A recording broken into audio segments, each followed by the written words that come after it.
Hi, Godslayers. I hope you've been staying thirsty. Welcome back to Death2Divinity, the first all-fat, all-queer TTRPG show, because guess what? We did it all first. Welcome back. This is the first episode where we are playing Thirsty Sword Lesbians, a PBTA system that I'm so excited to play. It's all about being thirsty and swinging swords, which is something I think that I have 5 experts on here tonight. Either they have been an expert or they have been training in the art of the blade in the last couple of weeks. Deep, intense art of the blade training on many parts, for sure. We have been reading, writing, changing legally distinct names. And we have some updates to bring you all before we even get started. The whole system is changing, but what you need to know is there's 2d6 every time. 10, big success. 7 to 9, mixed success. 6 or lower, won't. Strings are, I have 5, and I will add 1 for every $50 that are added to the worm bar. And at 200, I take the additional worms down and I let them out, and we cause some problems. Those are the big things. You're gonna see conditions, moves, strings being spent. Also, this is my little goblin. His name is Gus, the little treat stealer. So please be respectful to Gus. Thank you. So that's all you need to know. Gus is watching over the worms. Gus is the one who lets them out. But yes, thank you so much for your first worm. If that was you, you get to know. You are the first one to give Gus a worm. That's pretty cool. Gus says thank you for the little treat. We used to give out inspiration. And we don't quite have that anymore. I can offer you +1 to your first roll of the night. I can, but I don't know if you would like something else. So do you? I know that all of you view recaps as the moment where you shed the most blood, sweat, and tears. So I want to make sure that what you're getting out of that feels equally valuable. So does anyone have any asks for what they'd like their recap gift to be? So should they win? 1 extra D6, Papa. Oh my god. That we can decide when to roll. Yeah, yes. I like that. Just 1. Yeah, I think that'll only break it a little, and I'm willing to see how bad it breaks. Sure. Let's fucking go for it. Lyric's gonna be out here rolling 18s, being like, "Listen, I do everything I've ever wanted." That's the thing. So you're gonna see tonight that we've already tried to we have a lot of hubris on this team, and it's because we're really hot. And so we've already kind of started pushing the constraints of TSL. You're going to see us infuse like an item system. We're going to maybe play around with the XP management system, and we could break it. We could break it and then have to fix it. But I want you guys to get familiar with making games your own at your own table. And if you can see how to do that poorly and do it good again, I'm happy to teach it. So you might notice some of that. You might notice some iteration. Also in those lines, let's just talk about a legally distinct elephant in the room. And that is... we can't use some of the words we were using anymore. So we have to stop using those words post haste, or else we risk legal implication. So that change starts today. So some words you might hear be a little different from here on out. No longer are we using the legally distinct Genasi. We are now going to... Genasi from this point forward are going to be known as the High Reforms. That is that word. Get used to it. I guess I should also just put the words in chat, I guess, to be nice. So Genasi are now going to be known as High Reforms. Aasimar and Fallen Aasimar, we can't use those words anymore. Those are going to be known as Idolants, and Fallen Aasimar are going to be known as Recreants, which I think will be very cool. The Feywild is going to become the Wilds. Flux who have never left the Wilds are known as Wild Flux, and Flux who have left the Wilds are known as Flux Fled. Shadowfell becomes the Fell. Our Felidar friend becomes a Leopex, And Current's wild shape becomes core forms, which should be, and we have some cool lore to go along with that, which should be cool. We're gonna do recaps. Does anyone remember who won the last one? No, but I can go first. I don't care. All I'll right, just do I love it. that for us. All right, I'll then do I will it. be time daddy. I will be the first one to time you. I'm going to go ahead and say that everyone has 20 seconds for this one to match the 20 of the worm zone. It should be called the worm zone. I'm so sorry. And just to give you some extra time this evening to recap. Besides that, Molly, you let me know when you're ready to recap. I'm as ready as I'll ever be. Alrighty then. The first recap of TSL in 3, 2, 1, go. We fight Jasper, and Current's super fucking hot and absorbs lightning during it while Gideon almost dies. We then save Jasper and do a burial for a dragon. That was cool. Winona meets Mordia, who doesn't have a body. She befriends a mummy and gets a Kyrgyz. And then Brian and Ysera know peace for a time and meet Corvin. That's all. That's all. Alrighty, beautiful first recap. Thank you so much for setting us off. Molly, who are you picking to go next? Sam. Just Perfect, kidding, Sam. Lyrica. I changed my mind. Oh boy. No, you can Props to choose me. Serbian. I can go. Okay. I just scared both of you in one fell swoop. Okay, Lyrica, Sam. take the 20 seconds to prepare. I'll pick you next. Okay, bestie? Okay, hello, I'm ready. Let's go. All right, 3, 2, 1, go. Brian and Ysera decided to make up for all of their years apart by hunting down books to trade with each other in honor of a thing that they used to do every Adora Day. The end. 10 seconds on Brian and Ysera. You still have 5 more. Nope. That's it. Okay. Great job. Lyrica, go. Sam lied when they said you had 20 seconds, Lyrica. It was a break. You had 10. All right. Oh, That was good. I can tell the childhood story if everyone needs more time. No, it's fine. It's okay. Okay. I don't know. So now I'll always wonder what that childhood story was. Maybe we'll get to hear it at some point later tonight. But it's recap time. Yeah, I'm sorry. We do have a childhood story section slated for after this. Lyrica, are you ready? Yes. Okay, 3, 2, 1, go. All right, we finally find Jasper. We don't want to fight Jasper, but we have to find Jasper, and everybody almost dies. And then after that, we do a nice little burial for I forgot what the monster's name is right now because I'm going so fast. Oh my god! And then we end up poofing, and then we are together, everybody at the party, and I think I find out that Fang is there.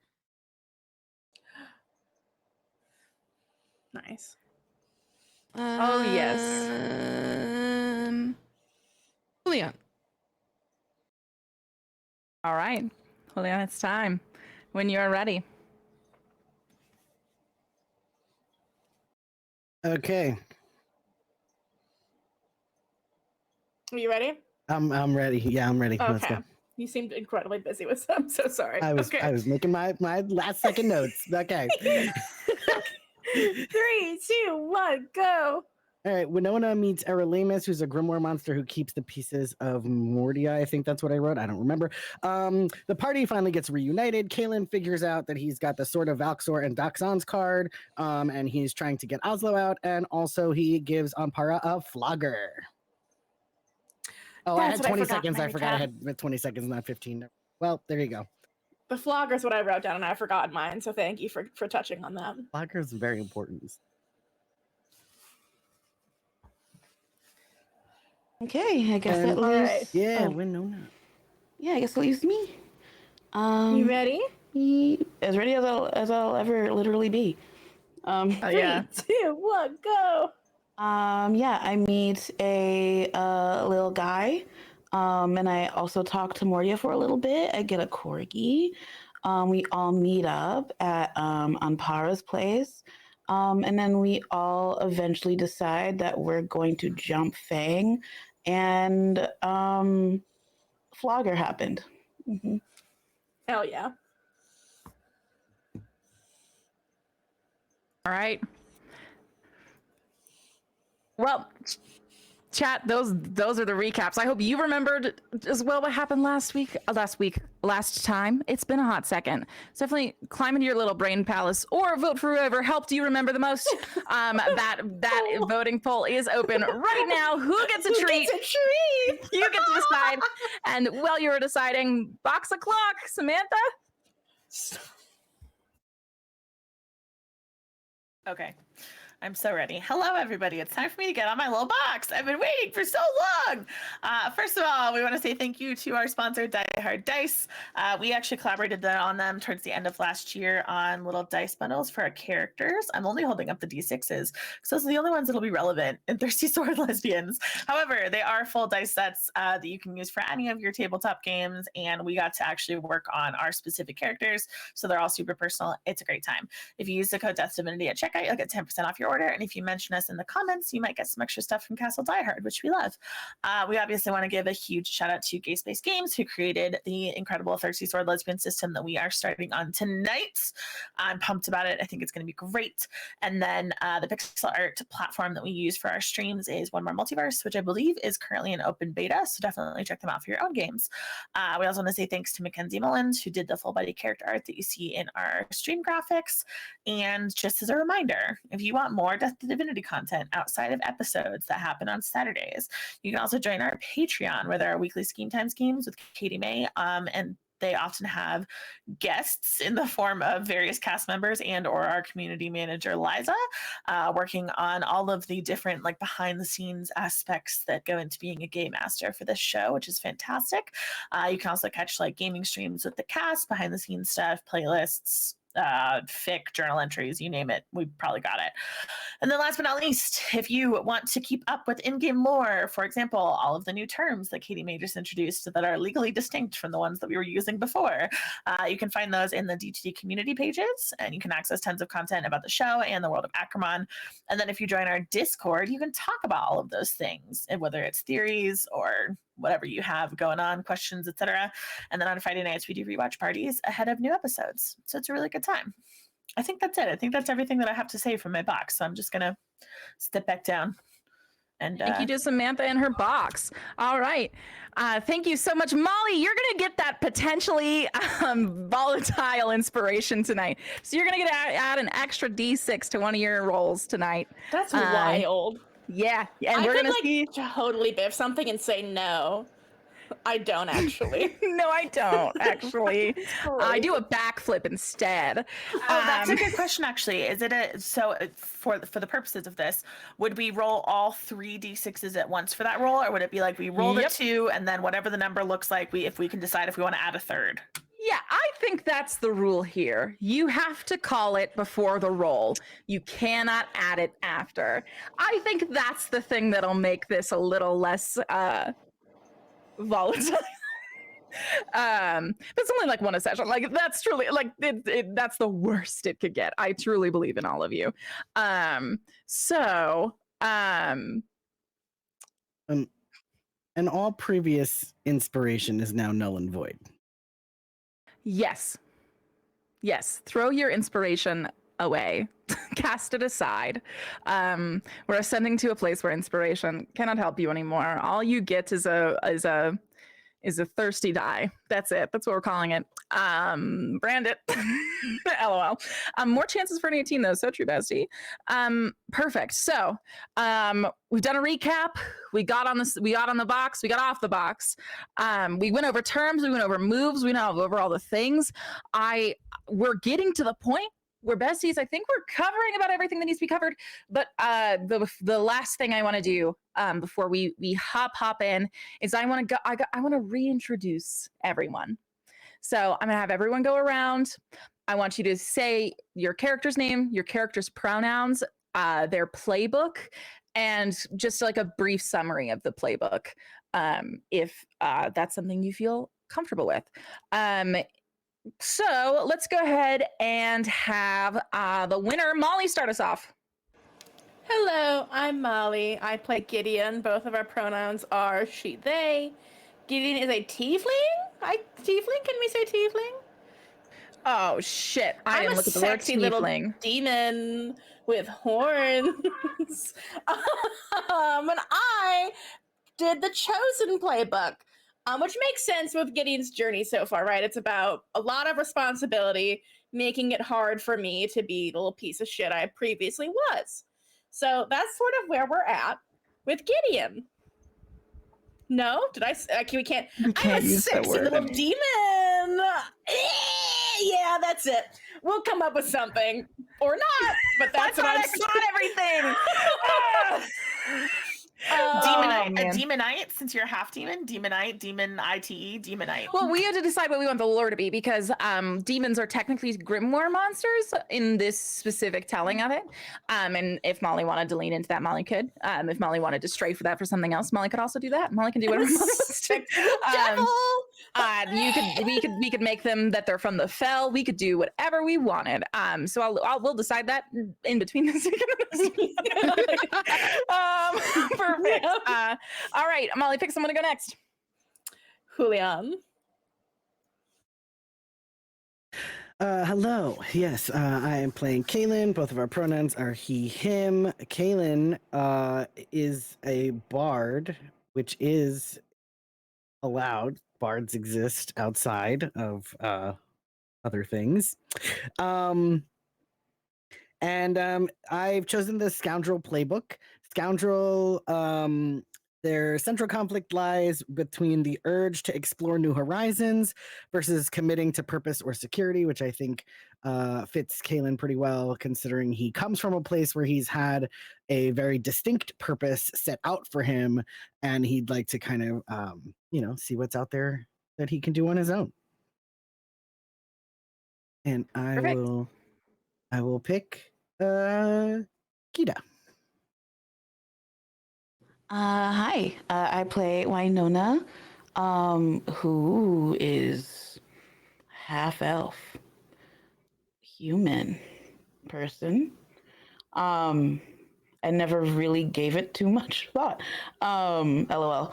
And I am playing from the Matriarch playbook, which is one of the extended selections from the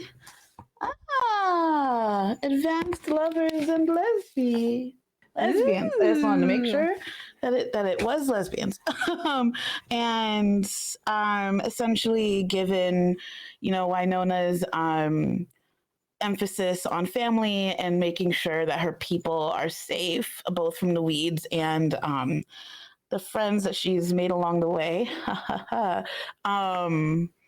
The matriarch just made sense because their central conflict is balancing their family's needs and their own. So, yeah. Lyrica. Hi, I'm Lyrica. My pronouns are they, them, and I play Current, whose pronouns are she, they. And Current is a high reform. She chose the playbook, the Legion, and for the Legion, their backstory, their position is kind of revolves around legacy and their destiny, and their central conflict is figuring out who they are between their present self and the many thems that came before them. Which is so exciting. Given how last season ended, I'm so excited to get into the soup on that. It's me. Yeah. I'm the last one. Hi. My name is Sam. My pronouns are she, they. I play Brine, whose pronouns are also she, they. And Brine's playbook from Thirsty Sword Lesbians is the Trickster, but I did also take some moves from the Investigator, which comes from Advanced Lovers and Lesbians. But the Trickster is the core playbook, and this is why. The Trickster's central conflict lies in desiring closeness while fearing vulnerability. So Brine, no new friends ever, is obviously that. And that's the end of that. So Okay. That's everyone, right? All right, besties. Then I think we're veering ever closer to just hopping right back in. It's been so long. I'm like Where even are you, right? Oh, but luckily, I still remember exactly where you are. And that is the sacred grove. This world's Garden of Eden, I would say, is the closest kinship.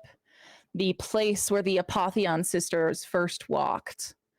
This beautiful, sacred, beyond sacred grove is now home to the ornate, multi-level palace of the sun god Anpara.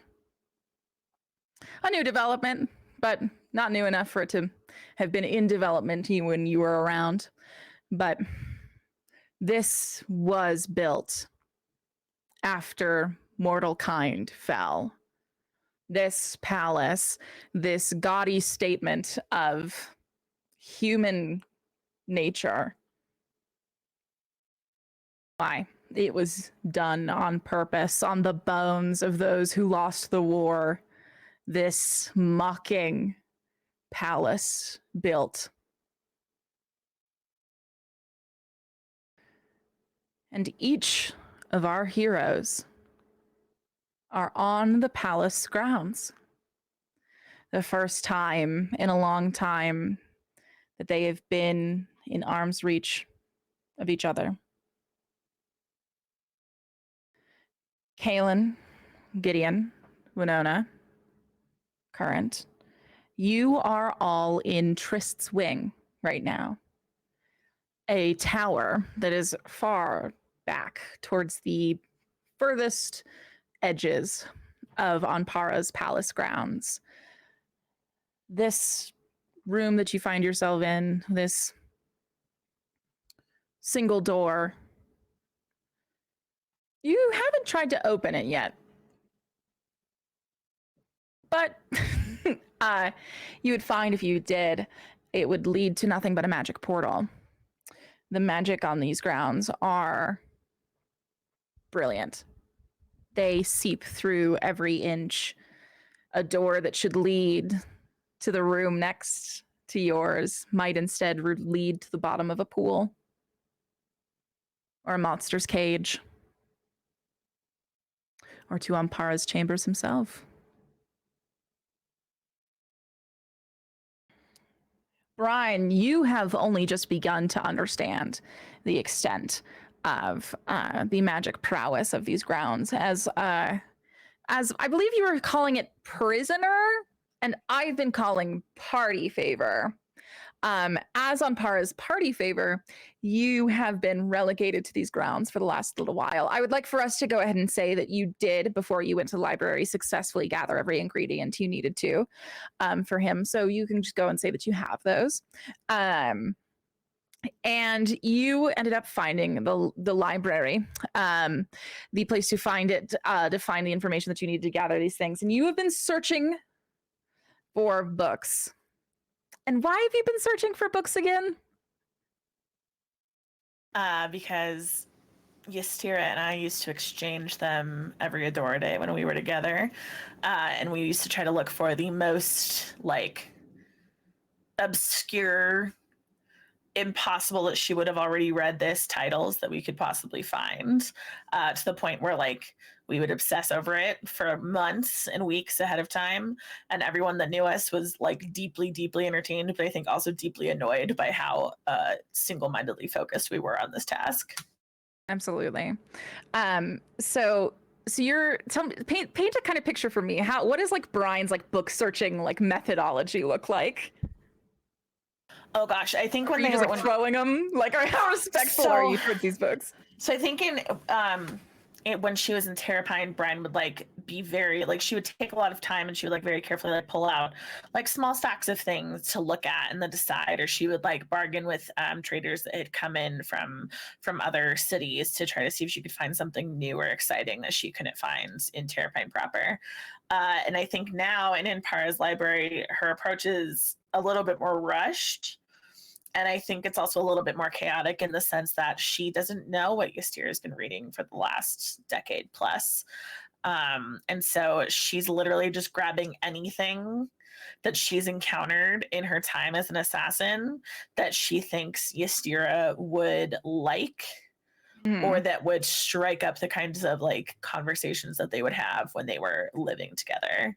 And so she's just like pulling things off the shelves really quickly to the point where she's kind of like and I don't mean this in the sense of the move stagger, because that's a thing in TSL, but she's like just staggering under the weight of these books because she finds at least 10 of them that she thinks are potential good reads for Ystira. Okay, yeah, and you are in the middle of reading these books, and let's head over to this library, shall we? We should come see where you've set up. So you are in the middle of looking for these books. Let's say you've gathered about a hero's 7 so far. Oh, this is so funny. I forgot that I had threateningly placed all of these characters in this room. Don't worry, you're not being threatened by a bunch of people. So let's go ahead. Let's say you're over here in this little corner. Ystira has gone up several floors at this point. So it's been you and Corvin down here on the bottom floor for a little bit. And Corvin has been keeping very far away from you for the grand majority of this. You maybe get the sense that he's not the most sociable lad under the sun. But you're getting to the end of your book search when you feel like Corvin start pointedly looking at books definitely in your area and like slowly getting closer.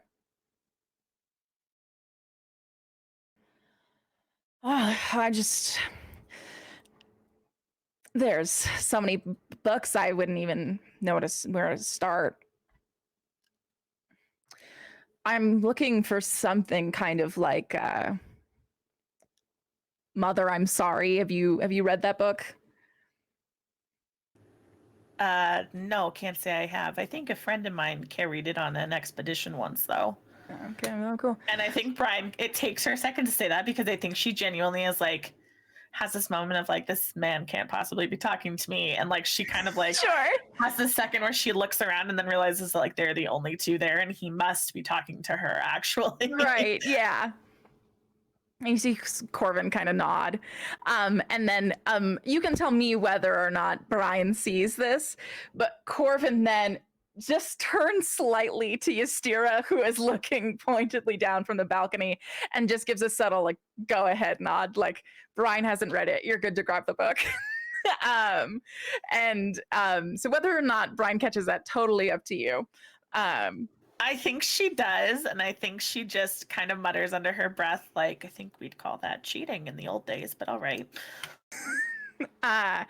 And so do you say it loud enough for Corvin to hear you? Yeah, for sure. Corvin goes like bright red and just kind of like, I didn't notice that there was a encyclopedia here. And he just immediately like kind of just scatters off. And how focused in are you? Relatively. I think that she's still definitely listening for any like strange noises. She's very aware of like where Ystira is and like what's happening. And I think same with Corvin, just from the sense that she's trying not to be like snuck up on, if that makes sense. Sure. Yeah, no, I think that's a good point. So I think the first things that catch your attention is this room starts to smell like honey. Sweet and smooth, not quite cloying, but it definitely settles across this whole room. And you hear, actually close to the door, but not actually using the door, you hear the classic slight crackles and pops of faint magic being cast.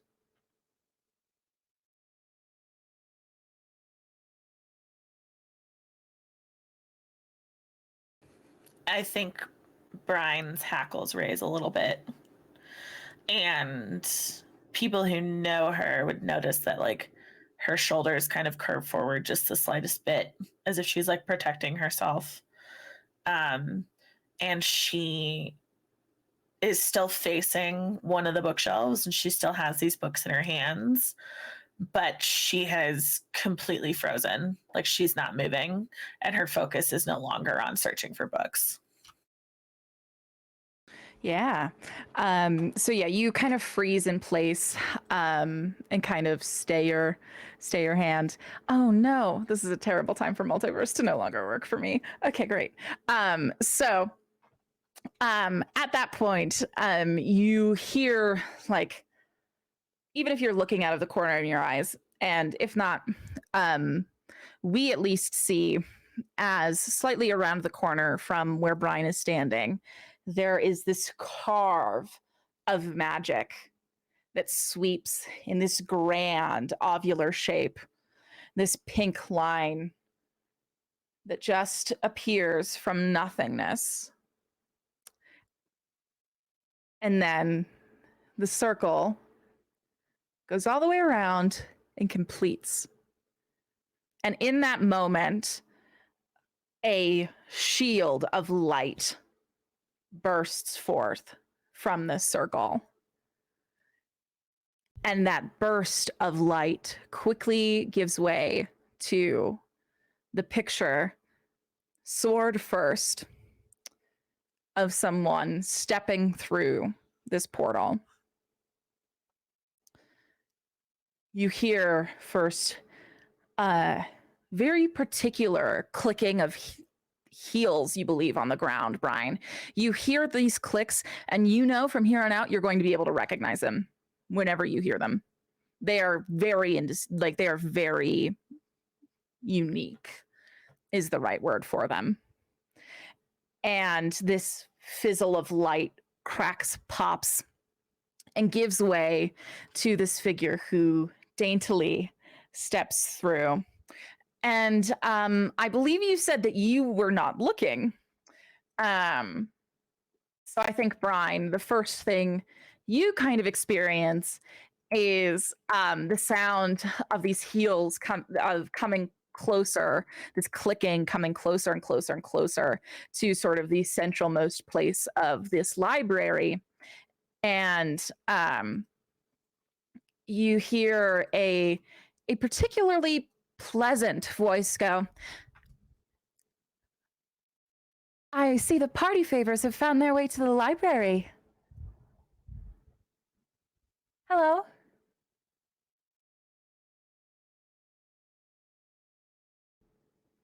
Brian's gonna just kind of, like, glance over her shoulder, and then she's going to set these 2 stacks of books down. Mm-hmm. I'm imagining at least some of the shelves in this library to be fairly deep, and so I think she's able to actually set them on, like, the edge of a shelf without them tipping. Okay. So she sets down these stacks of books without really moving too much. Then she kind of just looks over her shoulder a little bit, and she turns and she says,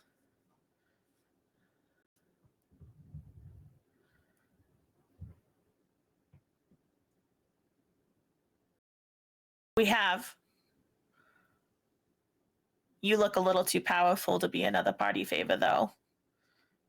So what brings you here?" She grins at the compliment. And you notice as she grins, this kind of moment sets perfectly. The light that's pouring in from the singular central circle window in this library hits her form as you turn to look. There is this at least 6 foot tall flux woman with these 3 beautiful, almost dragonfly wings sticking out from either side of her that give way to this beautiful pastel ambiance that sparkles because you see that her mint green hair has crystals in it. Every this dress that she's wearing comes up as a small veil that rests on top of her head that comes to pile around her chest, giving way to this tight form-fitting dress. You see that she's brought back. As you turn your head, Brian, you actually see that she's holding a lyre, an instrument that I assume you are familiar with. But she's holding this lyre in her hands, but she's actually holding it by the 3 strings rather tightly. And you can see that the lyre has actually been flipped upside down, and from the base of the lyre is this giant pink spectral sword that she has clearly carved this portal with. And as she grins at your compliment, the sword kind of retreats and becomes just a lyre again. And you notice that each of her nails are longed to these beautiful points. And you can see that seems to be some kind of fuse of magic in between her and the lyre, because as she goes to hook it back on her waist, when these nails leave the lyre, you can see this pink crackle of magic fly between them.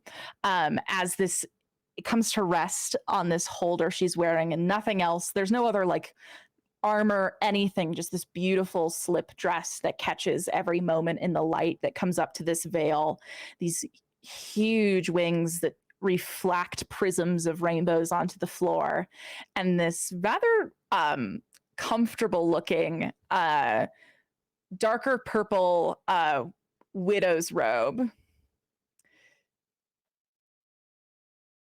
that you can see she's kind of wearing because she's in her casual wear.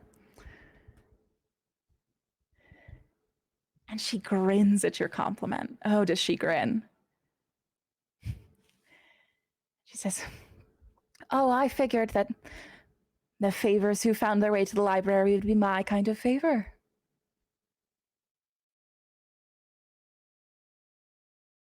It's lovely to meet you.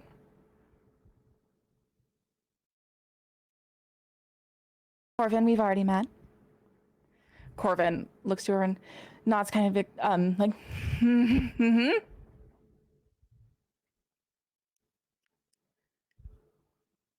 Brian? Now that's interesting because you know my name, but I have no idea who you are. Oh, I'd have be to happy say, to I feel like introduce I'm off myself. to the wrong foot. Well, propriety is quite important here. I'm Ozzel. I'm Trist's daughter, and I asked for the honor of reuniting you with your friends. And I think Brime stiffens just a little bit more. She doesn't know who Trist is. No. And she doesn't trust a flux, period. Sure. And so I think she is also thinking very intently about Ystira's ask that she not commit any kind of violence while they're here. And so she just kind of gives a little nod and says, are we so close to the party already? I had no idea that guests had already started to arrive. Your friends were early. The rest of the guests will arrive tomorrow. But looks like you're the lucky one. And where are we being reunited? I'll take you to Trist's tower. You and she looks as if she's trying to remember a name, and then you hear a bit of a sterner voice as she's walking down the stairs goes, "Ystira Pressfiend, I believe you're looking for." As Ystira comes kind of, your definition, clearly, to you, her version of stomping, everyone else's version of grace and elegance, stomping down the stairs. This stack of 10 books in 2 equal floating stacks, just casually following behind her as she comes down the stairs.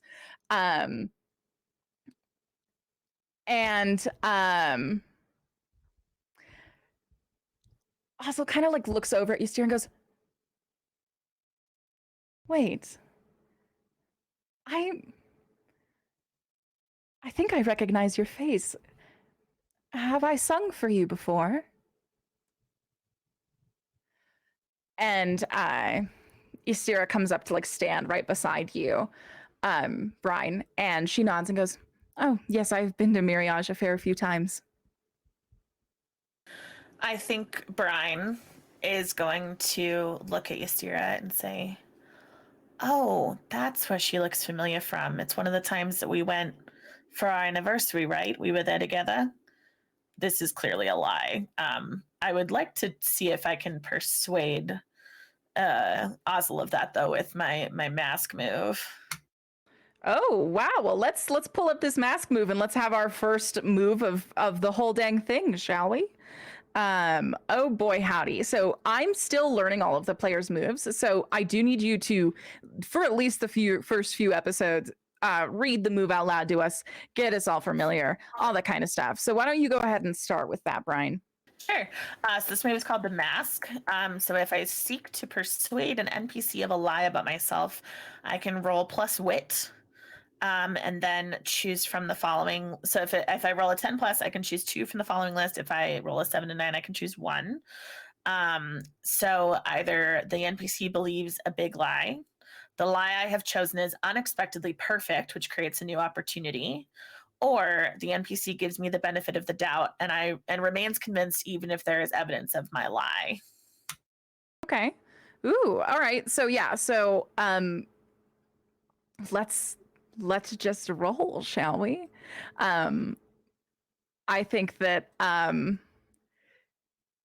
you say this and Ystira's what? Tell me what you got. I rolled a 5, which is a 6 minus. Uh-huh. What a beautiful start to the evening this is, isn't it? I'm so happy that even in this system, I still roll so fucking poorly. Anytime I try to do something cool, the only cool thing I've ever managed to do in this goddamn game was when I killed Emeloth, and even that got undone. Yeah, so remember at at less than a 6, so it doesn't say like explicitly what happens on less than a 6, right? No, that's just a downbeat. No, I think that I can, yeah, and I think that I can, so I mark experience, I know that. And then we get to decide, or I guess it doesn't say specifically that the GM gets to decide, but oh no, it does. A 6 minus the GM will narrate something that complicates my life. So you get to decide this, and I'm going to mark experience on my little chart. Yes, so yeah, every time that a downbeat happens, the player who rolled it gets to take experience. So congrats on the first XP of the campaign. Oh my gosh, that's so cool. So yeah, at that point, and I'm not going to start like too terrible because I feel like that would set the tone in a pretty strong way. And I want everyone to still feel pretty bold to make moves tonight. Yeah, she's like, really? she's but no. So there's like a small moment where she just Ozil looks to you and then looks to Ystira and then smiles a little bit and looks back down at you and says, oh my gosh, Brian, I should have known that it was you that I was crushing on all that night. Yes, you have an unforgettable face. And she corroborates your lie for you.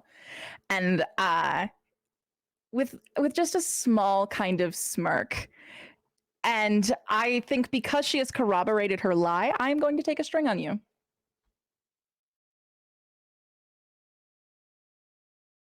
Oh boy.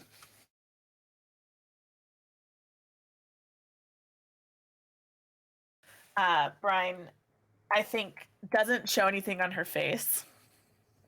I think she is aware that this was the wrong thing to do. I think that she gets a little moment of like her heart speeds up a little bit, because she's already indebted to a lot of Flux in one way or another. Sure. And she's already been she's already been like literally infected with Flux magic. And so I think there's a little moment of her being like, okay, I might need to be more careful here than I thought.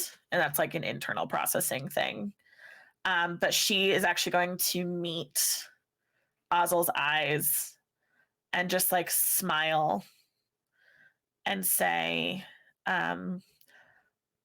I apologize for having forgotten that memory. It's been a long time since Ystira and I were together. You can understand how I might have buried certain things. Oh, I do. Time is so weird for mortals. I imagine it must be strange for a Flux as well, right? Don't things just blur together at a certain point? I wish more of my memories were fleeting, Brian, honestly. But how about I'll take you back to the tower. I'll bring you back to your friends, and who knows, if we get through all we need to get through today, maybe we can think about a private concert. That might be exactly the way to end otherwise interesting and full of hard work kind of day. And then I think she kind of like tilts her head a little bit and says, and what about my other friends here in this room? Are they coming as well? Oh, yes, Corvin Kaelin is here for you. And you see this look of shock pass over Corvin's face. Oh. Okay. I didn't think he'd actually. All right. Surprising news can still be good news. He kind of like. I was expecting to be entered into Nakata's. What would they call that? What am I called if I'm a favor to Nakata? I'm already one of her subjects. This train of thought doesn't matter. Actually, let's do this. I think under her breath, quietly enough so that no one else can hear it, except maybe Ystira, who I think is standing relatively or pretty close at this point. Brian just whispers, they call that cannon fodder. Ystira just kind of like, don't say that about that nice boy.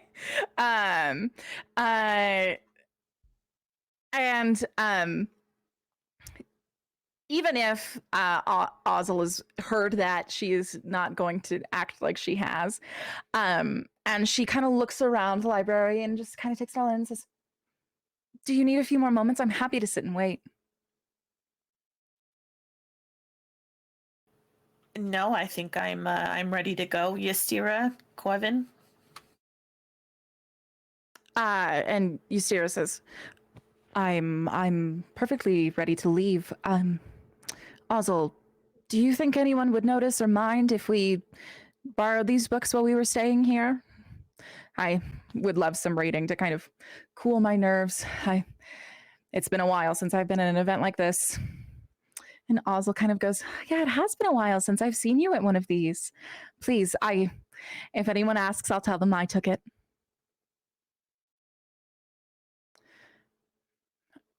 Brian mentally checks off like he had another debt to a Flux, and I think she turns and grabs. Sure. She only grabs one of the stacks of books that she found.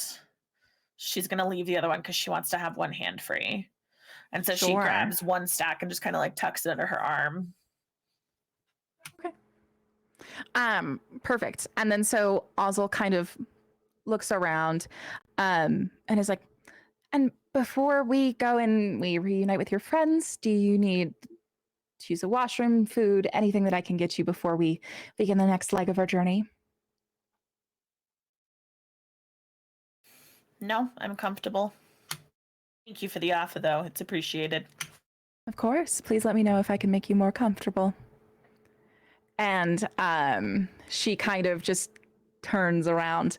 And you'll notice that her fingernails glow again as she reaches for her lyre, swings it out as the spectral blade manifests, this bright pink blade, and just a simple carve of an oval, not too different from the one you saw prior to her entrance. But before I find where you go next, I'd like to contend with our other heroes. Heroes, it has been about 15 minutes since last we saw you. Those 15 minutes have settled. You are still in Trist's tower in this room with several beds and a single door. Where has everyone settled? Are we all gathered around the same place? Jasper, I assume, is placed in one of the beds as they are still passed out. But paint the rest of the picture for me. I think it's been like a little chaotic with like everyone sort of meeting up. I think Gideon has been standing very close to Alan the whole time, at least. And just sort of like overstimulated with how many people are in the room. Just sort of looking between everyone.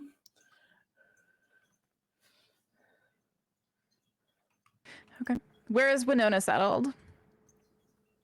I would say Winona just walked over to Corgi to make sure that Rory isn't hungry or need water. I don't know how to take care of a flux animal. So I guess I'm checking up on it to make sure it's okay. Yeah, I think you I think you notice you've come over to check on Corgi to see if Corgi's okay. And tell me, did we land on a name? Remind me, we landed on a name for Corgi, I do believe. And this name is Rory? Yes. Yes. A memory. I've got one. And you walk over to see Lildrir is like shooting little sparks of light out of her hands. And you notice that Corgi is literally hopping up and eating each one of them as they get shot out. And you guess that this is the equivalent of a treat you can gather. Yeah, okay. Well, Corgi's eaten. I mean, Rory the Corgi is eaten, and I'm happy. Good. Perfect. So you're gathered over there. What about you, Current? Current probably helped usher Jasper onto one of the beds and has kind of lingered around where Jasper's at for a while, just to see if they happen to rouse at all, and is also kind of flipping through the book, which I'm assuming is now made whole, that has all of the entries in it. Kind of just like rereading and like putting a face to these words that we had been finding all over the place. Feeling like, you know, like inquisitive, but also sad for Jasper, you know, like Corinne's just kind of like, well, God, like what happened? Like you've been through so much, like, but also knowing that they have a wealth of knowledge and information that is very helpful to us if we are able to speak with him or them. So just kind of keeping an eye on them. Perfect. Kaylin, what about you? Kaylin has walked over to the first person that caught his attention when they came into the room, and that would be Morrow. So he would like to introduce himself to Morrow and see what they're all about. Okay, yeah. Morrow, and so sorry, Gideon, you are just like T-posing next to Alan. Yeah, I think I'm aware of her presence, but like if she doesn't look uncomfortable, I'm not going to stop things from happening to her. No. I just wanted to kind of look at where you were. Yeah. Where you were at. I think Chade's sitting in this chair very politely. Corvin is definitely further into a corner, probably this one. Perfect. So yeah, I think you and Alan are kind of posted closer to the door. And Kaylin, you approach Morrow. Morrow's leaning against the wall, like one of the feet up, you know, classic pose, but stands up straighter. through context clues, does now understand who you are. Maro is smart enough to have put this together. So does like stand up a bit straighter when you approach, because Maro didn't know how to interact with Misha. Maro's not going to know how to interact with you. Just so standing straighter as if you are an authority figure. Kind of like comes up off the wall, stands a bit straighter, and looks to you to begin the conversation. And Kaylin just walks up to her and says, "Yeah, you don't look familiar to me. Are you've been traveling with Gideon and Current and all of them?" That's right. Maro, I'm an S-tier guild member of Hawkmont Grass. Oh, awesome. My name is Kaylin. It's nice to meet you. Nice to meet you too, Kaylin. And like Mara like doesn't say your last name for Kaylin, and there's like a very like definitive finish to that point. Definitely trying to like play it cool, like on Gideon's part, right? Like to be a good representative of Gideon at this point.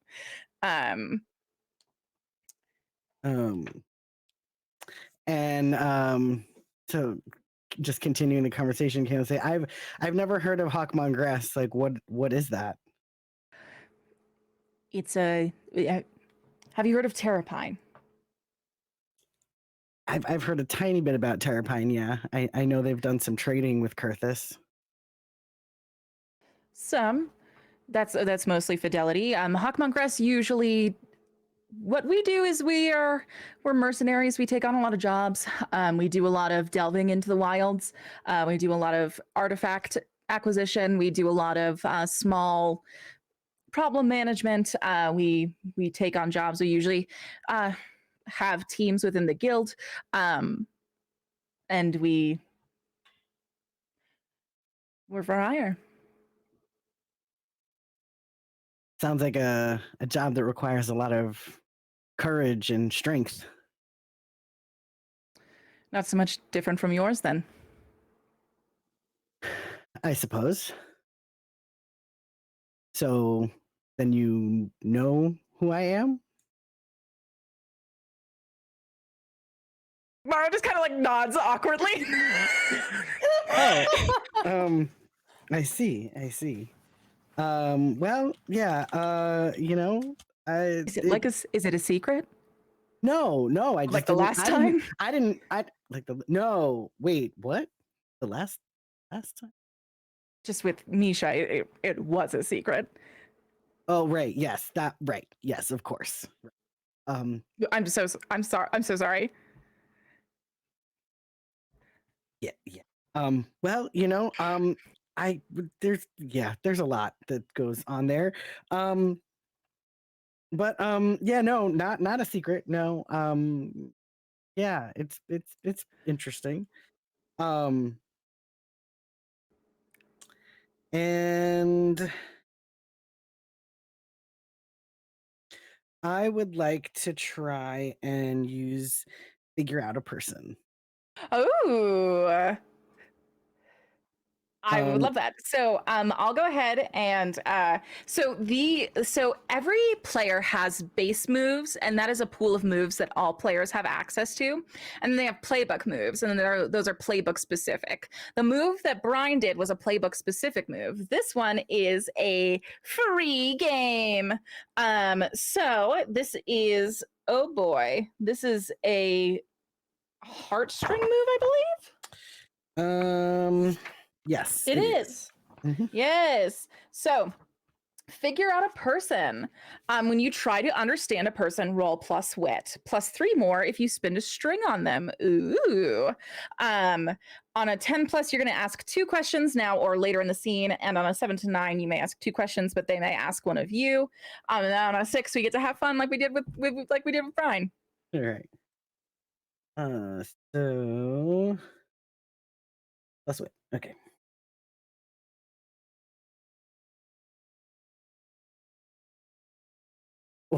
Wow, we're not starting off with great rolls. Oh my god!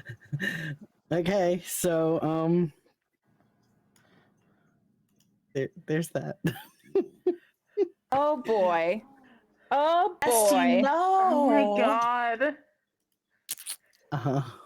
Wow, that thing that Julian said really upset you, huh? Oh We put on wow. banana peel in front of the hot girl at a party. That's what it Oh, feels like I'm God. watching happen. Yep, Oh, that's You get definitely. Nickelodeon slimed in front of Morrow. Uh-huh. So tell me about like the next few moments. So the questions that you were going to get to ask were, what are your feelings towards blank? What do you hope to get from blank? How could I get you to blank? What do you love most? How would you feel if I blanked? And I think those are all real great. And those don't have to be answered outright by the characters. Those can be not even spoken out loud. They can be body language, careful observation, all those kinds of things. But I want to know what the grasp for information looks like.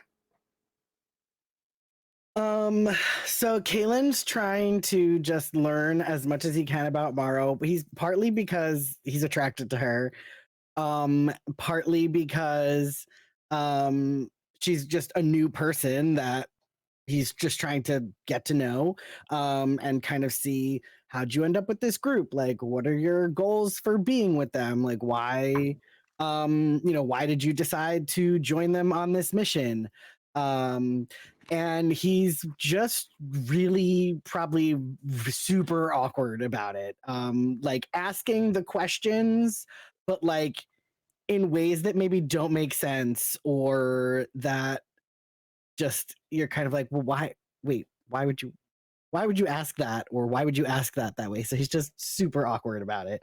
And I think it's Sure. because he's a little intimidated by this hot armored lady in front of him, Sure. right? That he's like, but also really wants to get to know.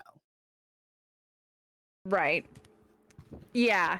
And I think like you try to get in this conversation and you are like, why is this so awkward? And it doesn't hit you because you're a bit outside of the place where you would assume this would happen.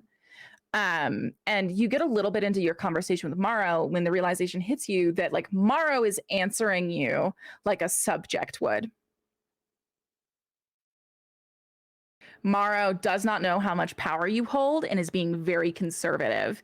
And any attempt at personal connection is completely out of arm's reach because of that. And I think because of that, I would like to inflict the condition insecure. Okay. And if I was too mean, tell me. That's a standing rule. If you think I'm being too mean, tell me. I don't know what too mean is yet. We'll find it. I'll do some real mean thing, and then we'll be like, whoa, that was real mean.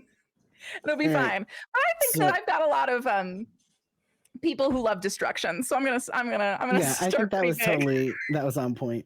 Hell yeah. And just for my own sake, so that I remember, but also for chat, in order to get rid of this condition, I have to use a move or make a rash action to confront the object of my jealousy or prove my worth without conferring with friends or making a plan for it. Right. And I think like at several points during this conversation, you notice Morrow looking over to Gideon, trying to like suss out if she's okay, if she needs anything, like making sure that Morrow isn't needed by her at any point. And I think you steadily locate the object of your jealousy. Just to throw gasoline on that fire, I think you see Gideon make eye contact back, and you recognize that vibe of two people kind of making like eye contact about like, oh, I'm talking to someone I don't know. And there's that like quiet, unspoken language between them that like you're not included in. That makes me feel like garbage when I see it happening to me, and I've just done it to you in a roleplay game, and I'm sorry. I love it. I love it. Gus has been given another worm, just so everyone knows. Congratulations, Gus. Yes. All right. Would anyone like to do anything else in this moment? Or actually, no, I would like to ask Kalen first how you like dislodge yourself from that amount of cringe. I think he quickly realizes like, oh, okay, there might be something going on here between Gideon and Morrow, and maybe I shouldn't be talking to Morrow. So he he'll kind of like finish asking whatever questions he's got, and then he says, so nice to meet you, Morrow. I look forward to getting to know you further. And I'm gonna go, there's a couple of other people I haven't met yet either. So I'd like to go introduce myself to them. And I think maybe he'll walk off towards like Lil Dreer or something. Okay. Perfect. Yes. So with that, after that happens, yes, and I think you go over to Lildrir. Is Winona still hanging out by Lildrir? Yeah. Okay. So Kaylin, you come upon Lildrir and Winona, and Lildrir is saying to Winona, I honestly think that you could teach him a trick, maybe? He's jumping for the little rays of light every time I shoot him. I've never taken care of that. And how do you teach it tricks? How do you? Ow! Speaking of teaching things tricks, my cat just stuck its claw into my leg. No! I was like, is this the most brilliant acting I've ever seen, or has the cat done something? I was like, did Corgi just bite Winona's foot off? What just happened? Oh my gosh. Yeah, I think Lildrir goes, well, I'm used to Pegasus. What?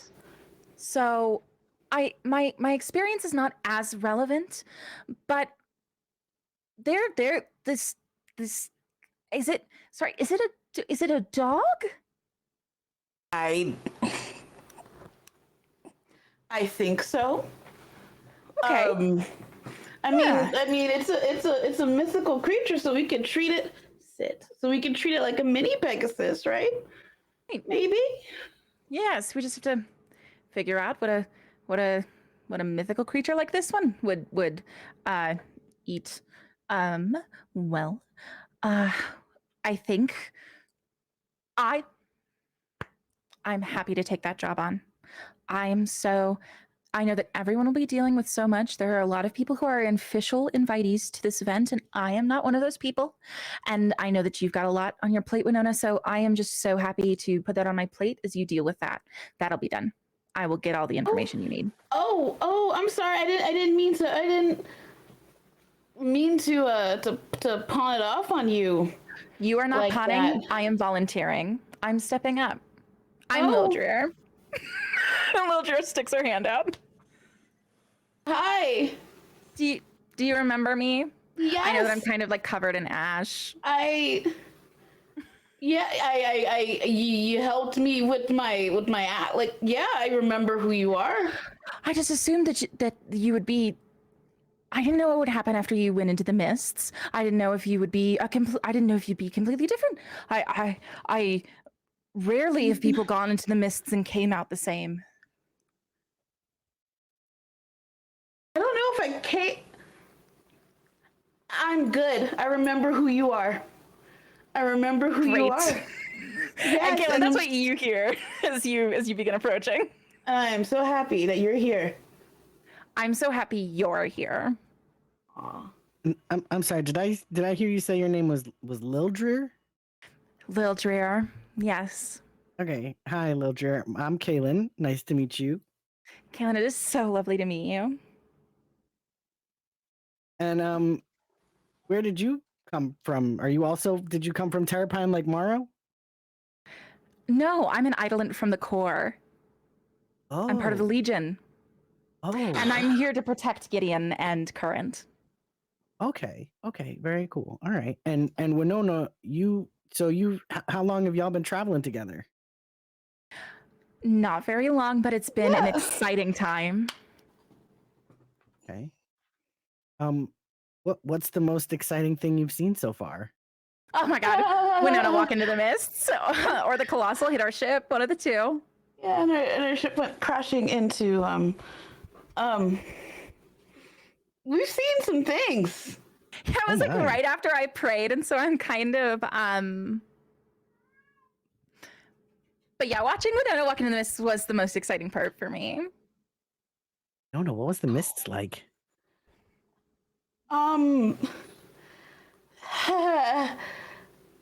It was heavy, but light because mist. Very dense. Ow! Fucking stop. And that's where you met your friend Rory? You got your corgi in the mist? Yeah, she Rory came up to me in a time of need. That's so cool. Yeah. It was really sweet. And Rory was just kind of stuck by me. Ow! Ever since. Oh, They are very cute. isn't that so precious? Anyways, Kaylin, what brought you here? I came from Kurthis. And so we had some void ghouls that were released into Kurthis. And so we had to flee. So that's what I've been doing. I got a bunch of people, as many people as I could, to leave Kurthis, and yeah, it's been a pretty wild couple of weeks. And now I'm here. But I also have some people back, like near Cairn Coast Village, kind of like on the outskirts of Cairn Coast Village. That sounds like such a cool place. I've actually never left the core before, and so I'm looking to visit all of these lovely places that I only have memories of. Yeah, I mean, I think there's probably going to be a lot of really cool places that we get to go to. It's been a lot, fleeing danger and the like. But now we're here. I'm hoping that at least for a short amount of time, considering Anpara's rules about like no violence. I'm hoping that we actually get to have a good time. Me too. And I'm here to make sure that you have the good time that you all deserve. Oh, so you're going to be helping us have a good time? Well, if you're here with Current and Gideon, that you fall under my stead. Oh. Okay. And you said you're a what now, from the where again? Sorry, I have a really bad memory, so I might ask you a couple of times. Oh, please feel free to, and I will say this legally distinct name as many times as I ought to until it catches on. I'm an Idolent. I'm a Legion Idolent from the core. And so what does that mean exactly? Like, what do you do? Do you have any fun powers or spells or things that you can do? Well, Idolents all have aspects of powers from the gods that have granted it to them. So they all vary greatly. Most of the Legion Corps, all of the Legion Corps,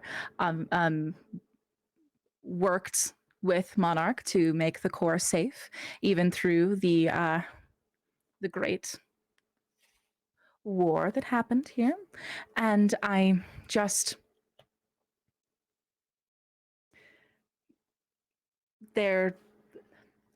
sorry, have you never met an Idolent before? Is this something that's new? Are they not? And Lildrir looks over at Winona and says, like, are they not Idolent in Kurthis?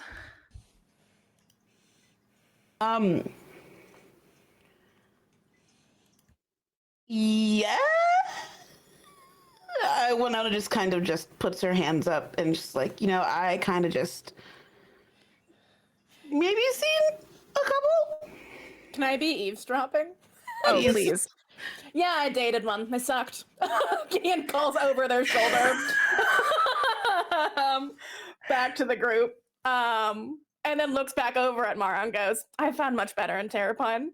And like returns back to their conversation as Gideon is like paying attention to multiple conversations, which I also still do at parties.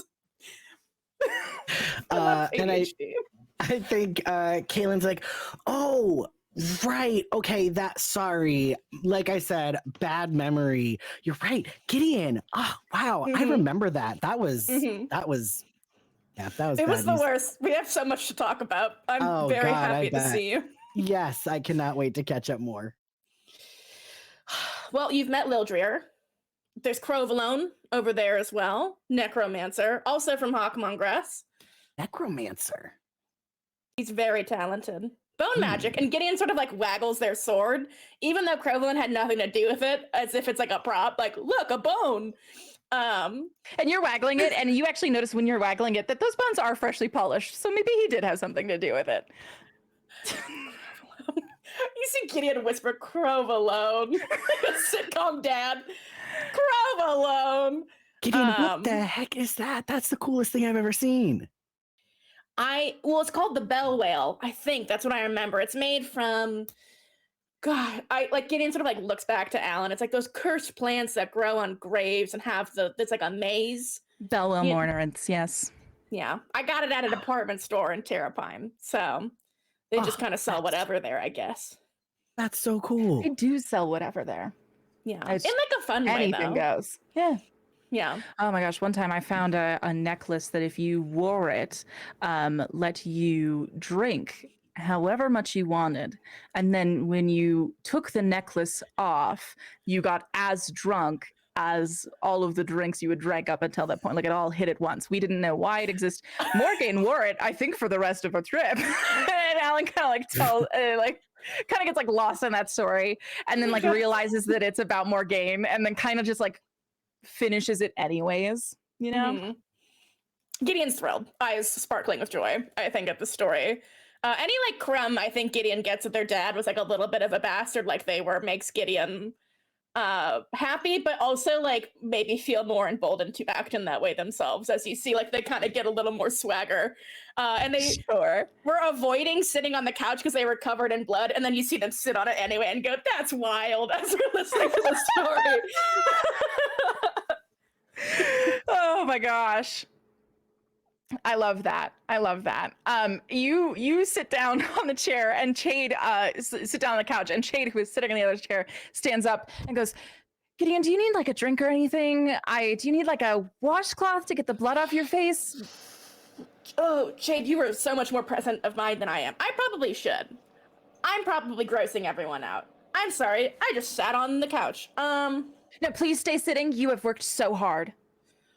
I didn't do anything, Chade. You're the one. Chade, Gideon again, trying to hype Chade up, like looks to everyone and is like, Chade like snuck onto a ship from Kurthus to get here, and then like. And right when you start trying to really pump Chade up, you start hearing the crackles of magic in the back of the room, as Chade will never get his day.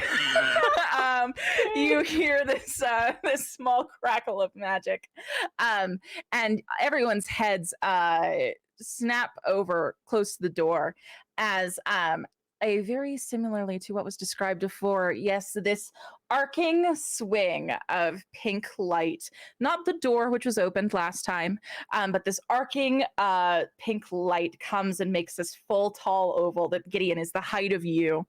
And what kind of conversation is happening as this light fixture begins to come into fruition?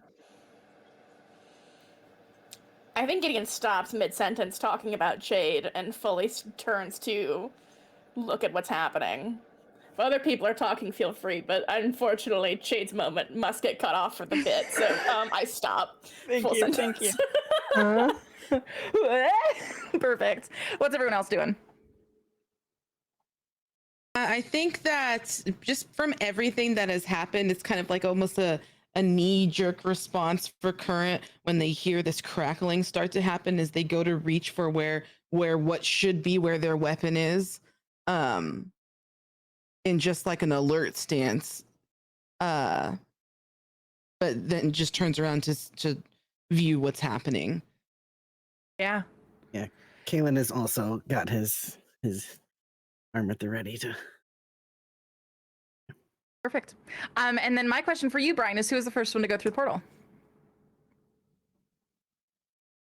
So I think it's actually Brine. And the reason that I think that is because I think that she would want to be, I think it's Brine and then Ystira, then Corvin, then Ozzel. And I think it's because Brine doesn't want to be the last person, and she doesn't want anybody behind her who's not Ystira. So she wants to just eliminate that risk by going first. Sure. Okay. Then yeah, so this very tall portal gets opened. And a much tinier Brine is the first person to barrel through it. Explain to everyone else kind of what they see in that moment, Brine. Sure. So they see Brine walk in, and she still has all of her belongings on her. Like none of her daggers or anything were taken when she was captured as a party favor, which I only know because I asked about it last season, and we established that as fact.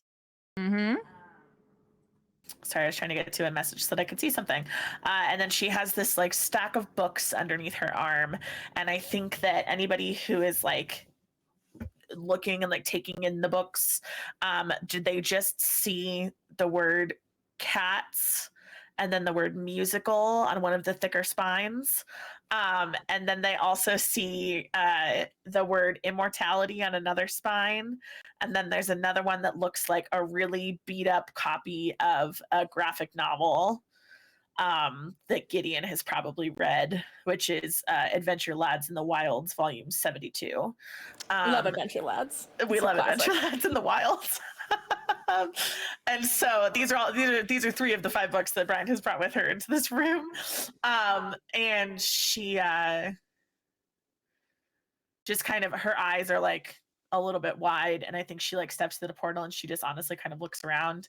And the first person that which side of the room did the portal open on? Like who is closest to the portal? Right in front of the door. So the closest to you right now is like a couch that Gideon is just fully laying on.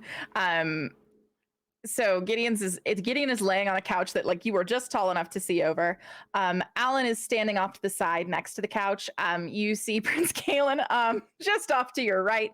And then just a circusry of people even further behind that, all including and limited to Mel Malone, Crovalone, Jasper, Current, Winona, Rory, Lildrir, Kalen, Shade, Gideon, Morrow, Alan, and that's the party. Incredible. Okay, so she just kind of like very quickly like skims over the room, takes note of the people that she doesn't know, and also takes note of the people that she does. I think she's a little bit surprised to see Alan there. She's definitely surprised to see Mel and Carlo there. And then even though she knew that Kurthus fell and she heard those things from Carlo's not there. Not Carlo, sorry. Crovalone was the name that I meant. And she knew that Kurthus fell because Corbin told her. So many sounding names in this room. Please help me.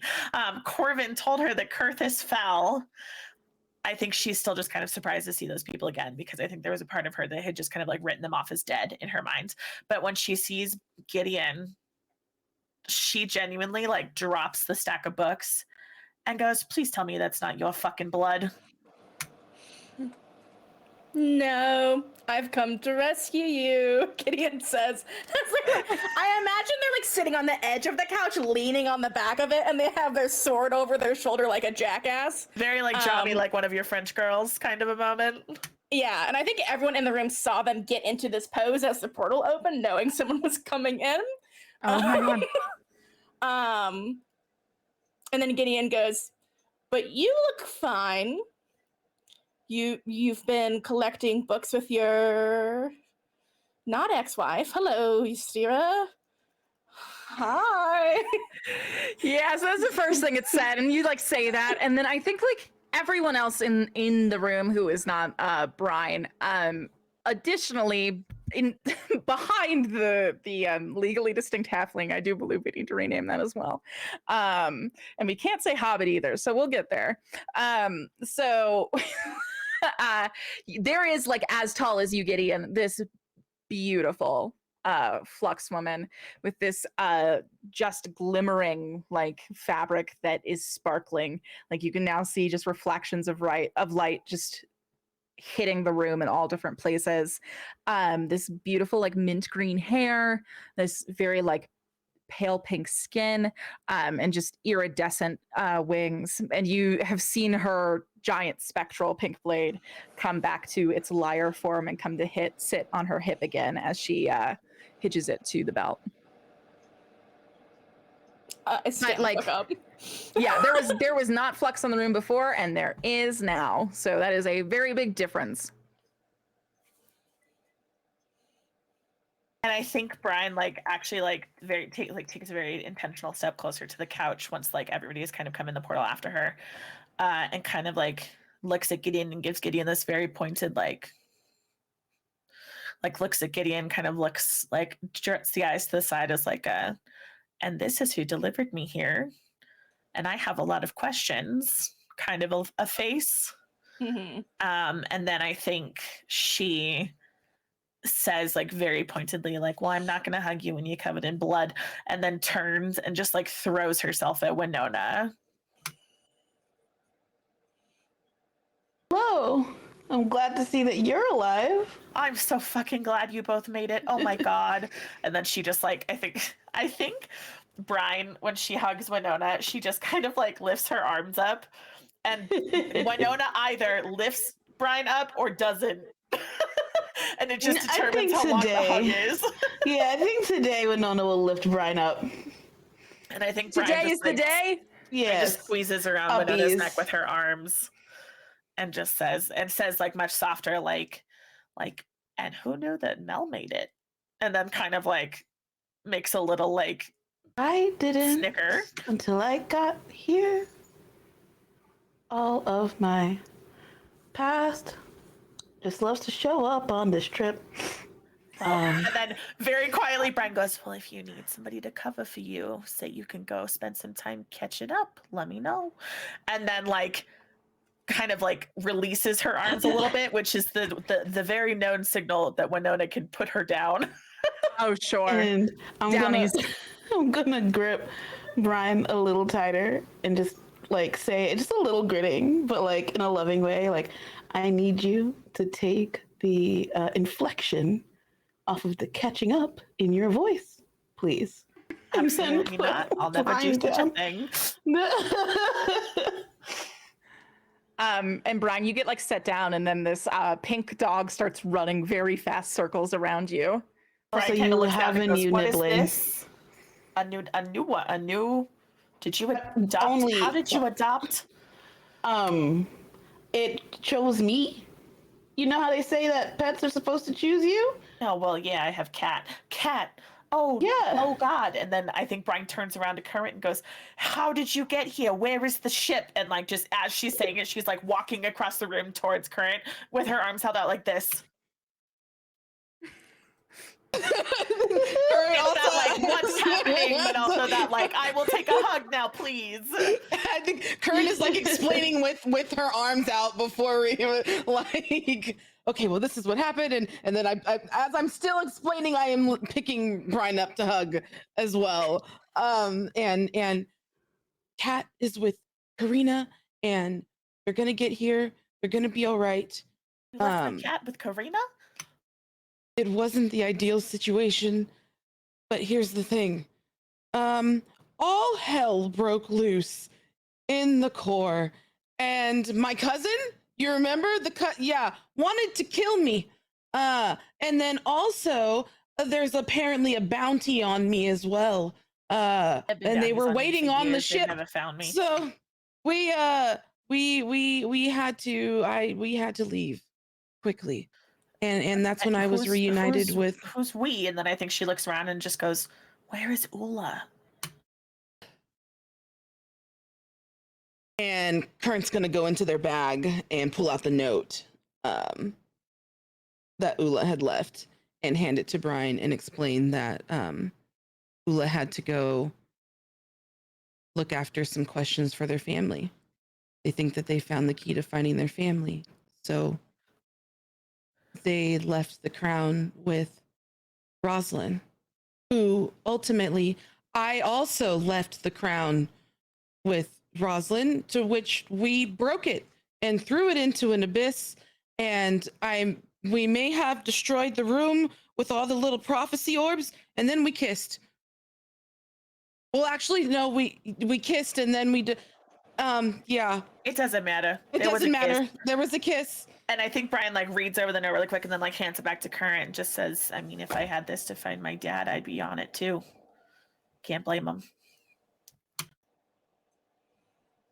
And then she turns around looking for. and like looks around some more and then goes, there are people in here that I don't know. And even though you're quite a bit away, also who's been standing quietly at the door, just smiling, just like happy to watch this all unfold. She just kind of like, as though you were like standing next to her and this conversation you were like having with her. She says, yes, Brian, I'm afraid I see a fair few amount of new friends in this room as well. Hello, everyone. It is so pleasing to meet you all. Pardon my surprise. I was not expecting to be this many people in this room. I knew Kaylin was to be here, Kaylin's friends, but how else did you arrive? I'm sorry. And she looks. Oh no! Say your thing. Oh no! Say your thing. You know my name? Because I don't. Who are you? Oh, Prince Kaylin, my deepest apologies for not introducing myself. I'm Ozzel. I'm Trist's daughter, and I've been charged with seeing to your preparations for the soiree. Well, nice to meet you, Ozzel. I must say, Kaylin, I have been looking forward to meeting you for quite some time. I am a large fan of your music. Oh, I thank you so much. I think while this is happening, Brian is like realizing that Kaylin is in the room and like who Kaylin is. And she just kind of gets this like not disgusted look on her face, but this very kind of like standoffish and somewhat calculating expression that I think would be especially obvious to Gideon and to Winona and to Ystira. Maybe Current, actually, because I think it's a similar expression to the one that she had when she was like, we need to go murder Lusso right now. Is Ozzel's lyre like visible? Would I be able to see that? Oh yeah, you saw her do the sword thing with it too. Oh, okay, great. Mhm. So then I'd say, wow, that's a really awesome lyre. Are you also a musician? Yes, I am. I'm one of the many performers in Mirage City. We must have you out sometime. We must have you headline. Yeah, it would be great to get to play together.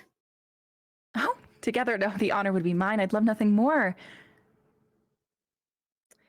Here, deepest apologies, everyone. I was not expecting so many people to be here, and that means I must go get more of my gift so that I must have enough of it to go around.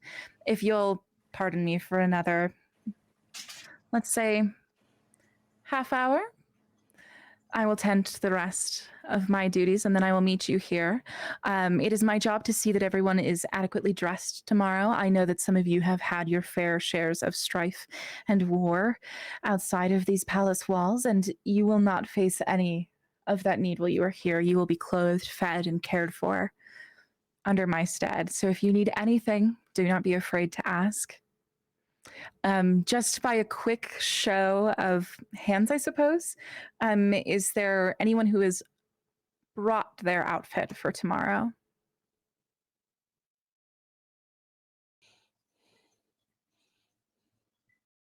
Our ship was destroyed. Otherwise, I would have loved to.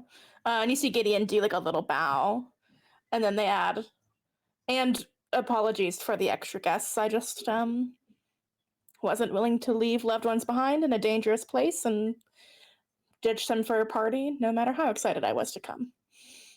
And she looks like she's taking you in for the first time, Gideon, like a full like up and down, and like a look of concern falls on her face as she sees your completely blood-drenched form. And she kind of like puts a hand to her heart and she says, "It is Gideon, right?" Yes, Gideon Osmond. Gideon, I am so sorry to hear of your ship. I would happily replace every single piece of undress that you lost. And as she's like slowly walking over to you as she says that, and you, as she says undress, she kind of brings her hand over your shoulder and kind of flicks it. And with that flick, every drop of blood on your outfit goes. Gideon blushes. I think you see like a stricken like blush face. In like a good way. They're like, oh, very talented with magic and music. Incredible. Thank you. Yes, I'm fairly excited to see what talents you have, Gideon. Yeah. We'll have fun. Can I say I'm smitten? Yes, you can! Immediately. Yes, you can! Immediately. Let's do it! Yeah. Oh my when you God. become smitten with someone, say why. Do I have to? And give them a string on you. Do I have to say why? We've all seen Yes. why. I want it. And I have to answer the question, how do our respective stations make it impossible to be together? Right now, I don't fucking know. I don't see any reason why we can't be together. I think it's fair to say, like, your friends and my friends wouldn't be friends. I think is a good enough place to start. Yeah. Just immediate. Oh, and I get a string. Oh, Yes, delicious. you get a string on me. Oh, perfect. Okay. I was like, oh, this is not good for me, but I can't lie to myself. I have to be true to my character. Oh, and sure. The truth is, I'm smitten immediately. Yeah, no, and I think like there's a knowing glint in Ozzel's eyes, as her hand like slowly falls back to rest on her lyre, and she kind of turns out after giving you like one last glance to look at the rest of the room and say, "Truly, Trist and I."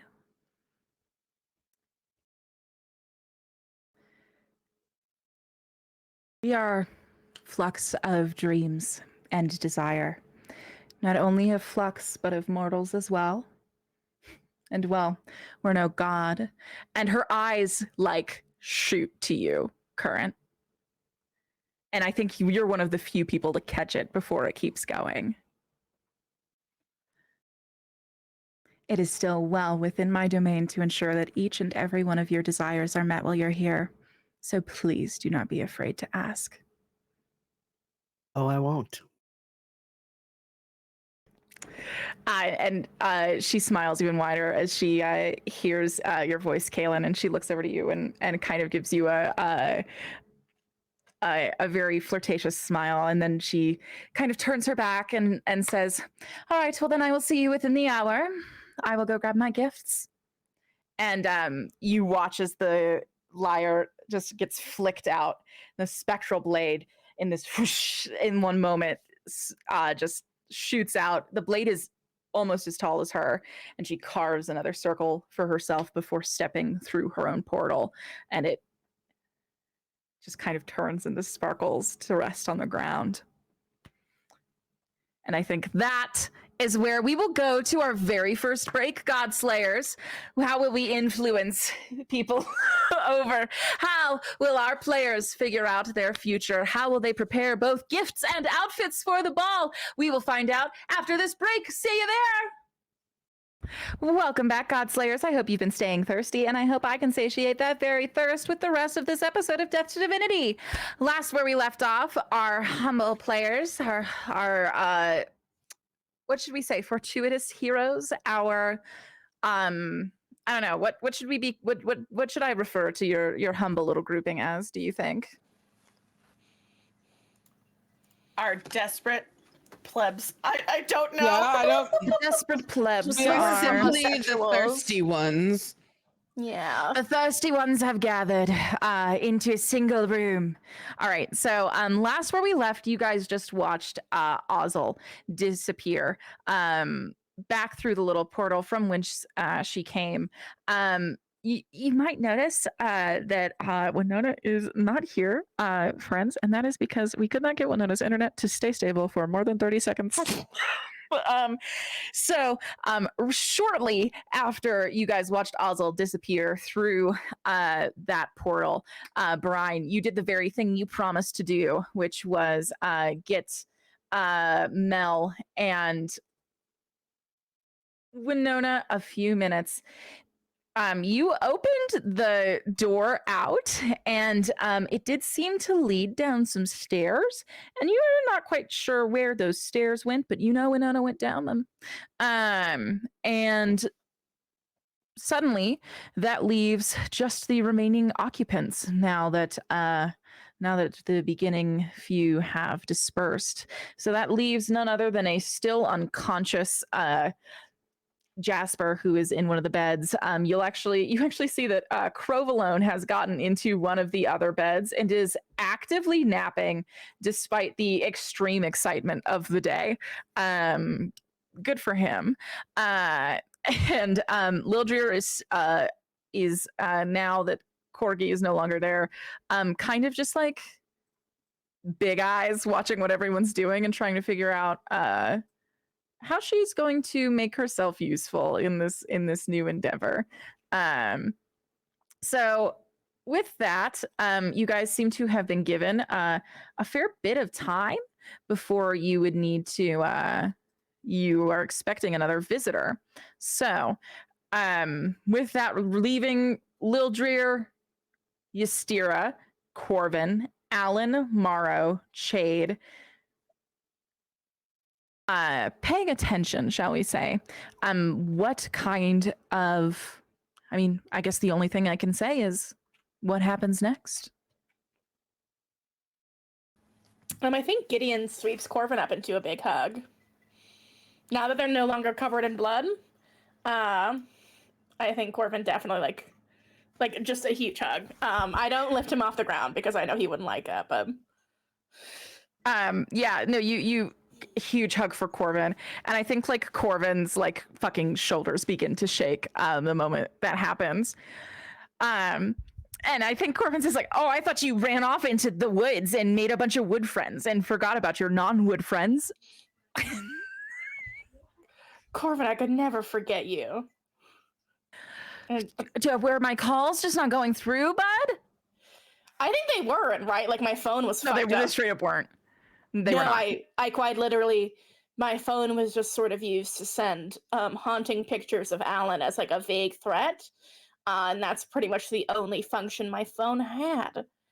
Corvin, I'd always answer your call unless I was dead, which is probably what you thought, but I'm not. I thought you were dead. It's fine. Tighter. And Brian speaks up from behind them and just goes, in fairness, I thought all of you were dead, which is how I ended up here. Which, speaking of,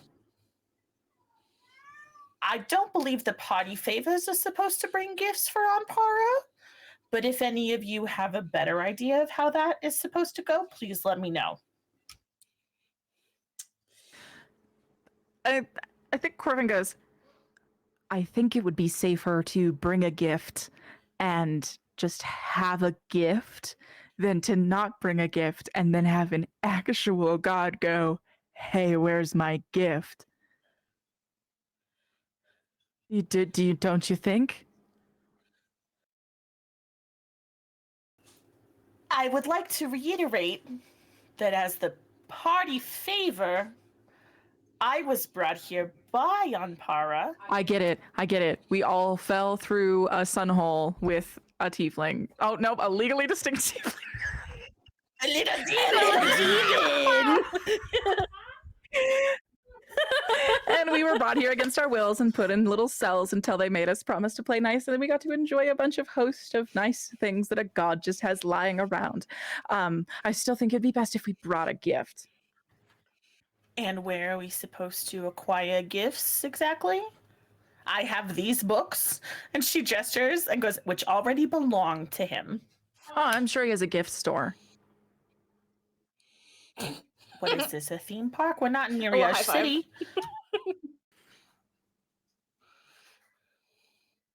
And I like Corbin was joking, and you responded to him seriously. Now he doesn't know what to do. He's like, no, I don't know. We can ask someone. We can sneak out. I don't know.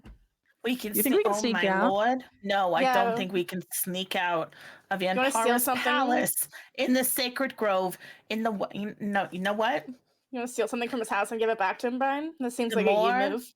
The more I interact with people from Kurthis who have never left Kurthis, the more tired I feel. And that's how I feel. That's genuinely how I feel. And at that point, Corbin turns to you, Gideon, and says, Gideon, I couldn't remember if I, as a friend, was supposed to like or hate Brian. So if you could let me know which that is right now, I'd be more than The happy to pick latter, up the I'm putting pace. my knife in your throat as soon as we leave this place. Oh my Hey, god. Brian, I will throw you through that window. It's a joke, Gideon. Relax. No one's laughing. I mean, Curran laughed a little bit. I did laugh a little bit. Curran gets me. And where are you all coming to congregate as this conversation is happening? Are you all like just kind of still like spread disparately across the room? Have you come to gather in the little couch area? Or you pulled all the mattresses into the center of the room to I sit on think like a little sleepover? What's Brian going on? goes to sit on the couch and then genuinely realizes that it's fucking covered in blood and just like stands. Oh Yeah, my let's God. gather in the orb. Back is covered in red now. I think I'm going to actually turn to Jasper and take their book and just say, this really isn't mine. And I'm going to tuck it under Jasper's arm.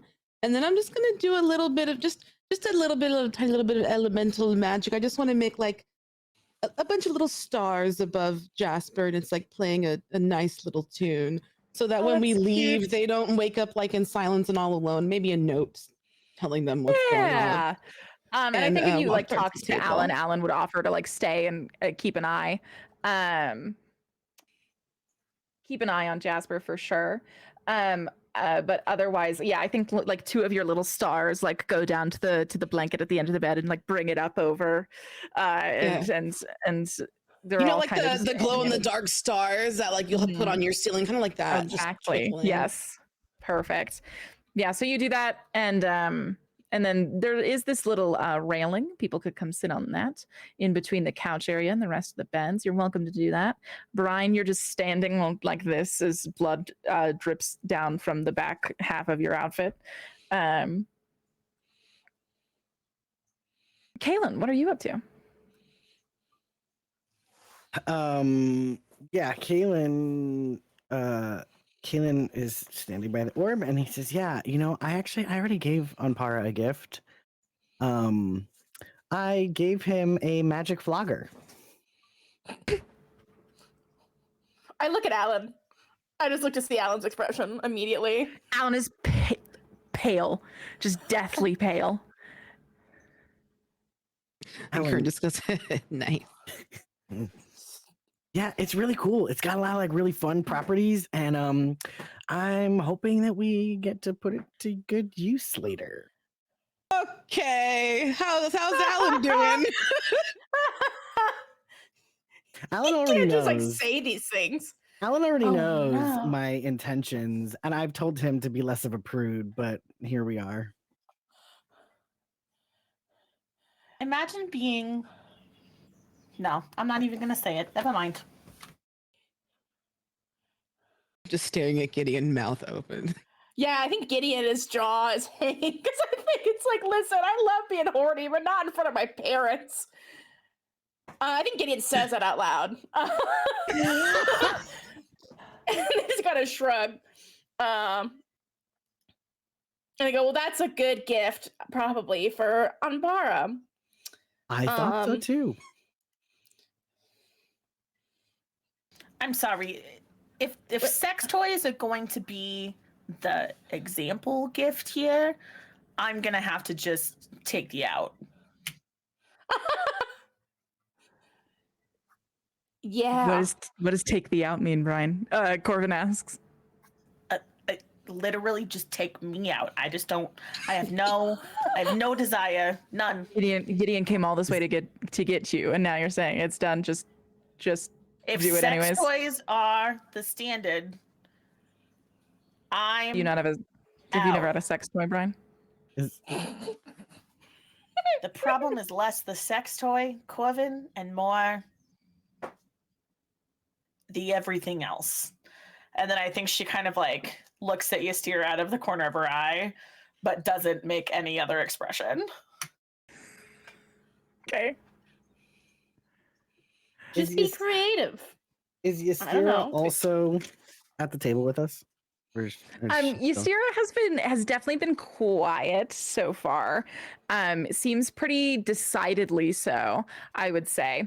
But yes, I think like when Brian makes that eye contact with her, she takes it as a bit of an extra moment to take another kind of step closer to the goings-ons. Can I just do like an emotional check-in on Morrow at this moment and see how she seems to be feeling about this combo of people in this room at this time? Morrow is doing a very good job at seeming very cool about all of this for sure. I think that she's just like very focused on like being attentive to the needs of the people that she does know in this room, right? And so I think that like you've actually noticed in the past like 5 minutes that she was the one who helped Chade make everyone glasses of water, right? That like, you know, just all that kind of stuff. Morrow, but I think Morrow is like trying to like keep her body busy so she doesn't get asked to have an opinion about literally any of this. I think if like at any point she's like holding still, I'll just like suddenly like loop my pinky in hers. Like maybe like behind our backs or something, so she feels a little support from me. Perfect. Yeah, I think if you do that, Mara will come to rest at your side and kind of like take on the job of adamantly supporting your opinions in this conversation. Fuck yeah. So did you, when escaping Kurthus, only take the flog? Or the flogger, like was that like one of the treasures? What happened, Kaylin? Yeah, like, how did you escape Kurthus exactly, Prince Kaylin? Oh, just Kaylin is fine. Yeah, so I hopped on a airship with Corvin and Alan and Julian, and we went out to and then we had a bunch of the people from the weeds that were following us because they were the only ones we could get to evacuate. So all of the people that were able to escape from the weeds have now set up a new village, a new weeds, slightly outside of a place called Cairn Coast Village. And so right now, Carlo is there. He's kind of leading them. Julian is there. Also on the ship with us, this guy Niav, who's also here. Okay, Niav, for those, I don't know if anybody knows that Discord has a child. That's Niav. Niav apparently had spent a lot of time as a plant. I don't really know. I asked him about it. Discord, I don't think likes him, which is unfortunate. Does Discord like anything other than literally breeding chaos? Yeah, I don't think so. I don't. Yeah, so no.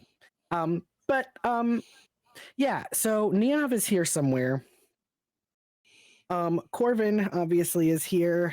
Corvin was with us in the New Weeds. Corvin, actually, when we went out, it was myself, Mel, Corvin, and Niav. And we went out with And, we went out on an exploration around where we had set up the new weeds. And that's when Corvin fell through the little gate with Nakia, actually, because Nakia was also there. So Nakia should be here because she fell through the gate with Corvin. Nakia was in the cells with us. She and Para asked her if she wanted to go on a particular mission, and then she was gone. Cool. If I had had the ability to go after her, Gideon, I would have. It was just, well, we got poofed into a cottage. Brian. We were asked to collect plants. And then I think she kind of like pulls some of the clippings out of her pocket as like proof that she had to go fetch these plants. Well, I'm glad he put the prisoners to work. No, it's okay, Brian. Sorry, you were outside Cairncurst, Cairncurst, and met Nakia. Cairncurst. Yep, I know the names for sure. Yeah. It's outside of Mirage City. It's always been a little bit. You don't go there unless you're in a particular kind of trouble. Usually. Yeah, it did seem a little like of a strange place. We unfortunately had run out of power for the ship, and so we kind of had to make an emergency landing a little bit outside of Cairncurst. We did take a trip into the village. It was weird. The people all seemed like they were under a trance. I would say they all seemed a little bit too happy, except for the one bartender. So I don't know what's up with her, but were they all in a trance, or were they all just pro cult? Yeah, one of those things. Also, while I was there, I met this guy Thievius, who I think is Nakia and Mirafel's dad. This Nakia's dad. Who's Mirafel? You see like a quiet anger start coming over Gideon as everyone's talking. She's like twisting a ring around her finger, just like silently nodding as you're like putting all this information out there. Like, so because she knows that Cairncurst is like Valeria's hub, because that's where Nakia told her to meet.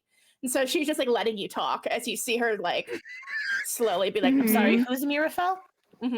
Mirafel is Gideon's other sibling, young child who likes to make creepy little hand guys to play hide and seek with. At this point, who's Brian also here somewhere. Looks at Gideon with this very significant, like, just like a significant look. And I think what she's trying to communicate is like the prophecy without saying the prophecy, because she doesn't know she can say that in front of Kaylin or some of the other people in the room. And then I think she kind of registers that, and then she turns back to Kaylin and says, is Mirafel a child? Should there be a child here? Yes. Well, I don't think there should be okay, so there was a child in the temple. Right. Oh, yeah. That was Mirafel, because Mirafel told me that she saw y'all in the temple. Should a child be here? Probably not. What I will say is that when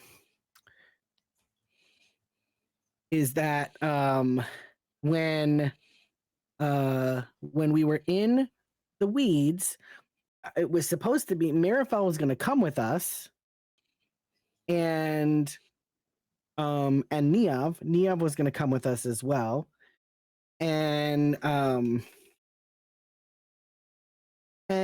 but then we got back to the ships, and I got a note from Gemma, and Gemma took Niav and Mirafel and alluded to the fact that she would be here at the party. Of course she is. Where else would she be? Do you did you see her? Did you interact with her? I did not see her. When I got back to the ship, I had a note. And she said something about, I think she said something about I gave her I left her gifts or her something. So yeah, that's all I got for you. I'd like to figure out a person on Kalen so that I can try to figure out what his vibe is here. Ah, okay. Well, let's figure out a person, shall we? Can that move be done on other players? We're about to find out. It doesn't say that it can't. It doesn't say that it can't. You're so right, bestie. So I think you should go ahead and do that, and on a downbeat, we'll have a lot of fun.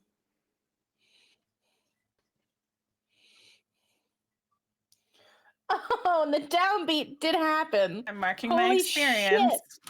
Okay, That so was tell me so about how bad. poorly that goes. And Kaylin, there is an XP on the table if you can use this moment to put Brian in her place. So I think she attempts to, so I think she kind of takes a second and she goes, so I'm sorry, you went to Cancos Village where Valeria Osmond may or may not be running a cult with Thievius Kilthorn, who, if I remember correctly, has some sort of involvement with Malaya Pira, who's one of the most dangerous flux in the wilds.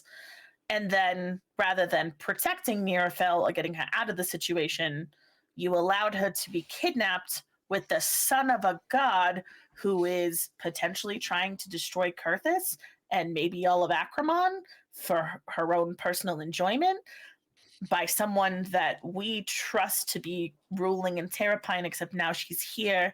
So if that's the case, nobody's ruling in Terrapine. And you're going to stand here, Prince Kalen Osurov, and make me try to believe that you weren't somehow orchestrating that? I'll have you know, Brian, that I have done everything in my power to protect the people that I can on my way out of Kurthus. I have brought people from the weeds. I have brought them to the safest possible place I could make it. Did I plan to be outside Cancos Village? No, I did not. As I had previously mentioned, we had run out of power. I didn't have any options. I had the choice of landing in Cancos Village or outside of Cancos. We landed outside so that we could take our time and go in and see what we needed to see without bringing any attention to ourselves right away. I left the weeds in good, capable hands. Carlo was already the leader of the, it was already a leader in the weeds, and he has continued in that position. Julian is a wilds expert, and I'm sure we'll keep everyone there safe. It was my intention to bring Mirafel and Niav along with me on this trip. I had gone out on the excursion with Mel and Corvin to be able to secure the weeds. So to say that I would have orchestrated this is quite frankly a bit of a slap in the face, especially when I have done as much as I possibly can to keep the people under the people who have come with me in a safe position. So what exactly are you trying to say here, Brian? And before Brian gets a chance to resolve, go ahead and mark that XP, Kaylin. And go ahead and mark a string on Morrow, who fully approved of that moment in time. As Morrow, like, clearly is just, like, covering her face. Just, like, making some good points. I think Brian just kind of, like, stands there and she takes all of this, like, pretty stone face, and then she just kind of takes a little breath, and then she nods, and she shrugs her shoulders, and she says, I think I might have thought that that was everything in a royal's power to protect the people that they love, until Misha Asirov gave their life protecting the person they love.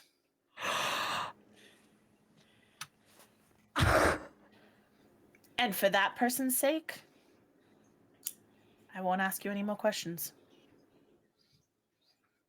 And then she just takes a step back and stands next to Ystira with her arms folded over her chest. I'm giving 1 XP to the person who speaks up next.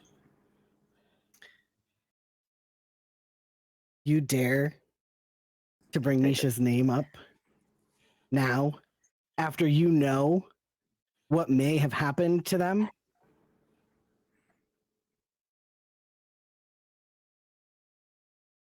My sibling, of course, would do anything in their power to protect the ones around them. I have done the same. In as much as I could with the ones that I love most. And sometimes it does make for hard decisions. But you know what?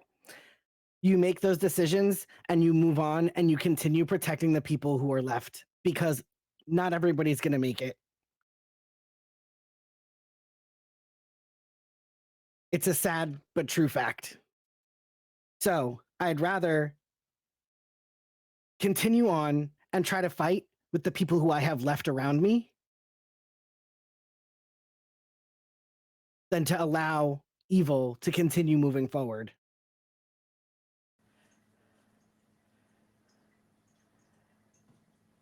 I think with that, like, Caitlin wins Gideon over in this argument as Gideon is like watching. And Does Caitlin get a string on you? Oh, absolutely. Yeah, if I can give that, sure. You can get a third. And I think Gideon I don't know. tries How do to- players giving strings work? Let me check in with that on a moment. If we're allowed to, I he know I has can just one. hand them out like candy, but I don't know if you're allowed to hand them out like candy.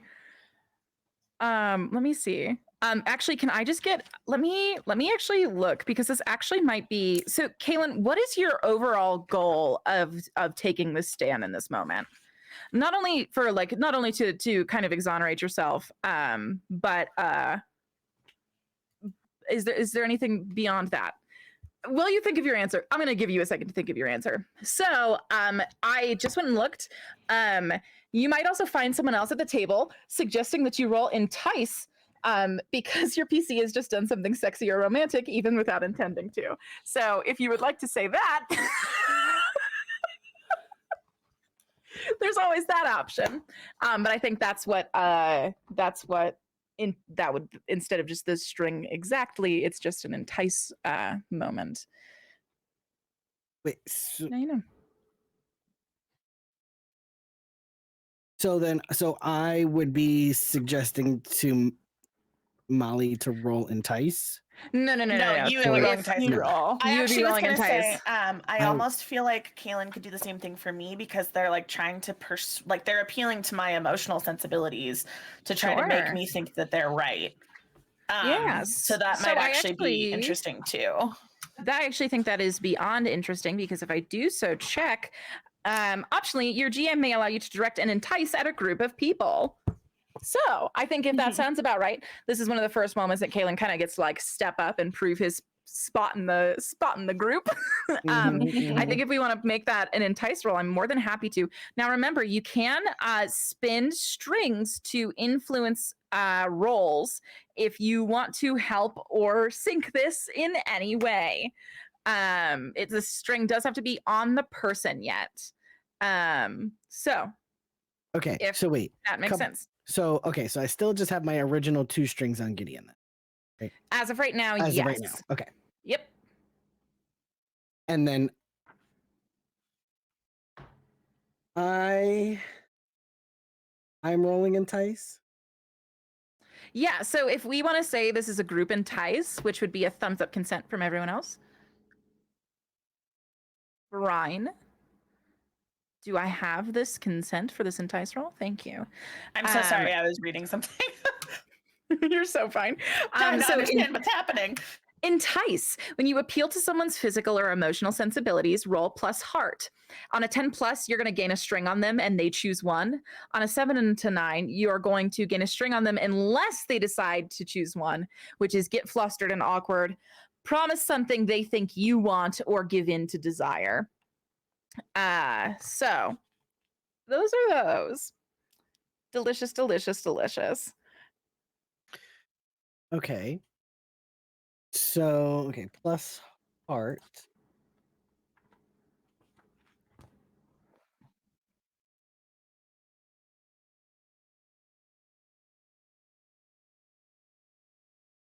I'm so scared this is Ooh. going to be another downbeat. It's An not. 11! I got an 11. Congratulations! Oh my gosh. Okay, so on an 11, you may ask, nope, literally a different page. What the hell? Okay, so on an 11, you're going to gain a string on them, and they choose one. So everyone, you can gain a string on, I would say, I think you're trying to influence the core opinion havers of this group. If there's also like a single NPC you are specifically trying to target in this moment, I will allow you to take a string on one NPC.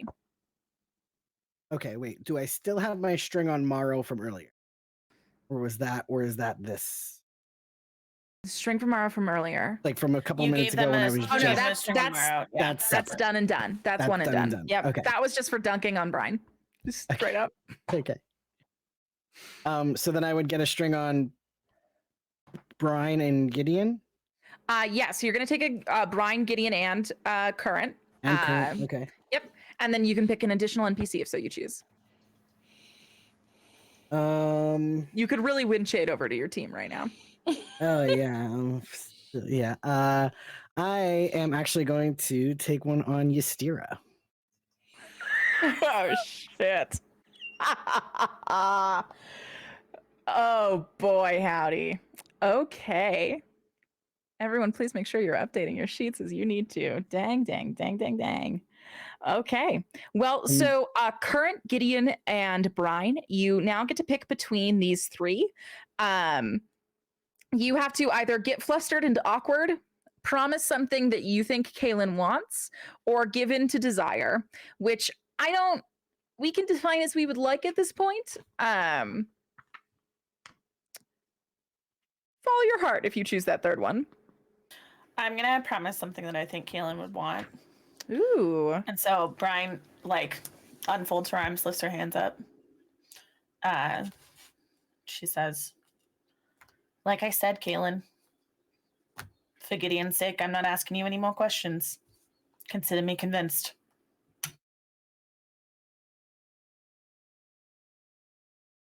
All right.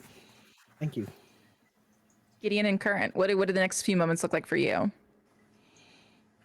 I think I'm also going to like promise Caitlin something I want, or I think you want, which is like maybe nebulous, but like Gideon's support in this like fight, if that makes sense. Mm-hmm. Yeah, that makes a lot of sense. So I think like Gideon gives like Brian a really cold look and goes, "Gee, Brian, I hope if my family members die, you don't accuse me of orchestrating their murders." Caitlin's a lot of things, but I don't think he's capable of that. You saw how Misha was in the temple when they found out about Zara. I don't think Caitlin would ever make them feel something like that on purpose.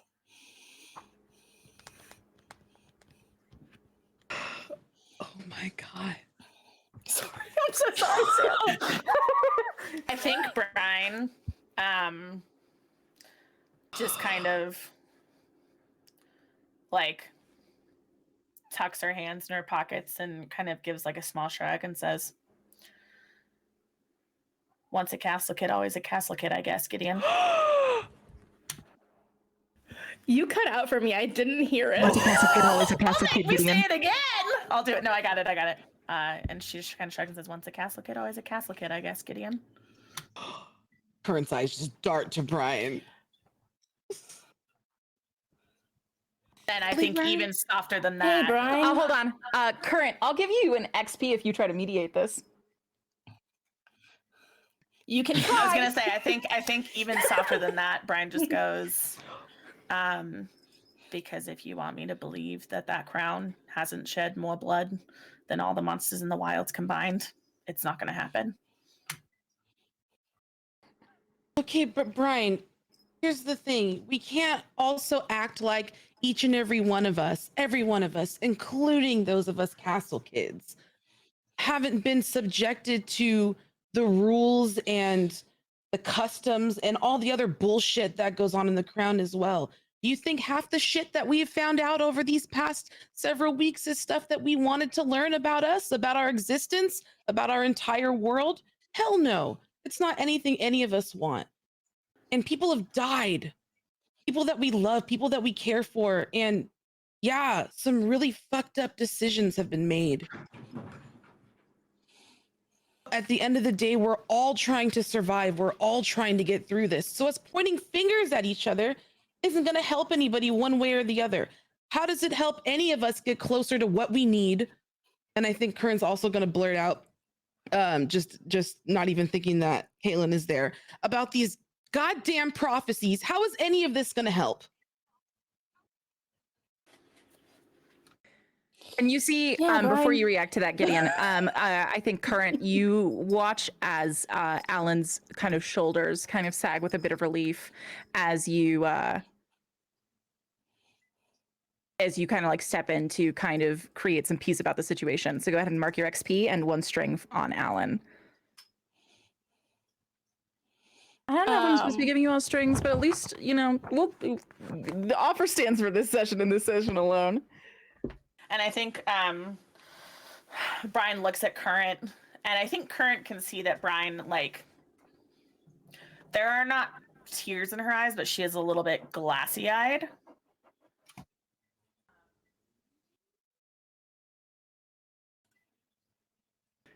Oh. Oh. Hello? Hello? The 1 second figure I am in the middle of respecting. Okay, so I think... Oh, you found it? I got it. I'm so sorry. I was trying to find the thing that I needed. So I think Brian looks at Current. You can see that, like, her eyes are a little bit, like, glassy. And she looks at you and she says,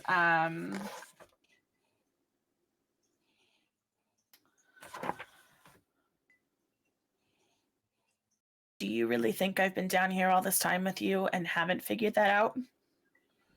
I'm sorry if I can't instantly trust someone after everything that we've seen. And I'm not asking you to instantly give over your trust. I wouldn't ask that of you. What I'm asking is to understand that there is an immense hurt on all sides here. We are all trying to push on, and while we're reeling, while we're grieving, all of us, we've all lost somebody we loved. And Kalen has lost his siblings. And whatever way that came about, none of that's easy. And in the spirit of us all needing to work together to make sure that everyone's okay, we can't add pointing fingers on top of it. It's going to take a while to gain trust. Jade goes, yeah. And you're just right in the middle of when you're speaking. A clear interruption. I have to ask an above game question really quick. I'm so Please. sorry. So I'm interested in trying the Bear Your Heart move with Current. And it says, when you lower your last guard and give yourself to someone completely, ask them the question for your playbook. If they say yes, usually meaning you can invoke the effect listed. I can't find that. Where do I find that? Me neither. I was like, help me. I'm happy to look that up. I do think like Bear Your Heart is specifically meant for more solo intimate moments. And I think they're... Should I use it in this area though? Because like Brian, it like has this relationship that she's developed with Current, and she's like in Current's attempt to like mediate what's happening. Brian is essentially saying like, yeah, I see you and I'm going to give you everything that I can of myself here, but it's not going to be everything that you want because I can't do that. And so that's why I was trying to use that. But I understand if that doesn't work in terms of like the fiction or like the game mechanics. I don't know. I think let's save it. I will look into it. That sounds fine. But yeah, so I think okay, so I'll just continue in the scene then. And I think Brian just kind of nods, and then she turns and she looks at Gideon and she looks at Kaylin too, and I think she says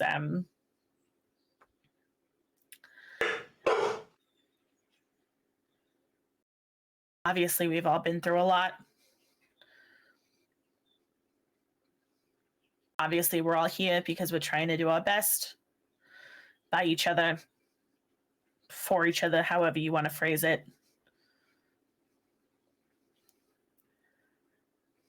I shouldn't have mentioned Misha that way.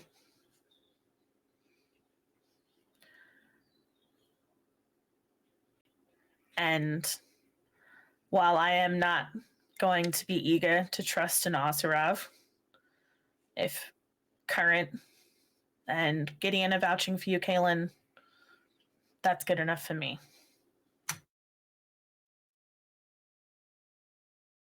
I think that perhaps with time and getting to know each other better, perhaps we'll come to at least a nice working relationship. At that point, I think Ystera speaks up for the first time and says, yes, I think it'll be more and more important over the coming days, weeks, eons that we are able to distinguish who our true allies and our true enemies are. I think we should all be very intent about that. I agree with you, but I'm sorry. What was your name? Ystera Pressfiend. Ystera. Okay. Nice to meet you, Ystera. Nice to meet you as well, Kaylin. And for what it's worth, I welcome you to this rather motley group. I promise we'll stop biting that hard. Yes, well, I'm sure with this party we'll all have plenty of time to get to know each other. I do hear that Anpara's soirees are unlike any mortal affair. And Ystera kind of like smiles and nods as if like she's thinking about it too, and she goes, yes, I suppose both the sun and the flux are quite radiant here. Well, I'm certainly looking forward to catching up with old friends and learning more about new ones.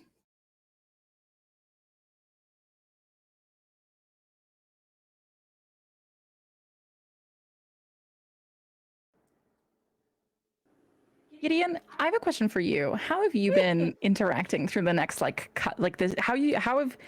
What has your face been like? Even like your face been like throughout this downbeat, right? Like it's how like visibly to say if like Alan was looking over to try and check in on you, what would he be able to kind of pick up on?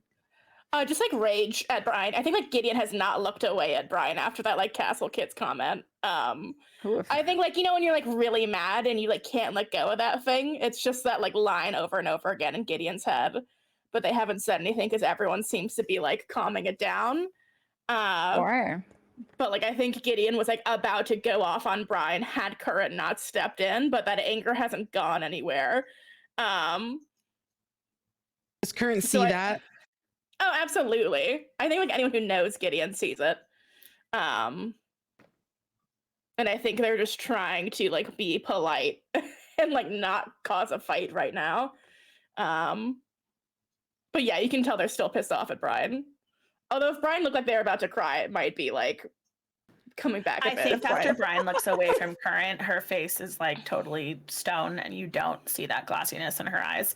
I think that was a moment of vulnerability that she offered literally only to Current, which is probably a first for them. I was actually going to say, I feel like Current could probably still take a string on Brian for that moment if she wanted to, but I don't want to break the game. So I think string giving as players is illegal? done mostly no. I think is done by calling for an entice move by the grand majority. There's not anything besides that. I think like you should be influencing with those strings and you should be relying on your moves by like you can also just like call Smitten, which is also very available at all times. But I think you should be leaning into your playbook's moves to be interacting with strings with the party members, I believe is how or that like is supposed to work. The connect move is a way to gain strings. Connect.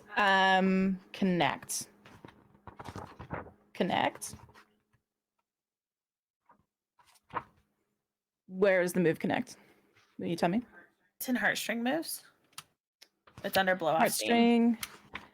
Oh, gotcha. Sorry. This is that's the variant rule, I do believe. So sorry. I'm not in the back with the variant moves. Let me go pull I that can up. read it. Would you like me to read it? Please do. Okay. When you choose to connect, you choose to. Okay, so when you appeal to someone's desire for emotional or social connection, roll There you go. plus heart. On a 10 plus, you gain a string on them, and they choose one of the following. On a 7 to 9, you gain a string on them unless they decide to choose one of the following. And then the 3 options are introduce you to a new potential friend, invite you to a social event, or proclaim their interest in being friends with you. There you go. Would you like to go back and resolve that as a roll? With current. Mhm. Actually, you know what? Yeah, because I think that. Well, let me ask Lyrica. Actually, Lyrica, do you feel like current was trying to go for like an emotional or social connection by mediating that conversation? Yeah, because Current very much feels the pull of they're very close with Brime, and they've also grown up with Caleb. Okie dokie, I will do this. Oh, yeah. So I think like the roll. Sorry, were you rolling to? So Brian, you are specifically rolling to entice. I would be rolling to entice. connect. Sorry, to connect. Sorry, I was thinking. Yeah. Sorry, I was having the thought where I was like, I think if current does it, it's entice, and I think if you do it, it's connect. And so I was having that full thought. I was asking Gotcha. current if that was what they were going for in that moment, so that it would make sense for me to like on the flip side of that, like try to give them like appeal to that desire. Sure, gotcha. I'm gonna do a roll plus heart then. Hmm. That's a 2. I'm gonna mark my experience. Okay. I still literally cannot find what you are doing. If this is a Notion, please send me the link to the exact spot we were at. I'm looking at it in OMM. Gotcha. We Then I all will just have it pull up on your our sheet. on our list. can pull Yeah. Gotcha. Yeah, I will pull it up. No worries. Okay. Perfect. Thank you. All right. So that's a downbeat, isn't it? Oh, Brian.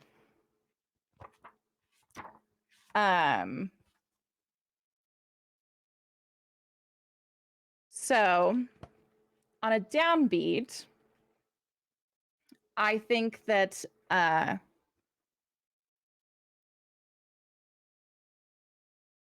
Current, I think my first question is like, why does this a chance for connection not truly work for Current in that moment? I think Current was. I know that I know that it was directed towards Gideon. Not that that makes it any better, but like the Castle Kid comment hurt a little bit because I felt like Brian and I were starting to like we're buddies. So maybe it was a little hard to receive or to see anything either way because I was kind of dwelling on that kind of defensively. Okay.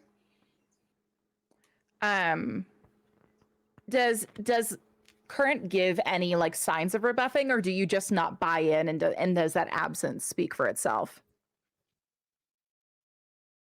Yeah, I think when Current answers back and says and talks says the word Castle Kids, they say it in a way that's very like slanted back, like, you know, I know we're just Castle Kids.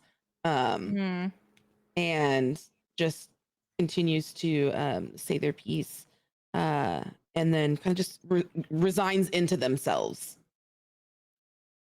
Okay. Yeah. I think even though you feel Ystera come to stand like closer behind you in that moment, there does seem to be a bit of like less people are making eye contact with you in this conversation. I think like Corvin picks up on Gideon's anger and like has decided how to treat you. Right there are some of those like clear moments. How do you feel about the condition guilty, unless you'd like to take on a different one?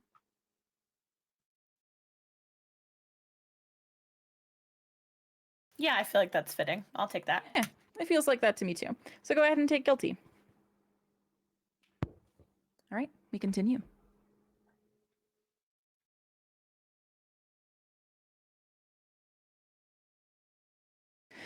At that point, Ystera says, we've probably got about 15 minutes. before Oz gets back, I'd focus on saying any more pertinent for less ears information happens during that time.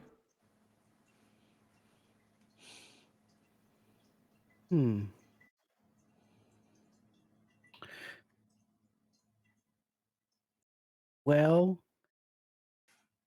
I think, I mean, I'm still getting to know some of you, but I'll go ahead and put my trust in all of you, considering I do trust some of you. I made an interesting discovery when I got here. And that is that I have 2 arcanic deck cards. I have the Sword of Valxor, and I have Doxon's card.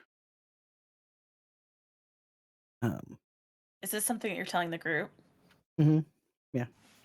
You have Doxon's card? I do. I have Doxon's card. Yeah. And I don't recall everything about them, but I do remember learning a bit about them, and I know that whoever collects them all, there's like it's like very powerful if you collect them all, but like I didn't always pay that much attention in school. So so that was something that I discovered yesterday. Interestingly enough, there's also this might sound weird, but there's I think there's a person. I think there's a person stuck in one of these cards. I mean, a person on your card. No. I mean, in. They Like a I can trap? hear them yelling. Yeah, like a trap. Sorry? Excuse me? Yeah. It looks like a girl with pink and purple pigtails. Oslo. Also, Oslo? Oh my god. Oh my god. You know this Okay. person? It's Nakia's shitty little ex-girlfriend. Yeah. Did they ever break up, or did she just kind of disappear? She just kind of let that one go. Yeah. Well, here she is. I don't know how let go that was, but we just got to get her can out. she hear us?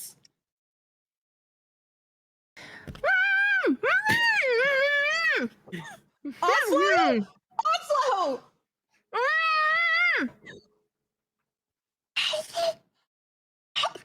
Get her out, Kaylin!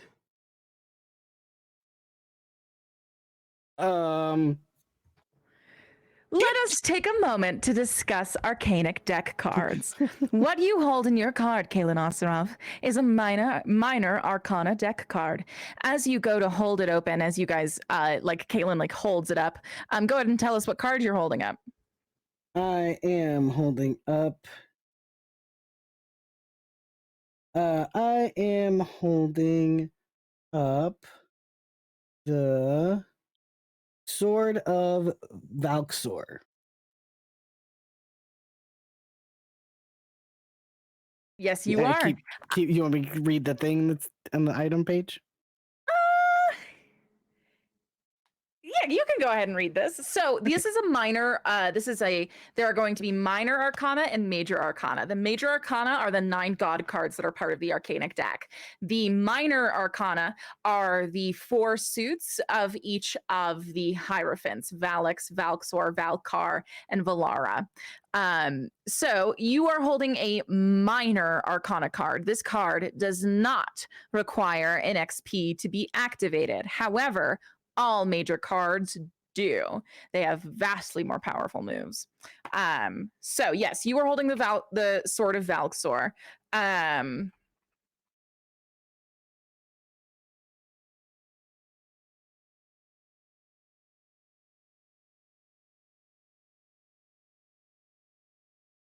So yes, go ahead and read what's there. Okay. Judgment. Spend 1 string on an NPC to trap them in this card. For every day you keep them there, take a condition. For every day they spend with you, they take a string on you as they overhear everything around you. To release them, say you're granting them mercy and give them a string on you. And then verdict. When you fight someone, you can suffer a condition to choose an additional option from the fight move. When you do, ask one of the following. Why do you deserve mercy, or why do you deserve retribution? So, this card that Kaylin is holding up features 2 swords, both lit aflame, crossed over one another. At the end of each of the hilts of these swords, there is this glowing orange chain connecting each of the swords. And the funniest thing about this bottom link on this sword is you see that it's more translucent than the rest of them, as if it almost has an ephemeral quality to it. Who out of this party do you believe probably knows the most about the Arcanic deck?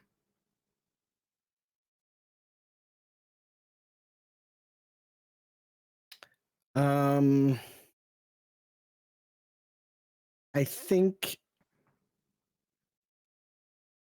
And that's like for a group answer. Like group answer, decide who knows the most about Arcanic deck cards going forward. It's Gideon. Gideon. Oh, okay. Because Yes, Valerio is I know. fucking obsessed. And Nakia has a shit ton of cards. Yeah. Yep. Okay. So then, Gideon, you know that obviously the Hierophant, like the specific Valxor cards, obviously represent law and war, right? Corbin's a law mage, very much that sort of thing. And you know specifically the Sword of Valxor is known as the Justice card in the deck, right? Kind of like how the Death card in tarot means like, oh, but it's like new beginnings, bestie. This is specifically the Justice card. I think I relay that to everyone as Kaylin like pulls it out.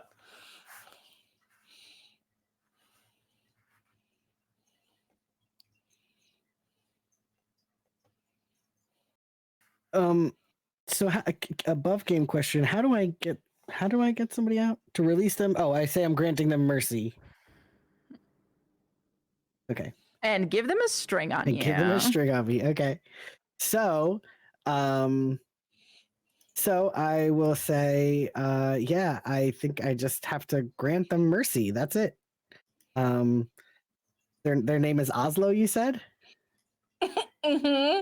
Okay. Well, Oslo, I'm granting you mercy.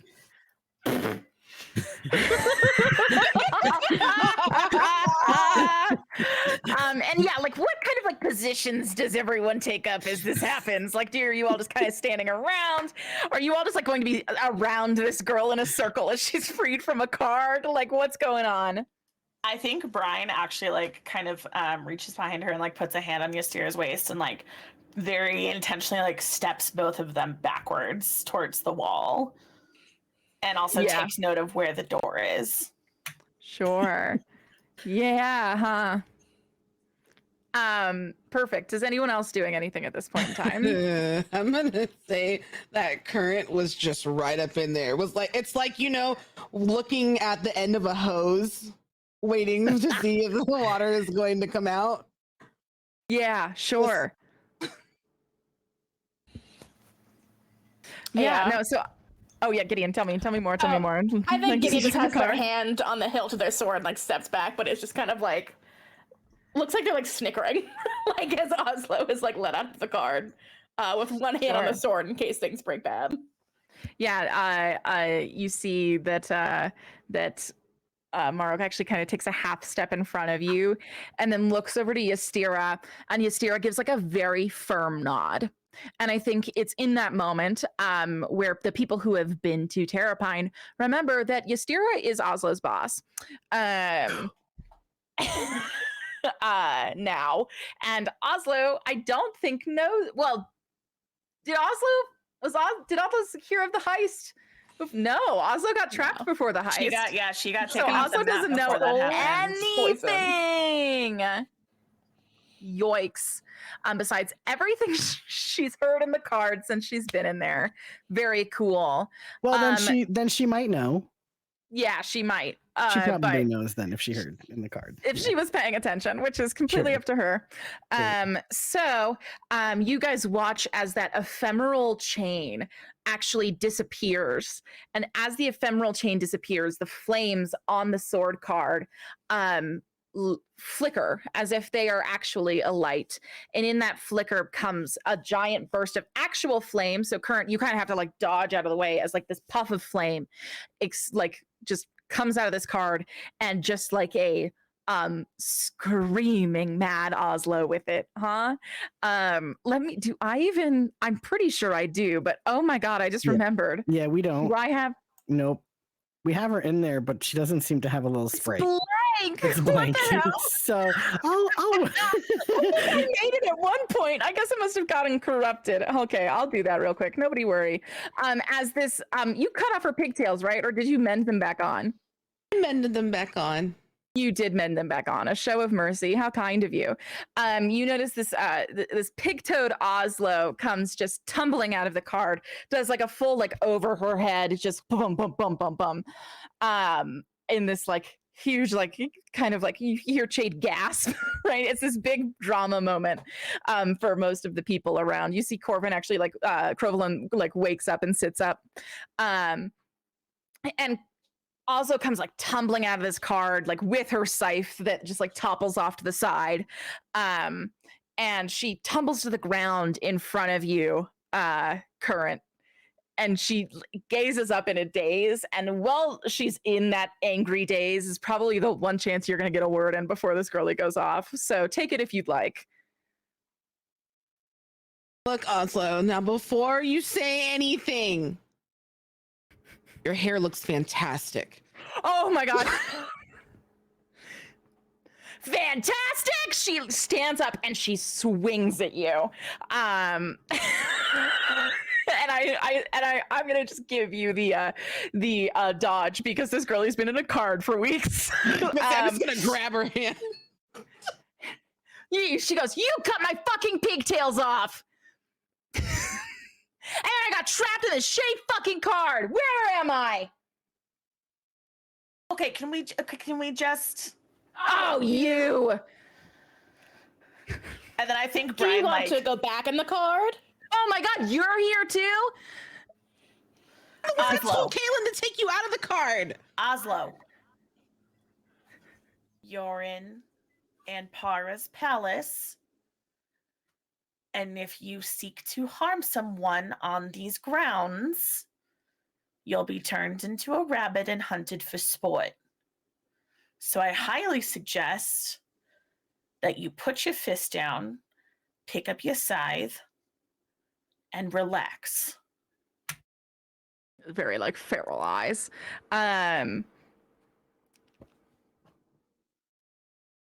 Yeah, I think let's go ahead and have her do that. She kind of like is wordlessly like just trying to take everything in at once, right? Shoots over to Kaylin. Tomorrow, I know Morrow, don't know that person. Like, okay, and then there are those people who I vaguely met and I barely remember, and that's Gideon. And I think like that's the place where her brain gets to stick, is she finally looks over at Gideon and goes, "Where's Nakia?" On a mission. She's here. She's safe. She did not know where you were. Okay. How did you get in this card, Oslo? What happened to you? It's not your business. Do you want to go back in the fucking card? Because we can put you back in the You fucking want to put card. me back in the card? You're gonna put me back. Sure. Yeah, she starts trying to get into Gideon's face. And I think that Morrow steps forward at that point. She didn't and even just look like, for you. Gideon's like, yo. did you yell that at her? Yes. I don't know, like, there's not a move for like serve someone into the abyss. Dagger. Oh my god. Jesus. Serve someone into God. the abyss. I like Gideon takes all of their anger that was going at Brian and is like, someone to take it out on, and just throws it at Oslo. I love that for you. Oh my god. Yeah, I think that that like Mara like definitely steps in between the two of you. And just like Oslo is just I think everyone else witnesses as like Oslo and Gideon just start like screaming at each other. Does anyone have any plans to get in on to interrupt that? Yeah. I think yeah, tell me more. Current's gonna step up and be like, look, Oslo, you need to chill out, and is gonna do a little bit of magic and just create like this little frost cloud that's just cold. It's just fucking cold. And to hopefully literally chill them out a little bit so they'll calm down.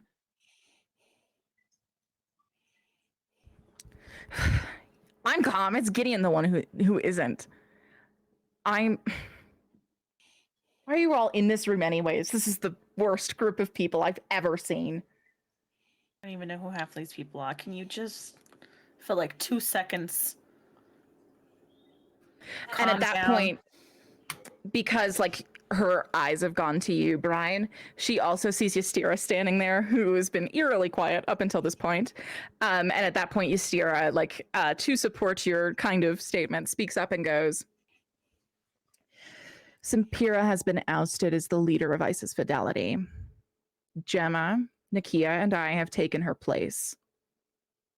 I am one of the guild masters of ISIS Fidelity, and I expect you to act like a member of Fidelity while you are in this room. Stay your hand. Oh, can I declare smitten with Ystira?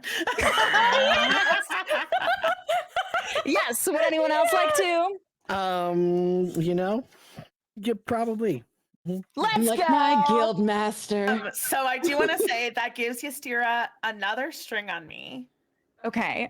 She already has 2, I believe. Go ahead and just read the smitten for the Okay, whole party. Because this also has a special effect for me that I wasn't even thinking about when I said that. Ystira's really hot. Oh, So great. when you become smitten with someone, always your choice. Say why, give them a string on you, and answer the question in the Truths of Heart and Blade section of your playbook, which I found finally. Thank you. I found all the things that I needed for this.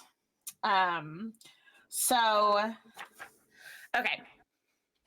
I'm smitten with Ystira because Ystira in her power lesbian phase is sexy.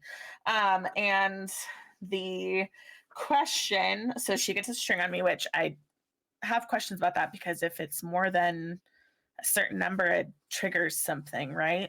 Yes, if it's more than 4, I gain a lot of insight on you. So if it's, so we're only at 3, I think, because you only let us do a maximum of 2. Okay. Yes. That will trigger something with me that we can resolve in a second. But so that's the reason why.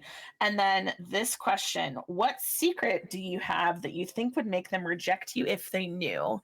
What secret does Brian have that I think would make Ystira reject me if she knew?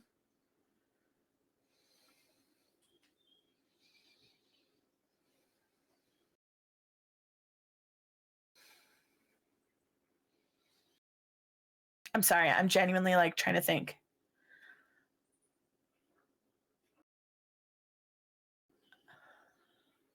Because she already found out about Gemma, Yeah, she did. which is a darn shame in terms of TSL. You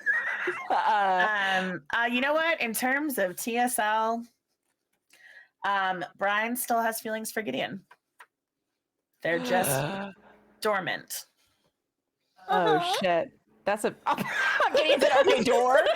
Dormant, more like doormat. Jesus. Putting on lipstick during this is fucking iconic.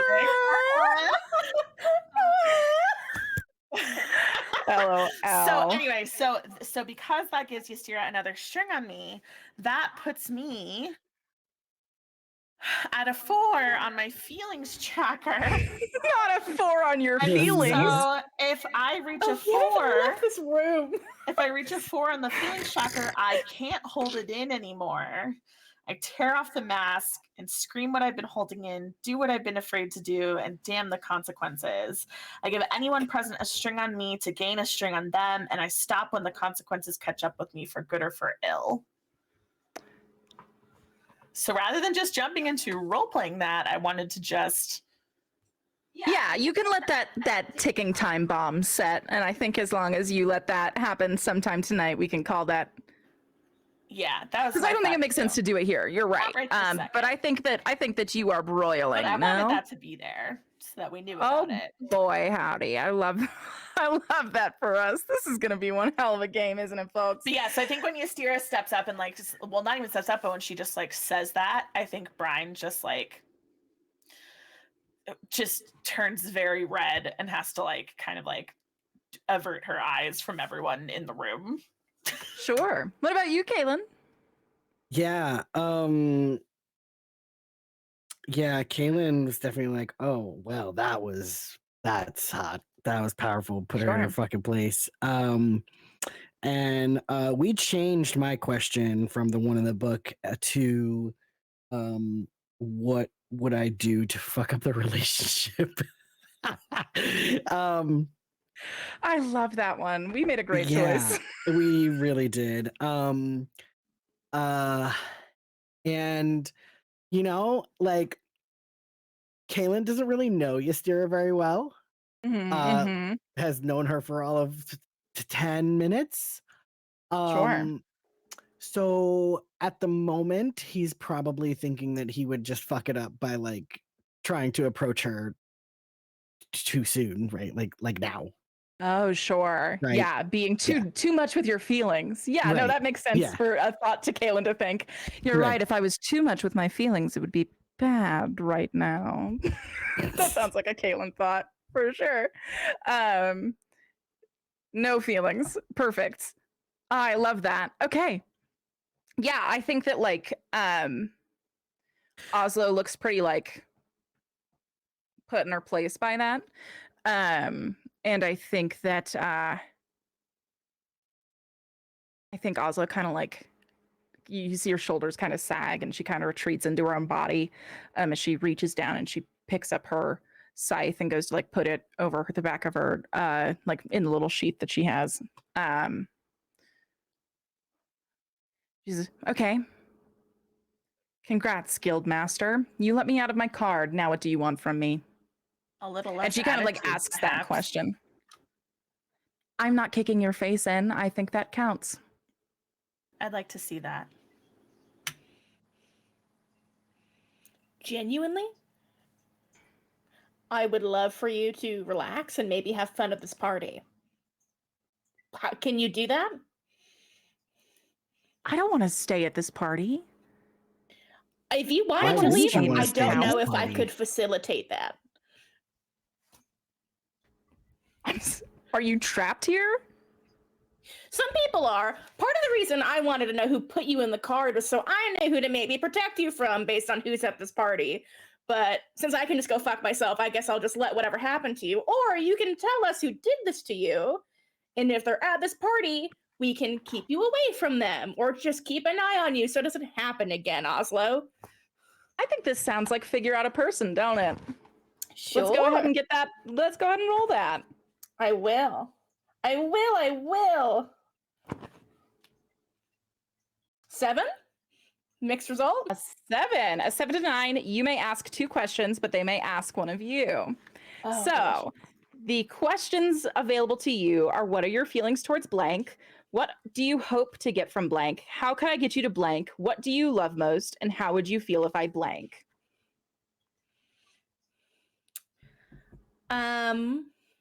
How can I get you to cooperate with us? Okay. I think, okay, so that's your first one. What's your second one? What are her feelings towards Nakia after I just yelled she didn't even look for you? Sure. Okay. All right. So what are your feelings towards Nakia and how can we get you to cooperate? Okay. I think that I I think you get a lot from nonverbal cues in this one. I'm not going to lie to you. But Oslo's a pretty easy to read book, though it is a one that is trying to pretend it's closed. I think that in that moment, like the offer, I think that you're one of the few to catch like her eyes kind of like frightfully flit to Brine and Ysira and back. You get the feeling that like getting her utmost cooperation might not be possible with them around because of some fear that she has around that. I think that you also think that like because she is in that like scared kind of state, that the best way to get her to cooperate is to make her feel like she's not being interrogated. Which I think some people are trying to do. So that might be hard. However, I think that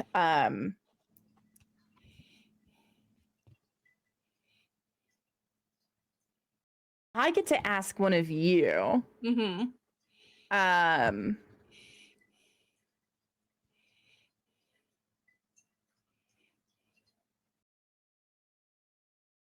think her question for you is, how could I get you to protect me from the consequences of my actions?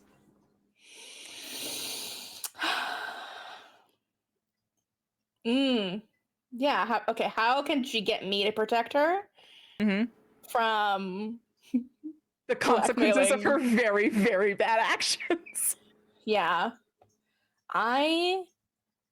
Is it like cheesy to say that just like, I don't know, she's someone Nakia cares about, and even if she's done bad stuff, I think Gideon will like maintain your relationship with Nakia and don't be like cruel to her, and I will still care about you because you to like Gideon Oslo is I think around the same age, but she seems just like a scared teenager, and Gideon wants to keep her safe even if she's a shithead. So that's sort of what's kicking in here. So don't like be a fuckhead to my sister, and I will be very invested in keeping you safe. Okay. And I think like how do you kind of like extend that olive branch to her? Because obviously the question isn't out loud, right? Yeah. Let's read this for chat just so they can get familiar with kind of how this move is supposed to work. Because I just remembered that this is one of the first times we're using it. So one moment. So figure out a person. The characters you encounter will likely have hidden agendas, private desires, and intense angst. When you talk to or observe a person, you can invoke this move to learn more about their inner truth. Your character doesn't have to literally ask the questions from the list, and the other character doesn't necessarily speak the answers out loud. Rather, you can infer the answers from their body language, careful observation, or even metaphysical or technological sensing. If you're having trouble coming up with a rationale for how you learn the information, call it intuition. So, how do you kind of let her know that like Nakia is sort of the key to? I think like Gideon pours her like a little glass of like champagne and like sort of positions themselves between Ysira and Brine and Oslo and like slides the glass over to Oslo. You see like Gideon's anger leave him, and she just kind of goes, "She did not look for you because she did not quite get a chance to. She found her mom, our mom, so she's had a lot going on, and then was teleported here." So I think Gideon reveals that it wasn't like a cruel ignoring of her.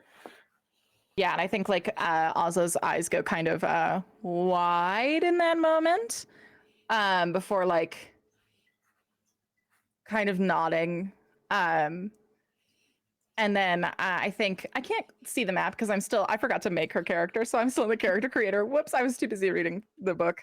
But I think in that moment, Chade, if he's still sitting in that chair, stands up to offer it to her, and she sits down in that chair. Not the blood-soaked couch. So that's that.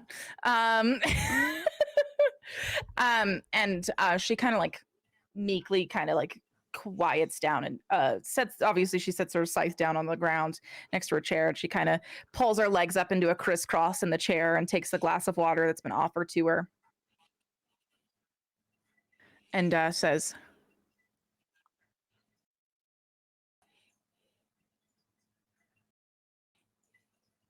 yeah, I'll tell you who put me in that card. if you want to. But that's all I'm telling you. Sure. Yeah. Chinthrick's put me in that card. Brian. Well, we flexes already her wanted hand to kill into him.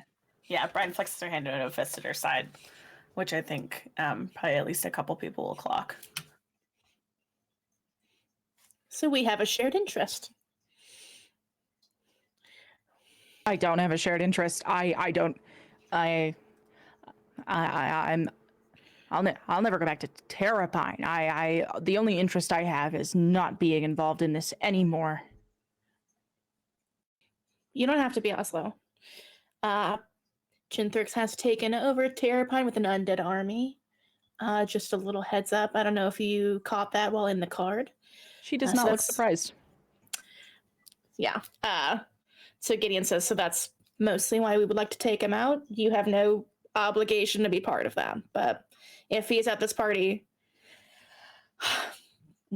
I will make sure you're not cornered by him or anything. Okay? She kind of crosses her arms and just nods. Seems like there's a truce between everyone here, so your safety's guaranteed. And after the party, if you would like to stick with us, I will make sure he stays away from you until we get somewhere safe and you can stay with us, go wherever you want, move to Mirage City, dye your hair, whatever you want to do. Mirage City is worse. Why is that? Is it just bad people there? Her eyes go up to Ystira, and then she says, "You could say that." I think Gideon leans back, like not wanting to ask more questions and push it, and just kind of lets it go.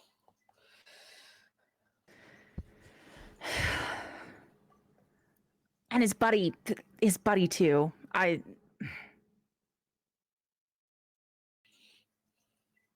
Bang. And like her head snaps up to you. She just kind of like nods.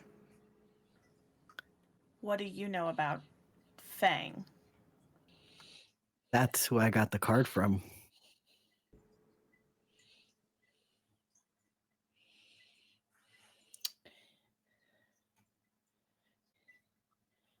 Are you like friends with him? Oh, so I know that we had like a total info dump when we all got together, so you probably don't remember. None of it. Yeah, None of it. Not one I bit. don't None of remember it. Most of anything. I that blacked out. happened. Yeah. Yeah, there was All the NPCs concur. I don't remember a Yeah. single. yeah. Not a I single. got was a so lot. mad at Brian, I Those forgot it all. I'll Yeah, admit it was a lot of stuff. However, yes, I do know Fang. I had slept with Fang at one point. But then I do remember that there were some bad things that Fang did to Ramona and to Current. And he was an ass. And so, but I didn't know that at the time when I hooked up with him, right? Because had I known, then I would not have hooked up with him. Oh my god, stop fucking talking before you dig yourself a bigger fucking hole. Are you kidding me? And she's gonna turn to Gideon and she goes, "You want me to be friends with this fucking piece of shit? Sleeping with Flux? With Fang? The one who kidnapped Current's fucking dad? The one who tried to kill me?" He also kidnapped me. I didn't know any of these things when I slept with him. I don't care. Who looks at a Flux and thinks, oh, but wait, you want to sleep with Aunt Para too, so I guess I shouldn't be fucking surprised. Ystira just quietly goes, "Brian." No, don't. I think Kurt's even gonna say not this time. And I'm gonna walk over to Brian. I'm gonna push past Current and walk right up to Kaylin And I'm going to lift my chin to look at him because he's much taller than I am. And I'm going to just very calmly say, the second we step foot off of these palace grounds, your blade better be fucking sharpened, Prince Kalen. I won't stand for someone who spends time with a murderer like Fang. Especially not if you're going to come in to this group and act like it was oh so innocent and you didn't know. Smarten up. This isn't Kurthus. Oh, this rich coming from an assassin. And do you want to know the kinds of people that I take out? People like you who don't care about hurting the ones they love as long as they can get some dick. Don't. You know what, Brian? You know what, Brian? I'm ready for you. Okay? And the minute that we set foot out of this fucking palace, it's on. Great.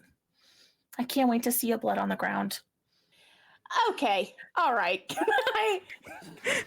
Someone's gonna have to physically pick her up and I pull her think, away. like, if we can use like magic as like flavor, I think Gideon Yes, like please. telekinetically like moves you two apart from each other. Like if we can have that be like a little magic moment.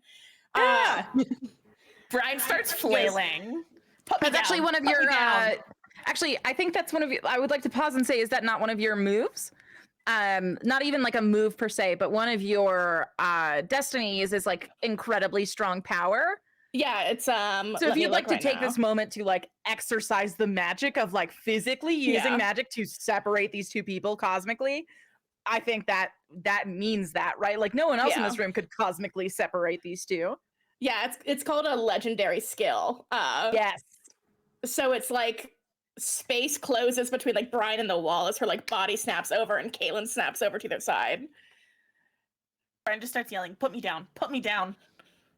Kaylin's me Wait, down. just like a fucking Kaylin's adult, just Brian. fucking staring. Blank Tell me face, to act just like an staring adult. at I'm older Brian. than everybody in this goddamn room. Put me down. You're fucking fooling me, Brian. I don't know how short your memory is. Did you see how I looked when I showed up here to save you? Quite literally on death's doorstep. Covered in blood, by the way. Yeah, whose blood was that? You It still was- haven't told me. Some of mine and some of other people's, Brian. That's what happens in combat. You failed at every murder I've witnessed you try, so I don't know how you're gonna manage that. Kaylin, Misha would be fucking embarrassed if they saw you acting like this. Step it up.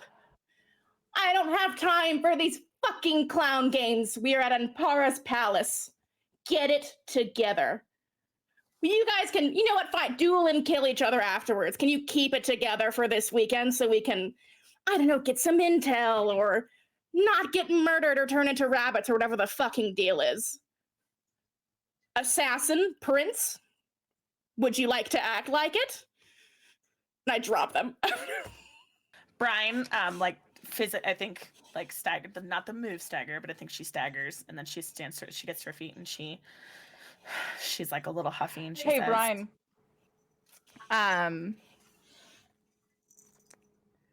I think that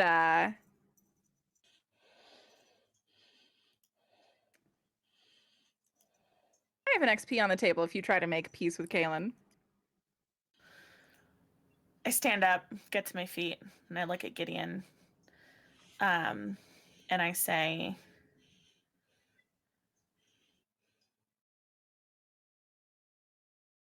I ended up here because I made a fucking deal.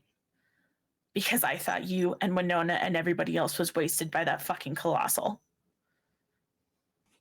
And to be frank, I didn't think you'd come. So thank you. And then she's going to look at Kaylin. And she says,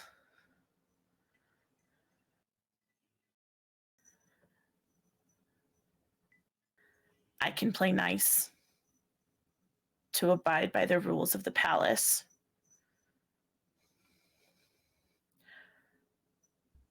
but I can't promise anything beyond that. And then she's going to turn on her heel and walk out of the room. Oh, Kaylin's not going to let you walk out of the room. Kaylin's going to say, How are you going to stop me, bestie? I think we can have a hitting the door, like the door hits, like final comment if you so choose, Go for Kaylin. it. I think have your cake, eat it too. Everyone wins. Kaylin's going to say, well, fine. I'm happy to play nice while we're at this party. But remember, Brian, some of the people that you love have questionable relationships too. Actually, okay, fair. Okay, you know what? She's going to spin on her heel and she has her hand on the doorknob. And she says, if you think you know more about the people I love than I do, you've got another thing coming, Your Majesty. And then she walks out.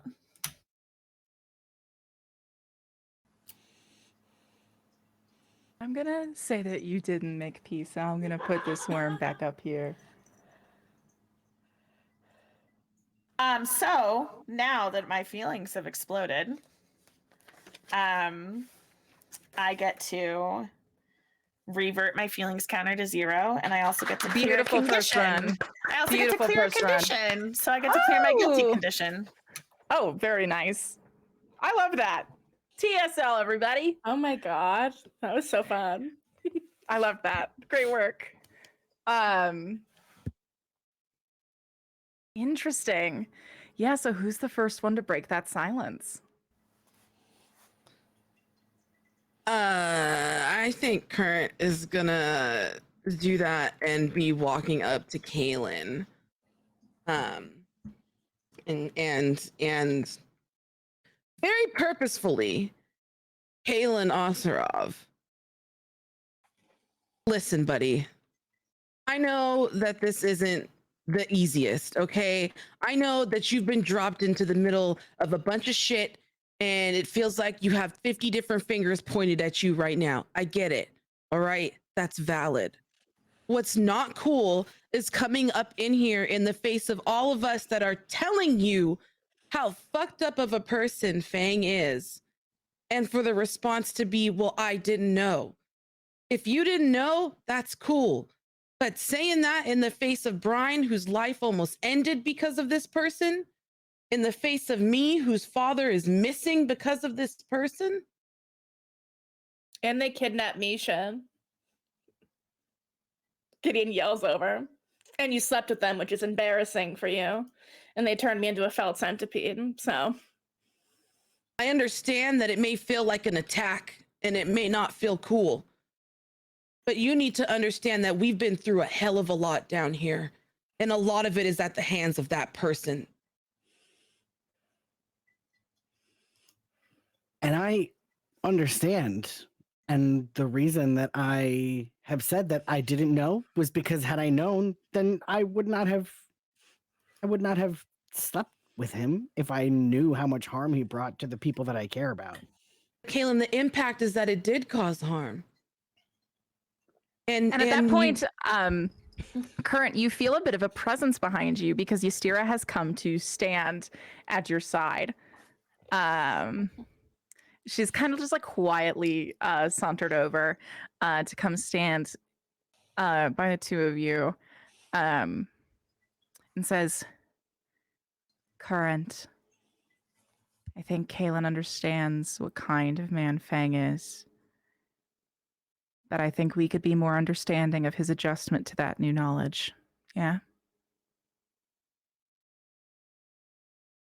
You're right, Ystira.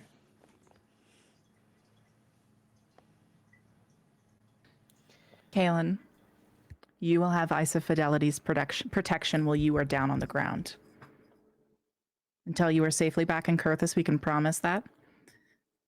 And we can see towards that promise extending towards the weeds as well. Thank you, Ystira. I appreciate that. But I also think, as a side note, that I think that Kaylin would have to mark a condition. Oh, shit. Yeah. Kaylin would have to mark guilty. Yeah. Ooh. Yummy. Yeah. As you should be. Sure. Yeah. Please. You rise Because- from under the floor vents. Yeah, because right, like I think that Yeah, you so know, I think the way to like call that is is you can call your own stagger. I don't know if you can call your own condition mark though, which is what I'm currently looking at right now. I haven't seen like a mechanic to call your own condition. When a character conditions, okay, PC can take an emotional form on them. Conditions are blah blah blah blah blah blah. Oh, cool. It doesn't say. Oh, hold on. yeah, you can inflict conditions the player in charge. I think I'll just vamp a little while you guys are reading if you Oh, want. please, thank you. You see like Gideon's looking over at Corvin and it's like, see, this is why I know that you really like Kaylin. They're like having a little quiet talk. And Gideon's like, Corvin, you need to get over this man. He is sleeping with the worst flux. I have met someone down here I think you'd really like. He's currently in a magical coma, but his name's Yaldek. And I'm sorry. I think... I'm so sorry, Gideon.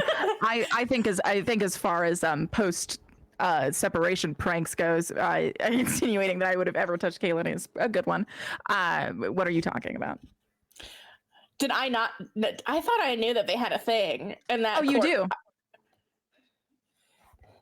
Sorry, are you gaslighting yourself as like a bit, or like is this like coping for? You know, I love to gaslight myself as a bit. That's how I got through law mage school. Yeah. I don't. What are you talking about? Okay, my social skills have deteriorated. Are you pranking me, or is this? No, my social skills also deteriorated. I fell through a pit and landed in a palace. I don't know what you're talking about. You have no memory of your sexual romantic relationship with Kaylin Oseroff? I feel like I would remember it if it had happened because that's a prince over there. So I have Okay. such bad news for you. It did happen, and it seems you have forgotten it. But maybe this is good. Just don't ever do it again. Just don't ever do it again. Because it was bad, Corvin. Because he didn't like you a back. drunk? No, it was like you were like it was like over time. No, if I You- was in love with him, that sounds like a lot late. You never said that, but you like liked him a lot, and he like didn't like you, and he felt like Julian was cool, and like Julian's cool, but like you're you. This is alarming. So you magically okay. So your memory's been tampered with. I have bad news for you. Magically, it seems. Are Did we you do this to sure yourself? this isn't a prank? I would. I'm so sorry. I'm still not convinced this is not a prank. I would end the bid right here if it was. I pinky swear to you, this is not a I prank. know you've never pinky swear through a bit before in your life. You think that's sacred. I wish it was a. I wish this were not real and you had not dated Caitlin Oseroff because again, you really liked him and he was like lukewarm on you. It felt like that was my take. That's really sad. And I told people you were like bad at sex. That was like what he told people. What? It got back to me. Yes. What? And Misha and I didn't talk about it. We had. Oh, I got to talk to you about that. Yeah.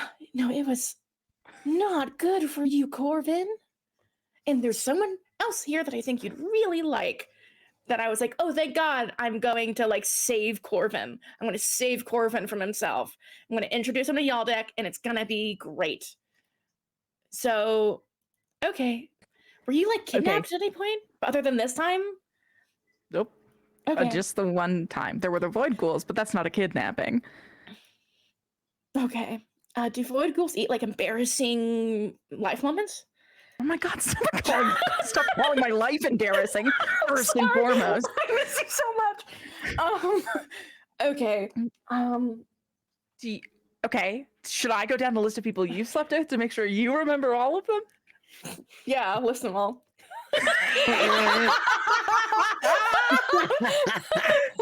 Gideon like looks back at Mara and looks back at Corbin like a little bit. Yeah, like jokingly. Go for it. Okay, we need to talk to like an adult. We're in our 20s. I'm Gideon. almost 30. No, but like, Alan? I don't want to tell Alan that Kaylin and I. He can't handle that. No. As soon as Ystera is done talking, Who is that? that's like Brian's like not wife. Oh no, then. No, she's like chill. She's like way more chill than Brian. She's able to like clamp her feelings down, and you can like talk to her the way you can't to Brian when like Brian gets like that. Okay. Are you okay? I'm Did you- totally fine. I'm so fine, Gideon. I still don't necessarily believe that that I kissed a prince, but I don't want to go to the only person who could verify it. Because I think that would be an embarrassing question to ask. Hello. I can do it on your behalf. Did we kiss once? I'll do it on your behalf privately. Yeah. You do that. Okay, just go be casual about it. Go. Sure. Hey. Okay. So I just like it's like when you walk up on a group of people having a conversation, you just stand outside, kind of waiting for them to open up. Gideon's just doing that. and so now let's rewind some time and let's visit this condition taking, shall we? What did you learn, Julian? So I'm going to say that we can, simply because of this paragraph. In addition to their mechanical effects, conditions indicate that the specified emotion is particularly powerful for the affected character and remind the players to explore and express what that means for them.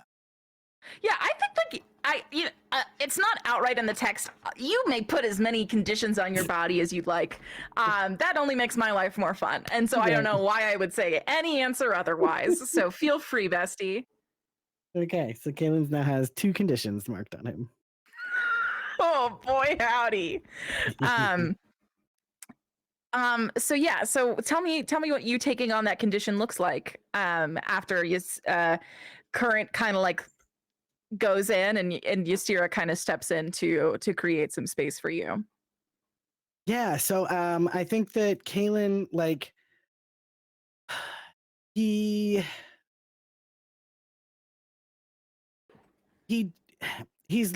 what he's looking for, right, is for somebody to say, I know you didn't do this on purpose, right, to hurt me, right? Like, you didn't know this, right? But knowing how much harm Fang has caused,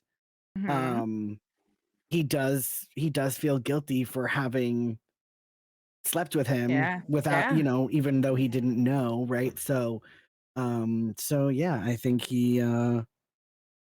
he's thinking about that. Okay. And how do you react outwardly to this situation then?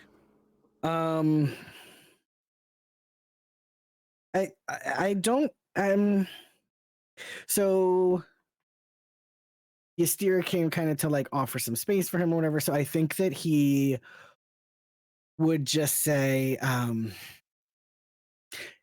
yeah, Ystira, thanks. I appreciate that. But it's it is a lot to learn about these things and how they have affected the people that I know and care about. So I think I'm just gonna have to take a minute and think about that.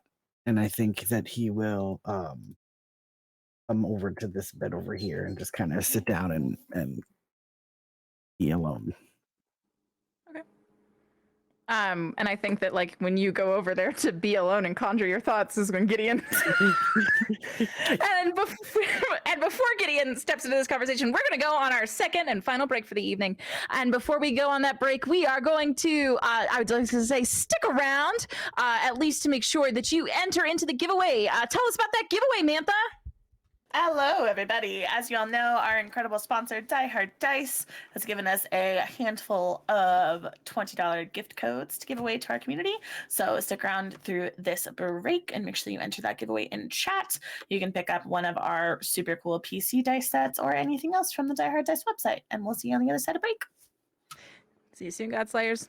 Last where we left off, Gideon was slowly approaching an actively in personal reflection mode Kalen, and I've been very excited about this, so I'd like to pick up just right there. Hey. Hello. I think Gideon's like hanging off like the bed poster. Cause how you doing? All right. What? And Kalen is just sensing just a very weird vibe going on from Gideon. It's like, are you okay? Can I help you? What's going on here, Gideon? I'm fine. Gideon like goes and sits next to you on the bed, Kaylin. He goes, so you slept with someone that tried to kill a lot of us. It happens. It's not great. But Yeah. you didn't know. And you don't know what you don't know. So Right. And speaking to of, be fair, oh, at least it gives me a leg up on trying to take him down. that's what I was gonna say is, well, now when we inevitably kill him, we can use your past history to exploit that if you're cool with it. Yeah. You know?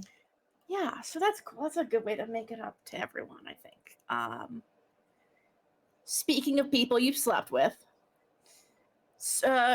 Corvin's one of those, right? You guys like dated, right? Like not dated, but like. Oh yeah. Yeah, that was a thing that happened. Yeah. So he seems to have, and I need your eyes to stay on me and don't glance over at him just for his sake, okay? Just don't look Okay. away from me as we have this conversation. He has no memory of that happening. So I need to know who in your circle like loves memory altering magic. If you know of them, I don't think it was you, surely. No. You wouldn't do Yeah. that. That doesn't feel like your flavor. No, I honestly though okay, wow. I think it's for the best because things didn't go great. And between you and me, I just think that I've met someone else down here that's good for him, and you seem like you have a lot going on. So maybe this will work for us. I'm actually right. That's kind of what I was gonna say. Is like I'm okay with that, right? Because like it didn't really like end well. So like just maybe like only that's if he just better can't for get them him. back. I would like him to get them back if he wants them back due to like the violation of personhood.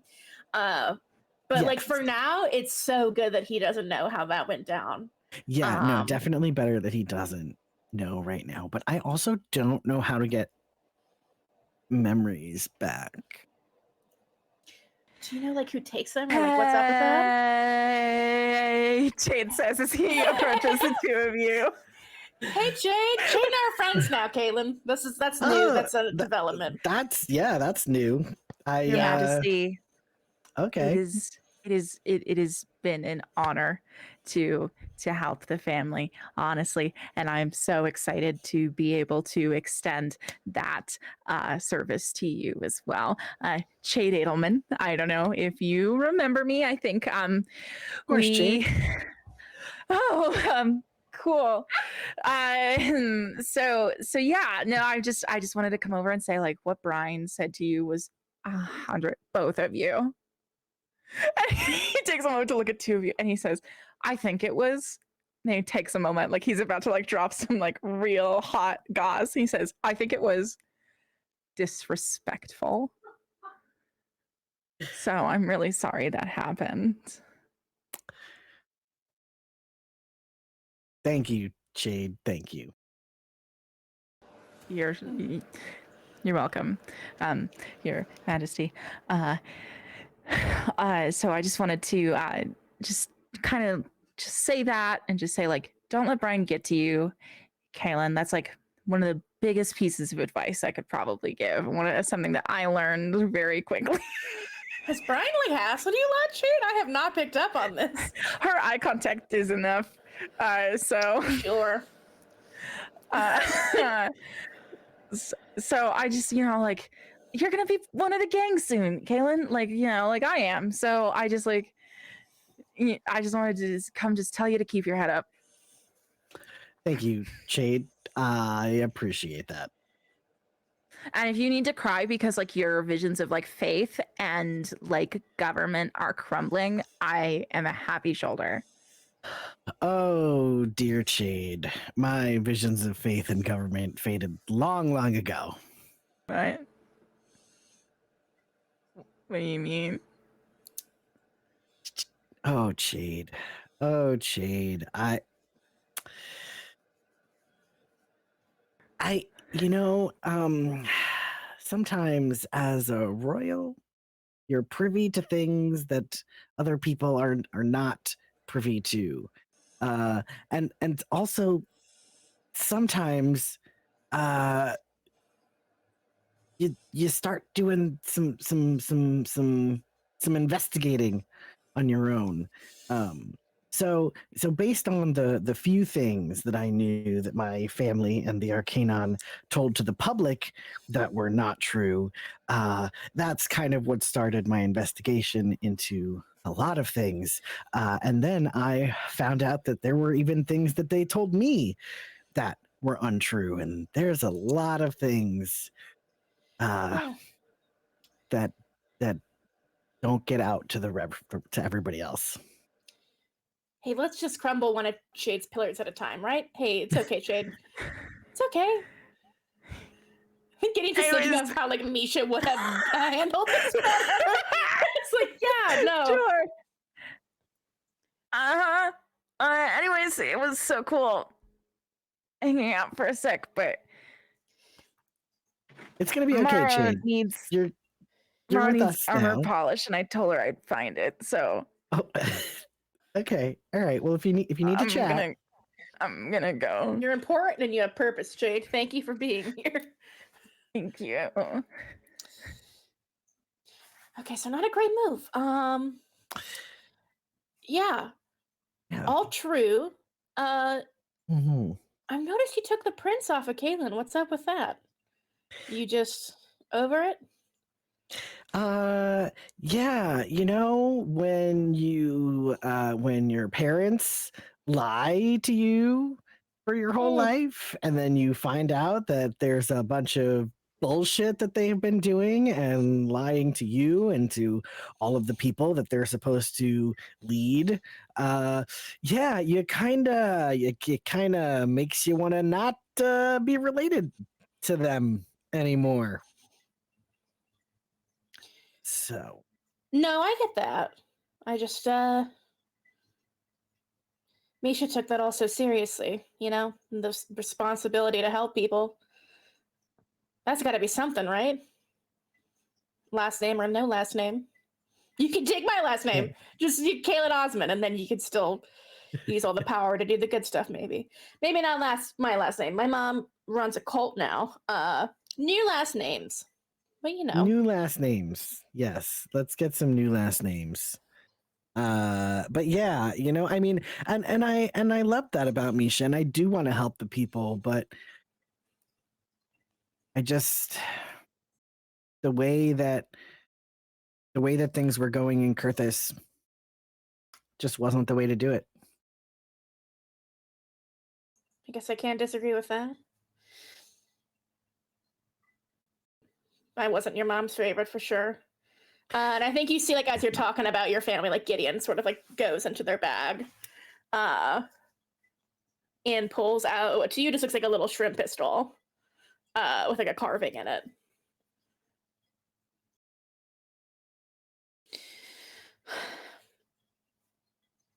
Misha and I got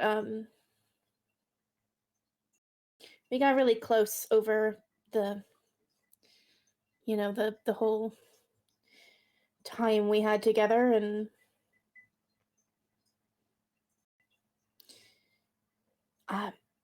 when they died, I don't know, it feels like part of you dies with them. So I'm sorry you lost two siblings. I can't imagine, but well, this was theirs, which is funny because it's the incredibly nerdy and useless item, which felt fitting for Misha. This looks like a shrimp. Yeah, it was their shrimp gun. They never used it, and yet I now associate with them more than literally anything they did own. Because I keep all their clothes in my room. Their shirt's my pillowcase. But anyways, I don't know what happened to Zara, so I can't speak for her, but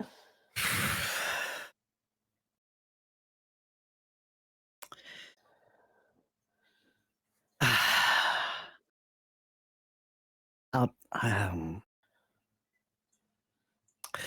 Zara, pretty sure Zara died to the void ghouls. And it was a rough night, Gideon. I'm not gonna lie to you. So obviously you know that Julian and Misha swapped. immediately caught them. Literally immediately on takeoff. Yeah, Yes. yeah. Mhm. So, while I was upset at Misha for swapping places, I was also kind of happy that Julian was still around. I mean, I know that you know Mhm. my feelings for Julian.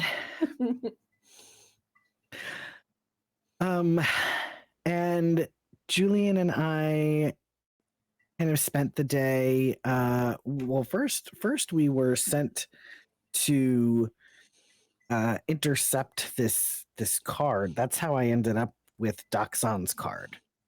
Was because Nakata sent us on a mission, and that's how we got that. We got it. You know, Clove was there. I don't know. It was a whole thing.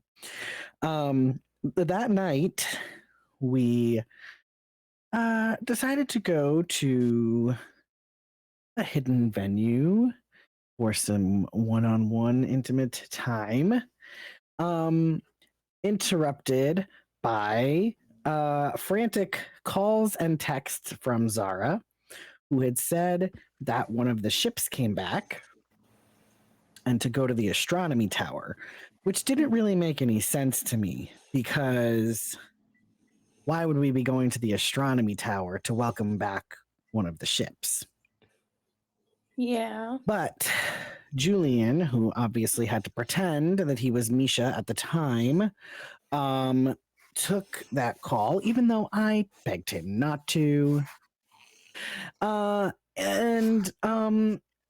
So then we went to the astronomy tower. But here's the thing. We went to the astronomy tower and I knew right away that something was wrong because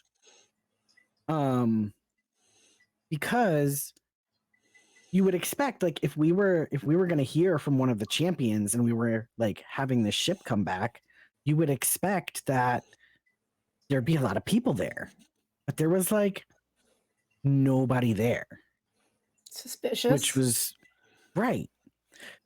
So we went and we looked for Zara.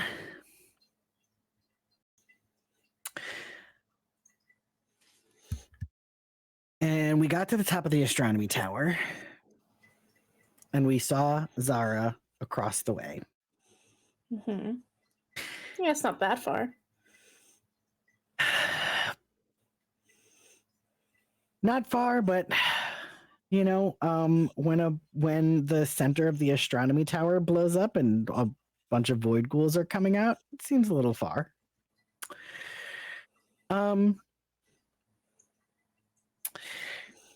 And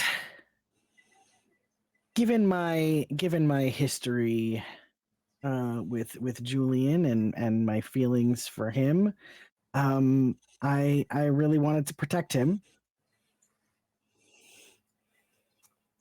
And I didn't feel that I could do both.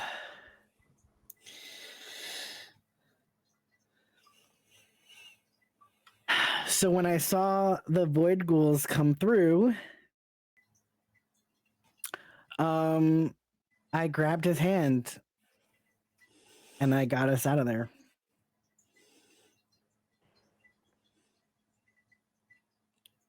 You left her in the tower? Mm-hmm. You left your sister to die in the tower?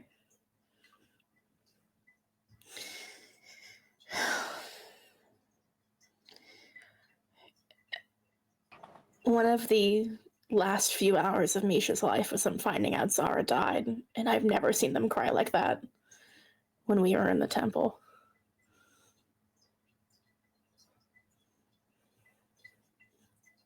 Misha was always the best of you.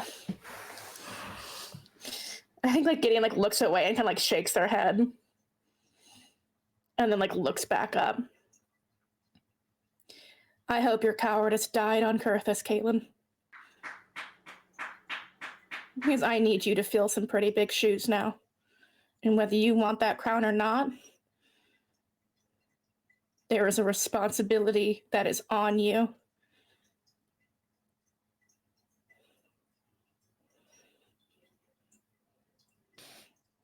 I'm not trying to be cruel, Caitlin, but I don't know what else to say to you right now.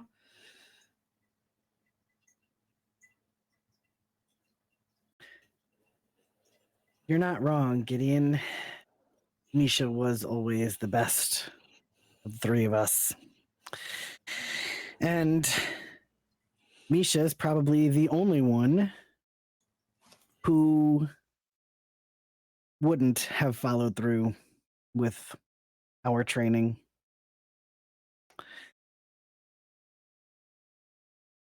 I don't know how much Misha's told you about what we've had to go through growing up. But we were always told that if one of us was in danger, we had to get out so that the rest of us could survive. That's the one time you listened to the crown, huh?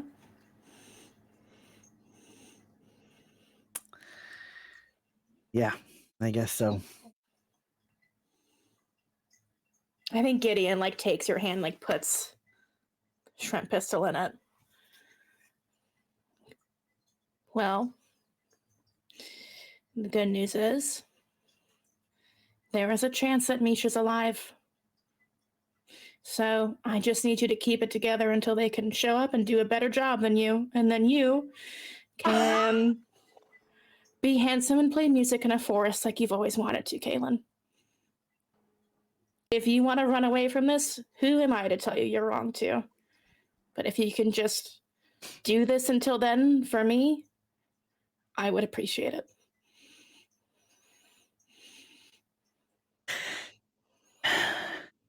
Yeah,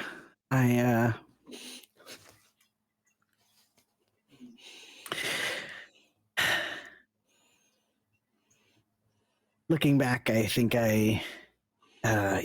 having now experienced the things that I have experienced over the last couple of weeks, I think that if I had the chance, I would do things differently. It's unfortunate, but the last couple of weeks have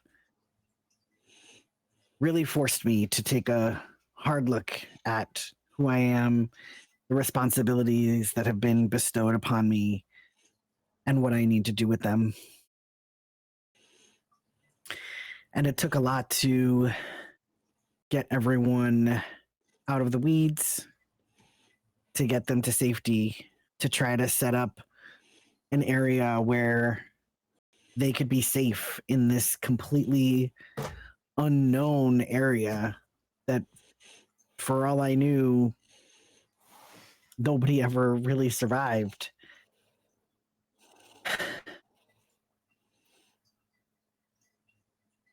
So I've done a lot of thinking and a lot of growing in the last 2 weeks, and I think that again, I would make different decisions if I could go back, but unfortunately, we can't go back. We can only go forward. And Gideon nods as she looks at you. Guys, I get it. You should be proud of yourself. Yeah. Well, I did have a really nice heart-to-heart with Mirafel, of all people. And that was the conversation that really helped me to realize the depth of the mistakes that I had made. And I made a promise to myself and also to Mirafel that I would make sure that she's protected. So I have to be able to find her here because I don't want you or Nakia or Mirafel to have to deal with the things that Valyria has decided that she wants from you. I think like you see like a fierceness in Gideon's expression as she nods and goes, "Oh, I promise you, Caitlin, I will not let my sister die, and I will not let that woman raise her. So, if you're willing to help me with that, I owe you everything." And I think like Gideon's about to get up, and they take the side of your head and pull your temple and kiss your temple, like the side of your head. And Gideon goes, "Thank you for getting Ellen out of that city."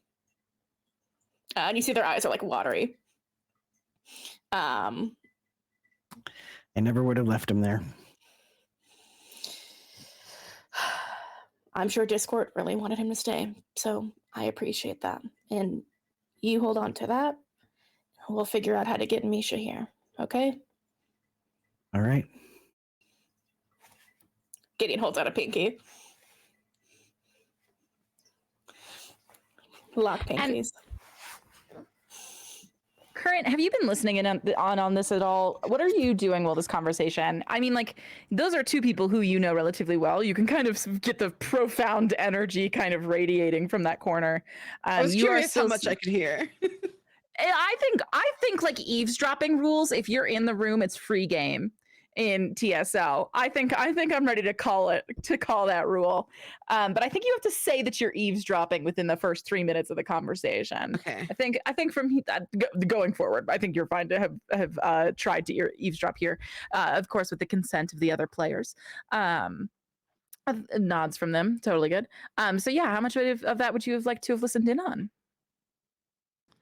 I think that Current was like pretty intensely like listening to what Kaylin was saying, but when it got to the part where Kaylin starts describing what happened in the tower, Current kind of has this moment of like long hallway moment, like totally disassociated and not realizing that they're like cycling through all these different emotions and like the bits that they're hearing, I think, and then don't realize that once they have come back into themselves near the end of the conversation where they can see like the pinky promise happening, they don't realize it, but they had been like clutching their fist so hard that they had been digging their nail into their fist, into the palm of their hand. And yeah, they knew that something bad had happened, but wasn't expecting that. And so there's very conflicting feelings because Kaylin is somebody that I've grown up with. We've been friends as long as I've been on Earthis. And things are very hard. And knowing that we've had to make a lot of, decisions that have good impact and bad impact at the same time, but struggling with this idea of that Zara was left. And I think like you're struggling with that feeling so much that like it doesn't really hit you that the person who was standing by you when like Kaylin left that conversation is still standing next to you and just so happens to be doing the exact same thing you are. Which is quietly listening in. And your fists are clenched and you feel like a hand come to rest against one of them as Ystira reaches out and kind of like places a soothing hand on yours. And then quietly, while holding your hand, almost to like tell you to stay in place for a moment, she leans in closer and goes,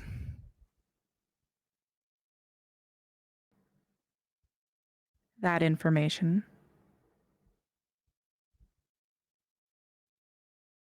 is more of a weapon than any blade in this palace current. Please see to it that Gideon is the last person he tells.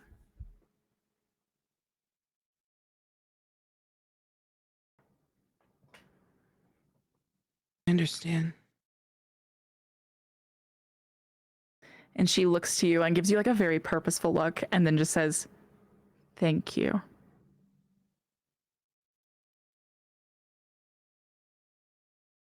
Brian. So when you stormed out of the room and you started walking down the steps of the spiral tower, did you make it all the way to the bottom?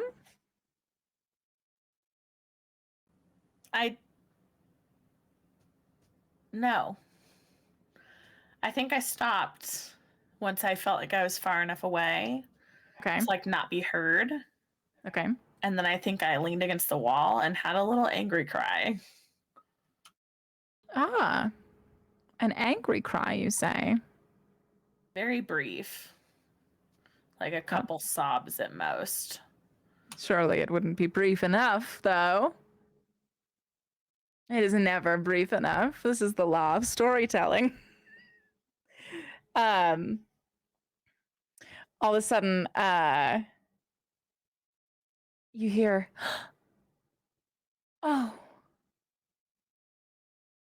it is truly such a shame to see such a pretty face cry.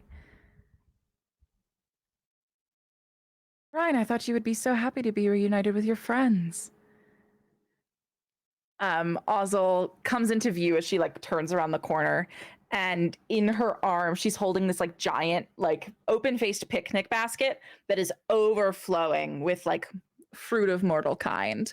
So like all of the stuff that you would see be like rationed severely in Kurthus, but it's like the fullest fruit basket you've ever seen.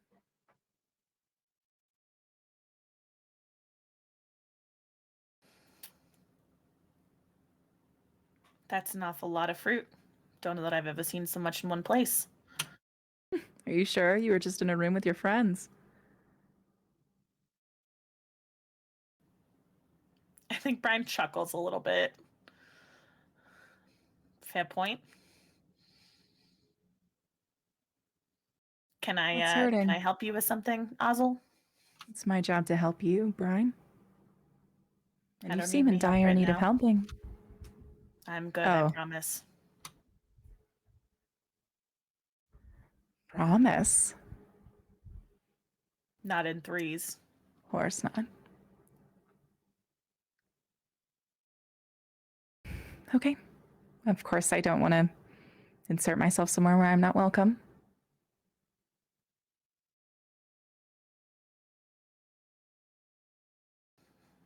So you said this place is called Trist's Tower, right? Trist's Wing, Trist's Tower, either works. And you said she's your mother? Yes. Can't say I've heard of her. Have you heard of the Iron Eaters? Everyone's heard of the Ionidas, Ozzel. At least anyone with enough smarts to know who to avoid. And you've heard of my mother? Some things are starting to make sense. Yes. I'm sure these revelations will only continue to pour in while you stay here. It can be overwhelming. I think I can handle my own. I think you can too.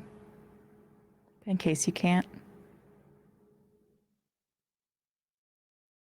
It's my job to make sure you don't end up crying in a hallway.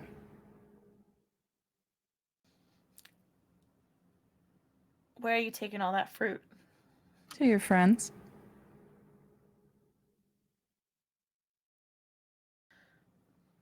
I'm not interested in being in that room right this second, but if you wouldn't Brian. mind. Yes. I don't think it's very wise to wander. Who said I was going to wander? You're wandering. I'm standing on a staircase. Yes, alone, without any of your friends, the people who would keep you safe. Like I said, I can handle my own.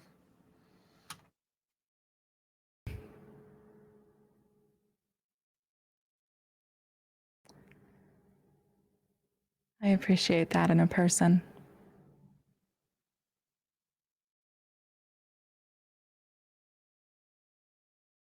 Would you like me to tell your friends that I saw no sight of you?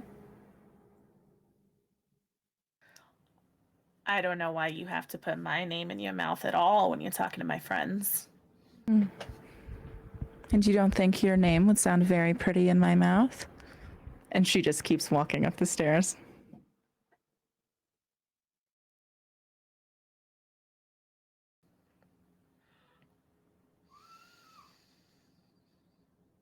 Does that usually work for you? And she was like about to like turn the thing and she like looks back down at you. The sexy, dangerous succubus thing? Does that have a high hit rate for you? Did you just call me a succubus thing?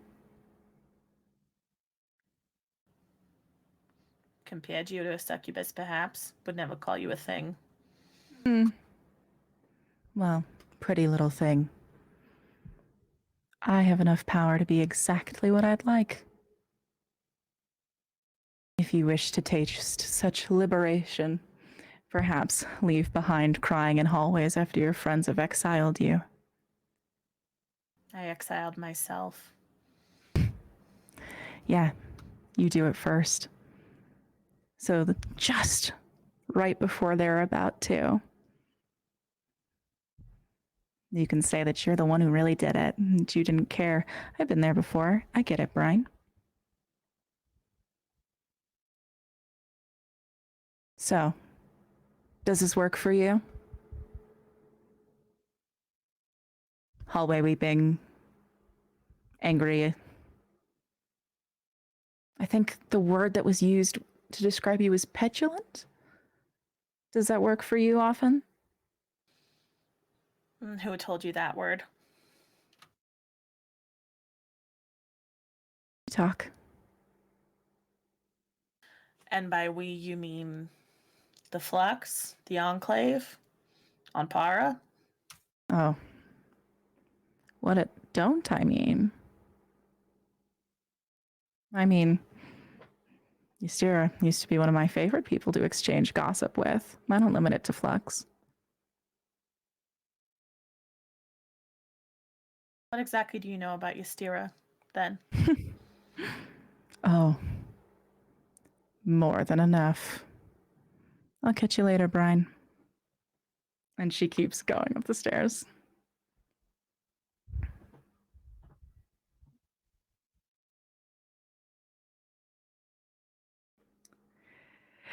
And right after you're told that current, there is a telltale at the door.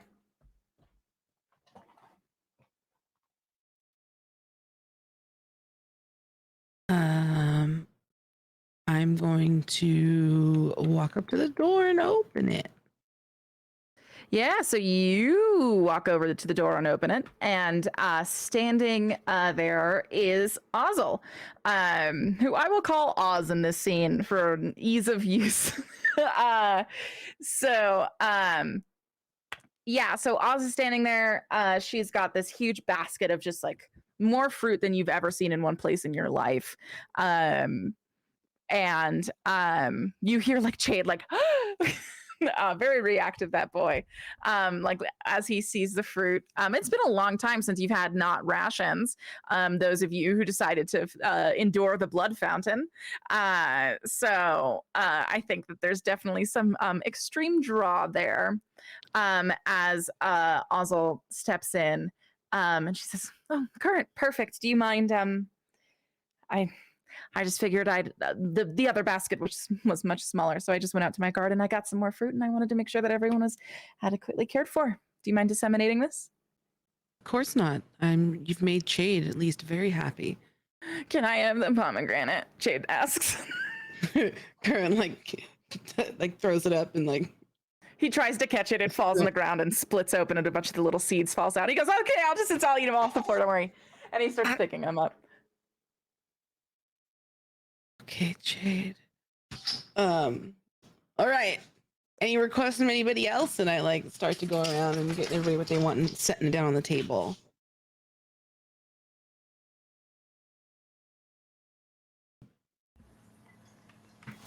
I think Gideon like takes an apple and just bites it.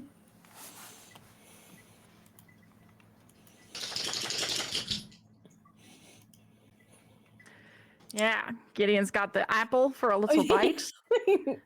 And Brian, you are not following suit, right? So I think I do follow her back up the stairs. And I think I just kind of like prop the door open with my foot and lean against the door frame with my arms folded. And very like bored sounding, I think. You say, haven't we been over this a million times? Never eat food provided by a flux. You're about to eat at a dinner party, Brian. How are you planning on getting around that? Starve, I guess. Well, you're certainly welcome to. She says before tossing Oslo a fruit, and then like as she's tossing it, she like her head like snaps back. Says, "Oslo, where have you been?" And Oslo like sits up and is like, "Oh my gosh, and then she kind of like remembers what room she's in, and she's like, I found my way out of a sticky situation." And Oz kind of takes that info and nods and says, "Well, I'm glad you made your way out."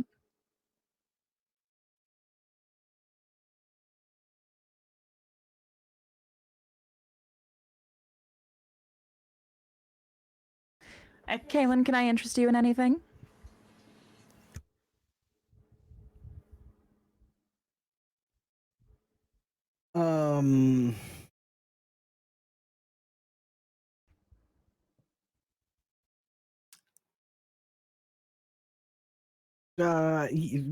What do we have here? What are we having here? Oh, pears, grapes, apples, peaches.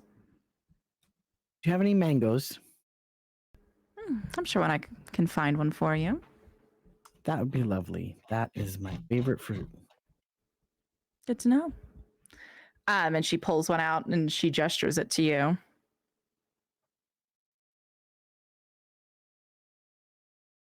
Okay. Thank you. I appreciate it. And after she passes on, she actually turns to notice the completely bloodstained couch and says, "Oh, we certainly can't have that." And she just effortlessly, there's a wave of her hand and it's back to normal again before she sits down on it. Yes, Brian. While this is happening, I think Brian is going to walk over to Ystera, but I did get myself to this map. However, I'm 3 times larger than everyone, and I don't know how to make that not the case so anymore. Funny. Good for you, Vesty. I got you. Thank you for fixing that. I went, oh no, she's a giant now. Like, I don't know how and Brian I think is. Brian's going to kind of like edge around like the skirt, like the outskirts of the room until she gets to Ystera. And then I think she kind of leans in and like while Ozil is talking, hoping that can be kind of like a cover, she kind of leans in and she says, "Can I talk to you when we have a minute?" Yeah, and Ystera looks down at you. She goes, "Of course, Belle." Brian just kind of nods, and I think the word petulant is really just like sticking in her head. Sure. And so Oslo comes to sit down on the couch, and there is an open space next to her. I will say this outright. That is all. Kelly just takes a mega, sits right down. Perfect. And I love that for us. And Ozil kind of looks around the group and says, okay, so, Kaylin, I've heard it on personal regard that your gift was incredibly well received. Yes, it was one of my favorite things, and I'm glad that Anpara liked it. I'm hoping that perhaps several of us will be able to enjoy that later on.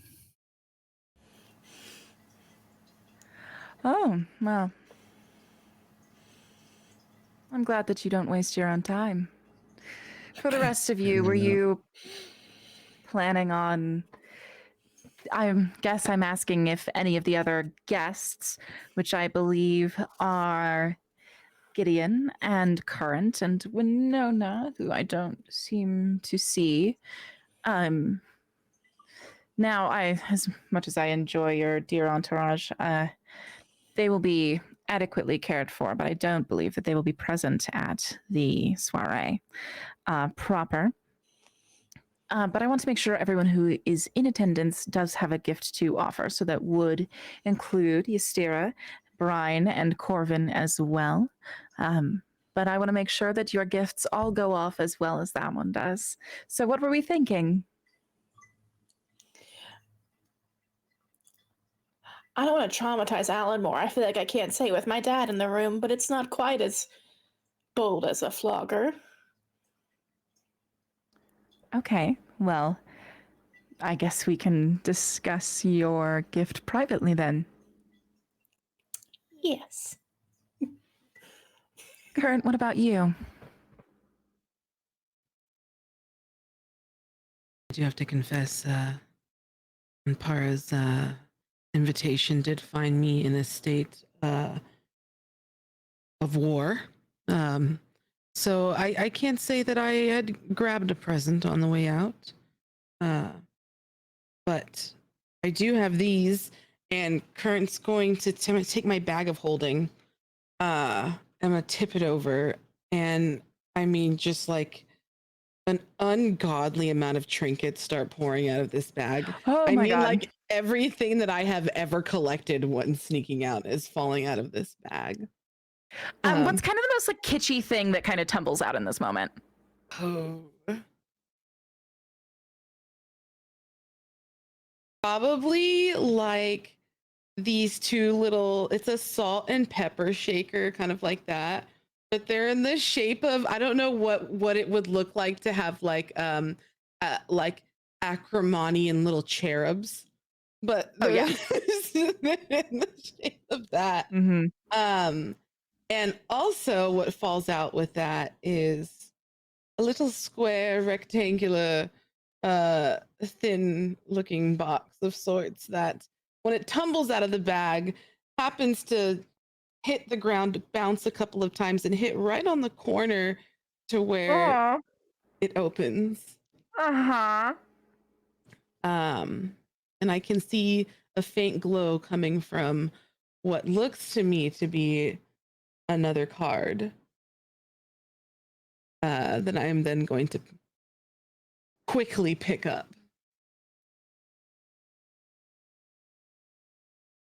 And if you would like, I can pull up what card that is. Please do. Okay.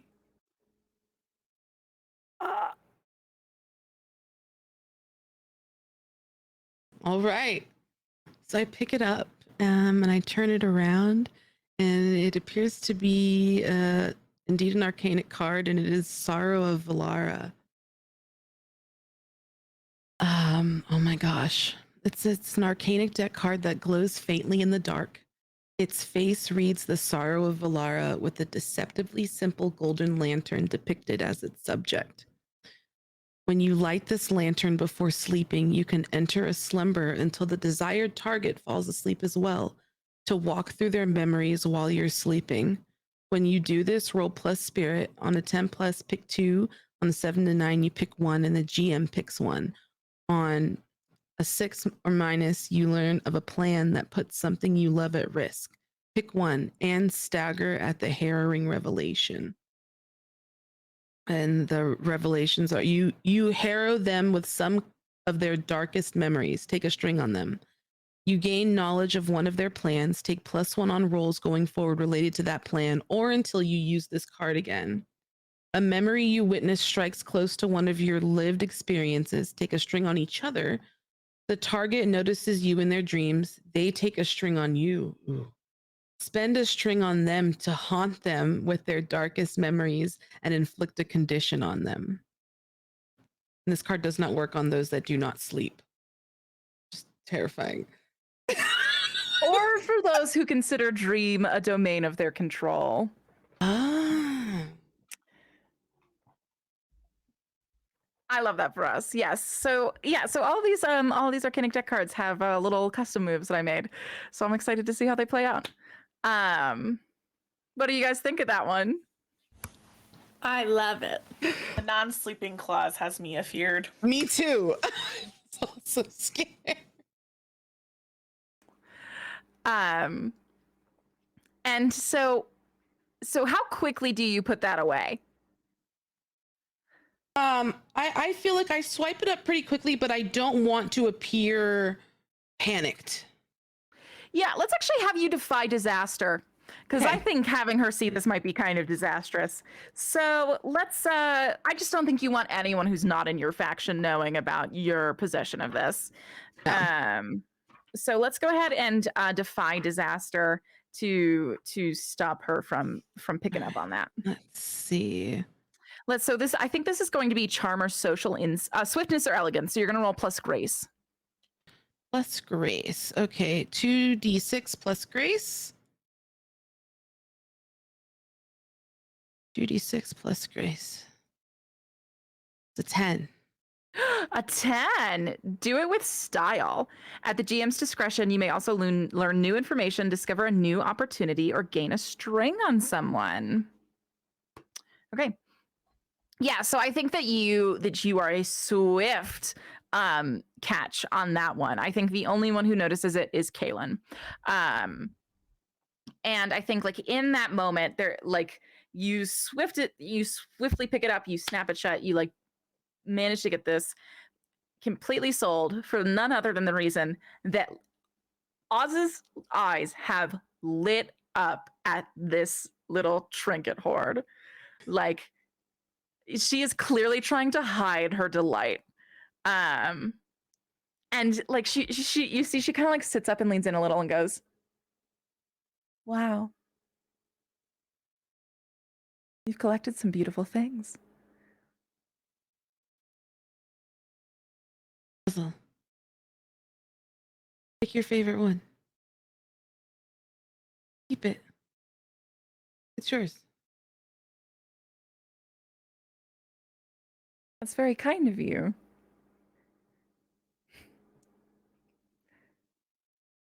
And she kind of leans over and picks up the cherubic salt and pepper shakers. And kind of holds them up and she goes, "Are they just little figures? What do they do?" Well,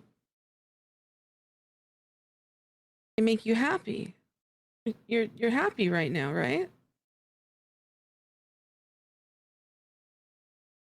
I'm always happy in the company of friends.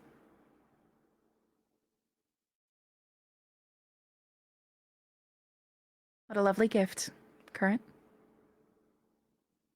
I have always had a plenty ridiculed love of mortal artifacts. When growing up, my mom would always lose me to the ruins. She'd spend days trying to find me, and I'd emerge with a knapsack full of things. This isn't covered in dust. I appreciate it.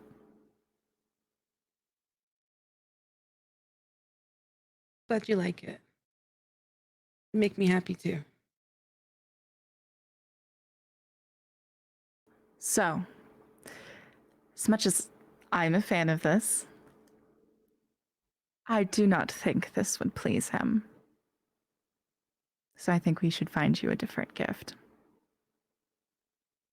Consider it a trade then. You have a deal. So, who might else need bring gifts, Brian? I was summarily ripped out of the sky after praying to any god who was listening for the safety of my friends. I didn't exactly have time to stop and find a gift. So sorry to hear that. Would you like help finding one?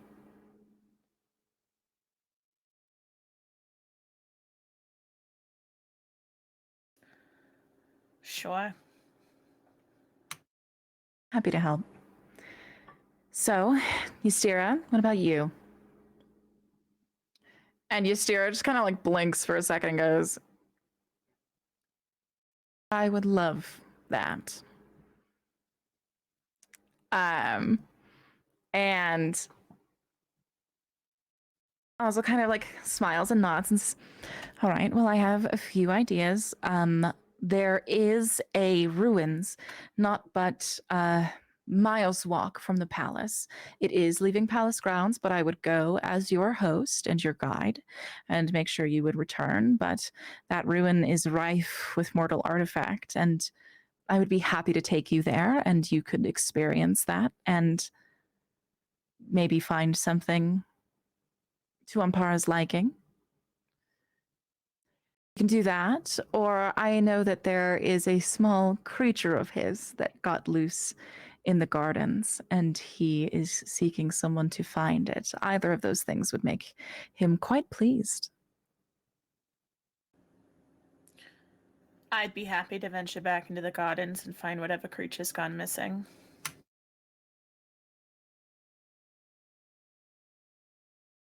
I'm sure that would make an impressive gift, Brian.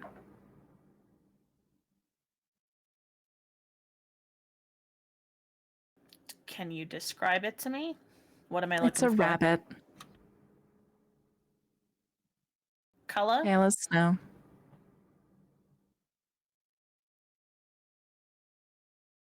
And have there been any recent sightings of this rabbit, or am I just searching? I fear not.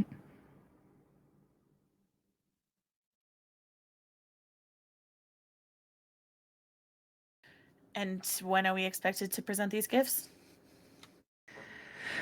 Well, they were supposed to be given at time of entry.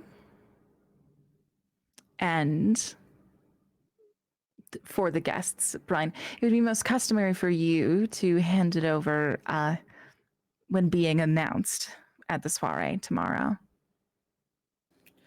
So 24 hours, give or take. Really precisely. Okay.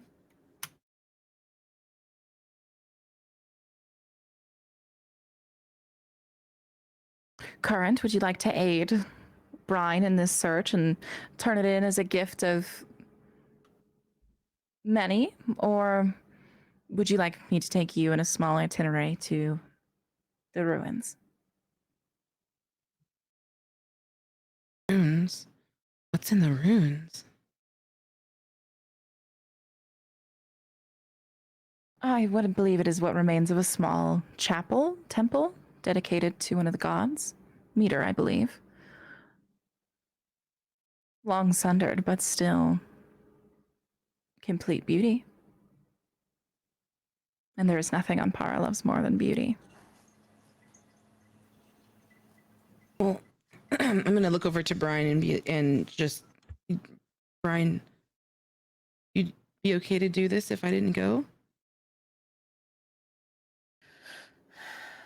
You're also welcome to leave the rabbit wandering and come to the temple as well, Brian. No, I'll search the gardens, Current. You go. I can find you after if there's time. Sure. Unless you'd like me to come with you, I can change plans if that's what you'd prefer.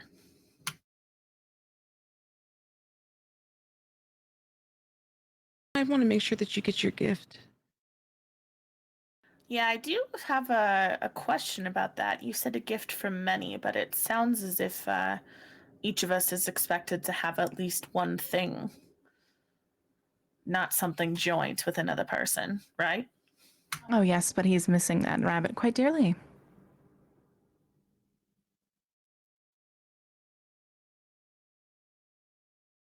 Ystira, would you like to go looking for the rabbit?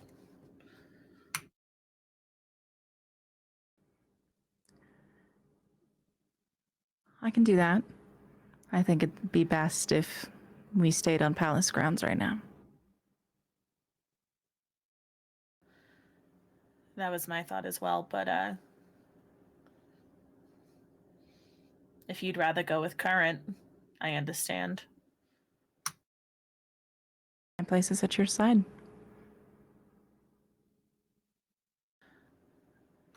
I think Brian turns back to Current and just says, give Mita my regards. Absolutely. For what it's worth, I think it's a good idea, and my eyes kind of get like speaking to Brian with my eyes. It's probably a good idea that we figure out all the different things that Empire likes. Can only behoove us, truly. Whenever you're ready, Ozla.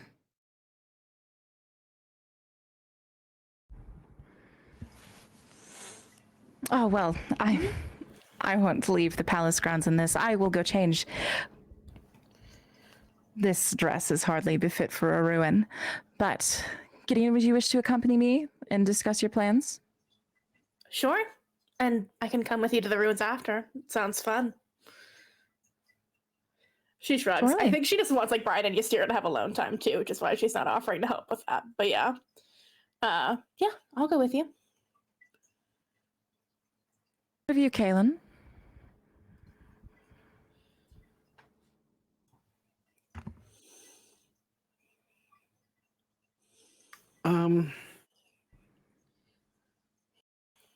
And I have a question for you actually at this point, Kaylin. Is your signet ring visible?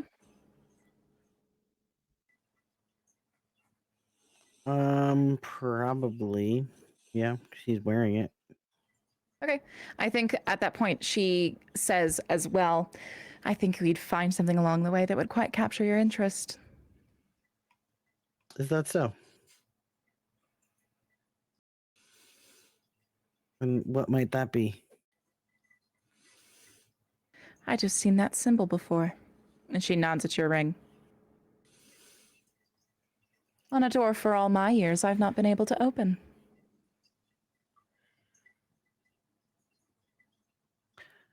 All right, I'm intrigued.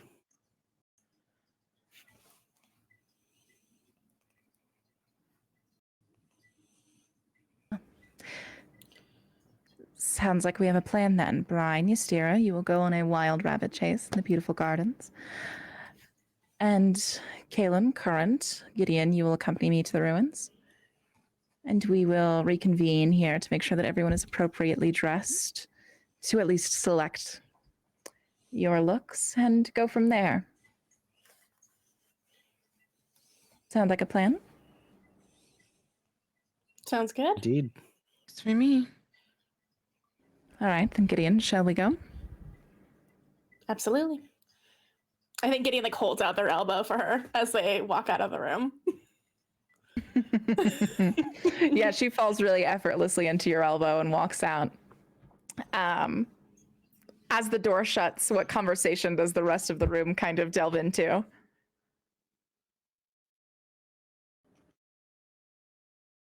Can I see that ring, Kaylin? I promise not to steal it.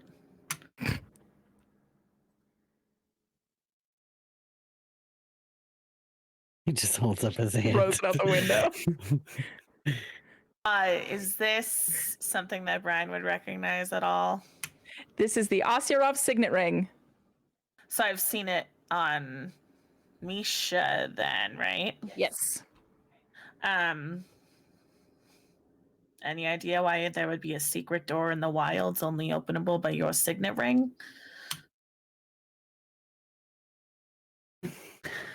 I believe there to, well, and we're all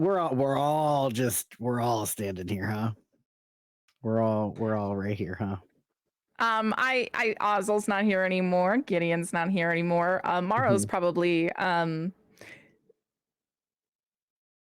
off lecturing Oslo over here. Okay. At the very Alan, least, not interacting with Ystira and Brian. Ozzel is Alan is tending to Jasper at the moment. Chade is extremely present.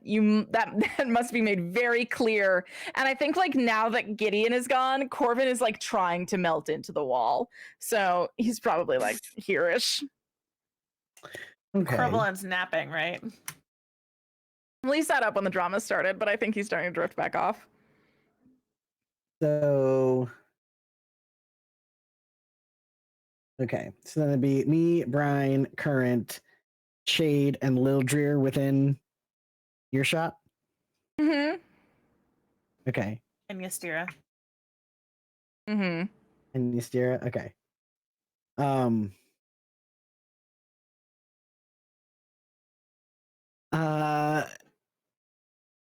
Lil Dreer, would you mind taking Chade in the other room and like, I don't know, teach him some what kind of things can you teach him? He seems like he'd like to learn some sort of support magic. I will teach him healing. strength. Great. Oh, that is perfect, Chade, Lil Dreer. with I me. love it. Fantastic. And she pulls Chade away. And she goes, Chade, you're going to hit me as hard as you can. And that's the last thing you hear. I love it. Okay, so then now is Corvin still in earshot? Probably he's a nosy bitch. Specifically always on Gideon's behalf. Okay. They're incorrigible gossips, the two of them. And you know this. Oh God, I don't know what to do in this playbook to get him to go away. I had spells in 5e that I could use. Well, spells are dead now. Wait, I got it. Okay. I got it. I can use Heat of the Moment. Technically, I would have to be, but sure, I can taunt him. Be like, Corvin, get your ass in the room. Well, okay. It's when you taunt someone into doing something they want to do but find unwise, which I argue that Corvin would find it unwise to leave because he wants to get the gossip. No, that's like wants to have a third drink and go bungee jumping and is about to be like, nah. And then you're like, no, but you should take a third shot and go bungee jumping. Is there a point at which you're going to stop looking around the room like a frightened bunny and tell me what your signet ring might have anything to do with a secret door in the wilds? Yeah, I'd love to, but I don't want everybody around here to be able to, just go off with any of this information that they have. So, but anyway. And so I think Mr. goes, oh, I can handle that. You were willing to reveal that you had slept with a murderous flux, but Brian. You're unwilling to talk about a signet ring. Ystira puts a hand on your shoulder.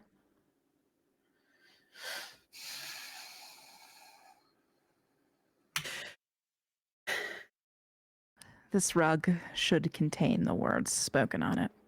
Fantastic. Thank you, Ystira. So, yes, as far as I know, I have not seen any of these places myself. But as far as I know, there are some places throughout Akraman that only the Asuravs can open because it requires our signet rings to open them. So the fact that this person knows of a place is interesting to me. However, I would rather not open the door with them alone. So, yeah, if we're gonna go on this thing, I mean, I'll have Gideon and Current with me, and so I'll have to tell Gideon about this part of the plan, but yeah, I would definitely want to make sure that Azil is not able to get inside.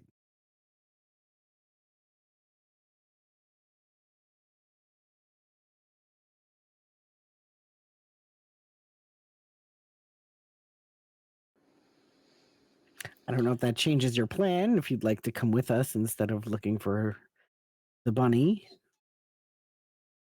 No, if anything, that makes me even less excited about the prospect of stepping on palace grounds. Although, admittedly, if I did that, I might get to cross swords with you. So, Which is why we're staying. I think Brian just kind of like looks at Ystira for a second, and then she actually shrugs Ystira's hand off of her shoulder, and turns to her and says, "The gardens is sprawling. If we want to find that thing, we should probably get out there sooner than later." As you wish. And then Brian will turn back to her friends and Kaylin. And Jesus. she says, "Current Gideon, it's really a relief to see you both. I'm glad you're both alive. I'll see you at I'm the not party." in the room, but I shared. Oh, that's right. You're not here. I forgot. But Current. Gideon, I love you. Current. Karen, I'm glad that you're still alive. I'm glad you made it out. And if I don't see you this evening, I suppose I'll see you tomorrow. Take care of each other, please. We will. And then I think as she's leaving, she just very snarkily goes, "Your Majesty." And then holds the door open for Ystira. And I think that after Brian and Ystira leave, Kaylin will turn to Current and say, Current, I saw what fell out of your bag earlier. I saw that. It's okay if you saw it, as long as nobody else saw it. You better be more careful about that. You don't want them getting their hands on that. I didn't know what the fuck was in there. What do you mean you didn't? What do you just didn't know you had a freaking card on you? What are you talking about? My dad left that. Just left the thing. Didn't tell me what it was or what it did. Was just like, here you go, and then peaced out. Which I later found out was him getting kidnapped by Fang.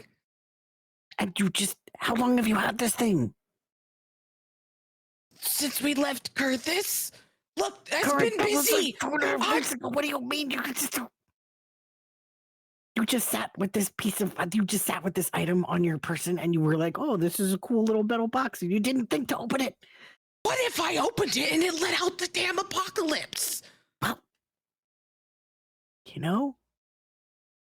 that's a risk you gotta take to figure out what's in the metal box. That's a risk Kaylin can take. Which, by the way, speaking about risks, Kaylin, you're family. You'll always be family. And because you're family, I need to tell you that secret about Zara.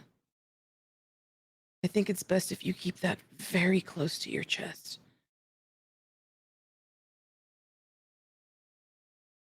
So you heard that, huh? Yeah. I don't have to be happy about it. I just want you to be safe. I don't want to lose all three of you. I appreciate the heads up. I guess we both should be a little bit more careful. We learn and we learn fast down here, so keep up. You're telling me.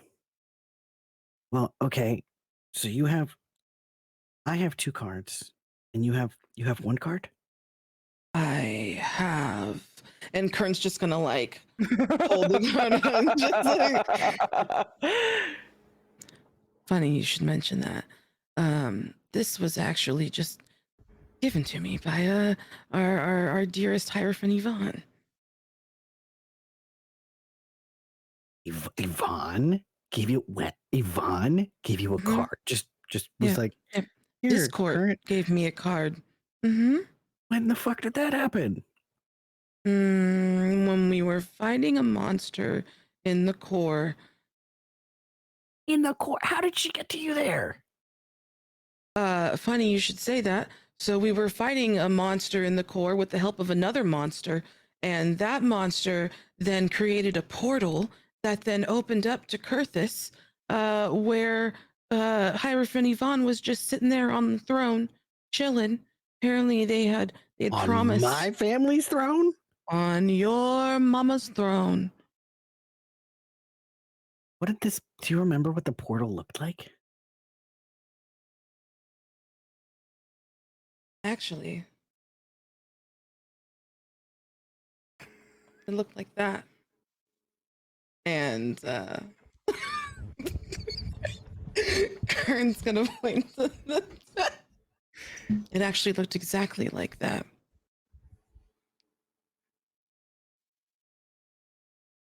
Current. This is also what Kurthus looked like as we were fleeing. There was like a bright ball of light in the middle of Kurthus, and these giant pink beams like coming out from the center and a big circle around it. So this has to mean something, and I don't know what it means, but I'm mad that it's here. And he's going to he's going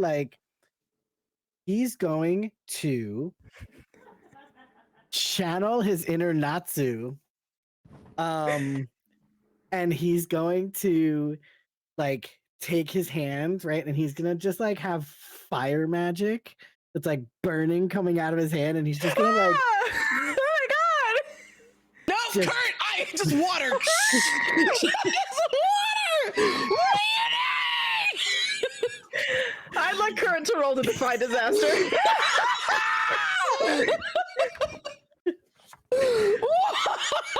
I love this because he, episode of he Riverdale. knows it's not gonna hurt him. He knows it's not gonna hurt because he No, has you're this- trying to go through it. I'm joking about it. Don't, you don't have to roll. Please, tell me what that next moment looks like. So I think Current does look horrified because Current doesn't know that Caitlin has this kind of magic. But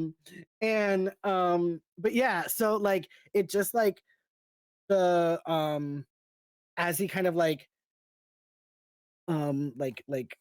runs his hand down the side of his arm, the fire kind of like attaches to the ink in the tattoo and just strips it away.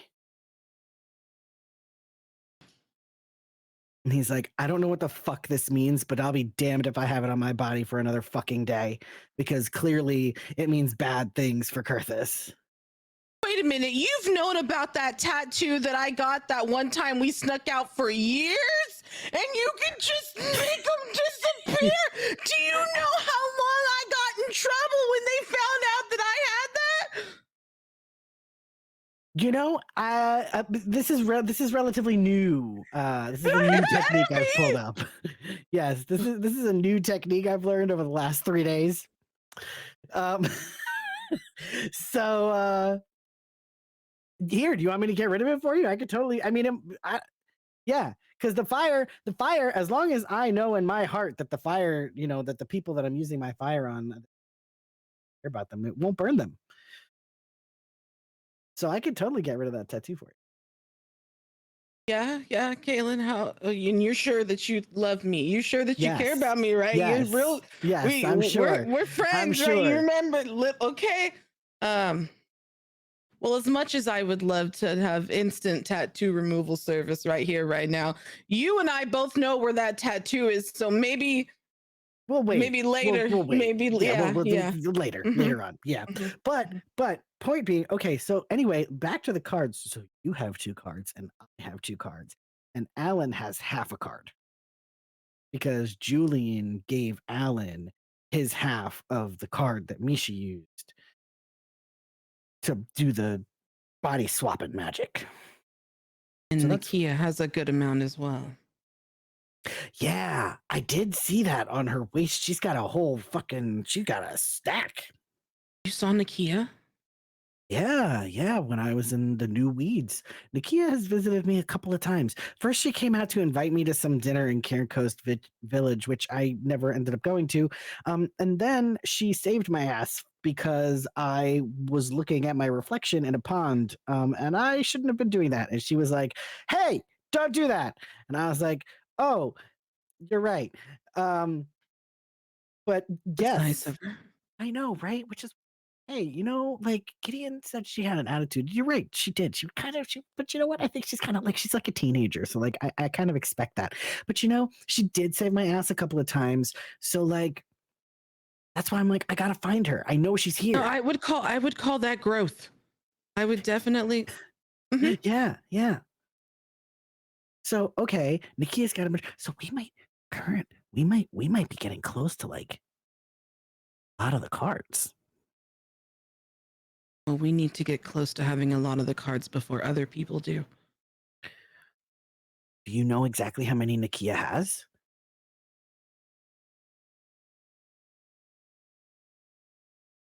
Okay, above game. I don't think that I do know exactly how many. I just know that she has quite a few. Well, hopefully we can find her. And then maybe we'll figure out how many cards she has. Then we got to figure out who else has the cards. Because if we can get all those cards, whoo, that's gonna be powerful. And well, there is one problem. We do know of another group of people that are actively hunting the cards as well.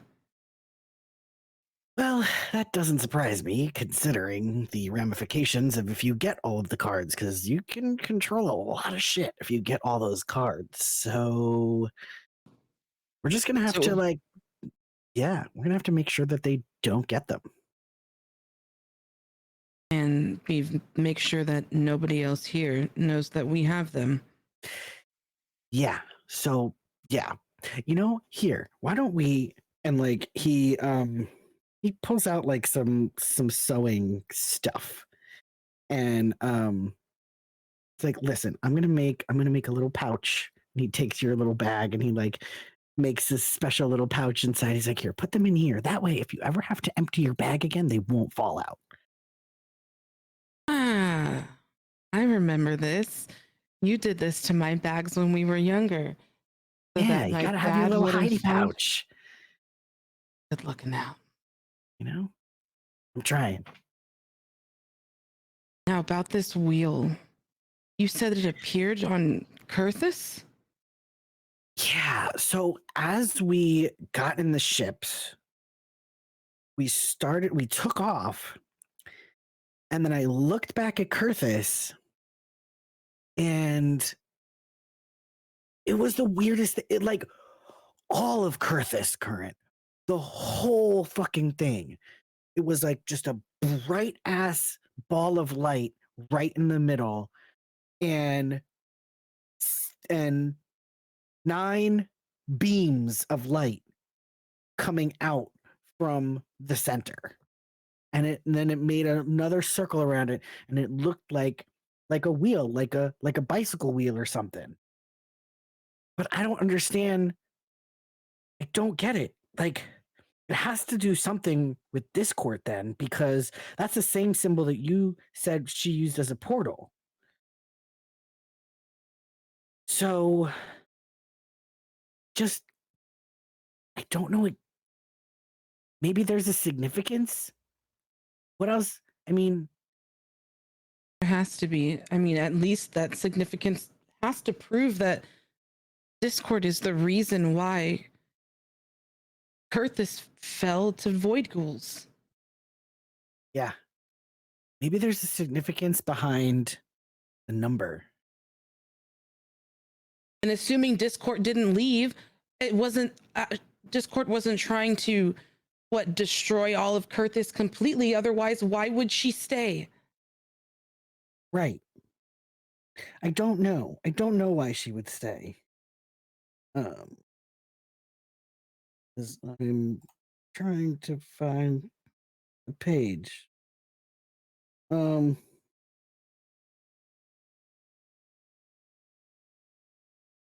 So yeah, I don't know why she would stay, but I do think that she's gonna be here at the party.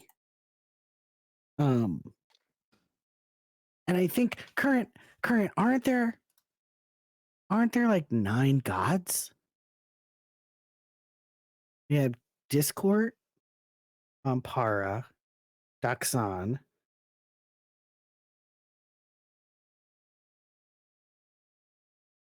Lord help me, because I really can't remember them all right Meter, now. Meter. Monarch, Magistray, and then the Apotheon sisters. So that's 3. Sencha.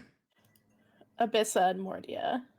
Maybe that's, did I count that right? That's 10? Is that 9 or is that There's 10? 9 gods. That's 9. There's 9 gods. There's 9 Okay, gods. so 9. I was right. In my head, I was right. Okay. There has to be a connection there. 9 spokes on the wheel, 9 gods. So 1 spoke per god. What is it? And they all connect? I don't know. We might have to do a little bit more research, but I think it's somewhere to start. Well, and the perfect place to get more information, I would say, is at a party where the gods you want information from are invited and nobody can kill each other. You know, I agree with you. I think we're at a good we're at a good place to do this. And maybe Corvin knows some stuff too. He's smart. He's a law mage. He's probably studied something. It's all right. Who knows? I don't know. Maybe Gideon knows something. We'll have to figure it out. We gotta follow this lead. Do you think there's more information we can get from Ozil?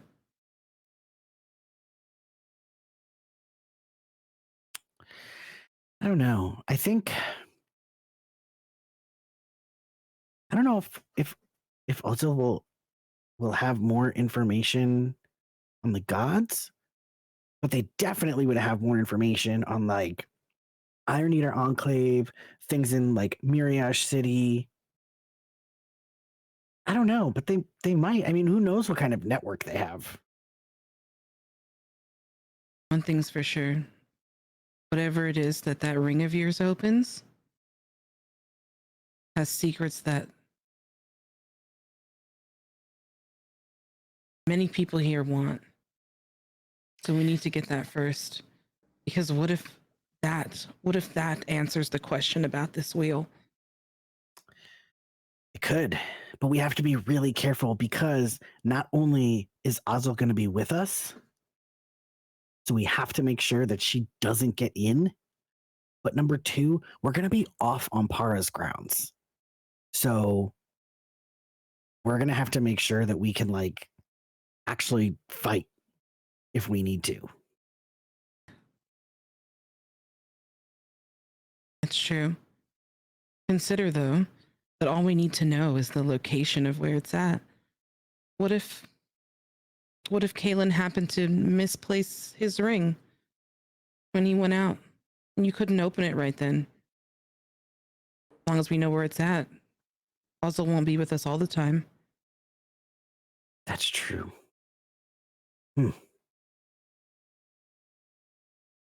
All right. I have a plan. But And we gonna cut have from to- that. We cut from that. It's that single promise of plan having. From that to the sounds of these, Gideon, you're hearing this very particular clicking on the ground as you descend, as you're walking next to her, and you're descending down this like twisting tower, and are you like sitting in a comfortable silence? Are you trying to immediately throw her into conversation? Are you waiting to your chosen destination to I think it's like quiet at first, and then as they're walking, and Gideon's kind of like looking around at like the like palace, they pipe up. And they're like, honestly, I feel lucky to just get to see more of the area as we're walking to wherever we're going. I'm sorry, I won't be able to show you more. My room is in this very tower. I mean, this is beautiful. Do you always live here, or are you just visiting? I live in Miriage City.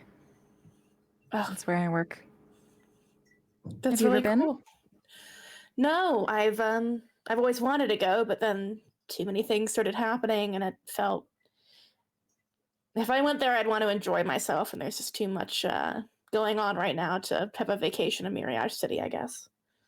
Well, if you need a vacation after the soiree, I'd more than happily take you. If there's time, nothing would make me happier. I was heading towards the area on the way here, at least. Why? And as she asks that, she kind of stops where you got, and she like stops both of you on a random step, and she kind of turns her head to the side of where you guys have stopped, and you don't see like anything in particular around, but you notice she reaches down to the lyre that's on her hip, and she strums it like a very particular chord, and you watch the inset of the center of this tower push in, slip to the side, and you see this garden of a room come forth. It's beautiful. I was heading to Cairn Coast, just across the way from Mirage, to get my sisters. Cairn Coast, huh?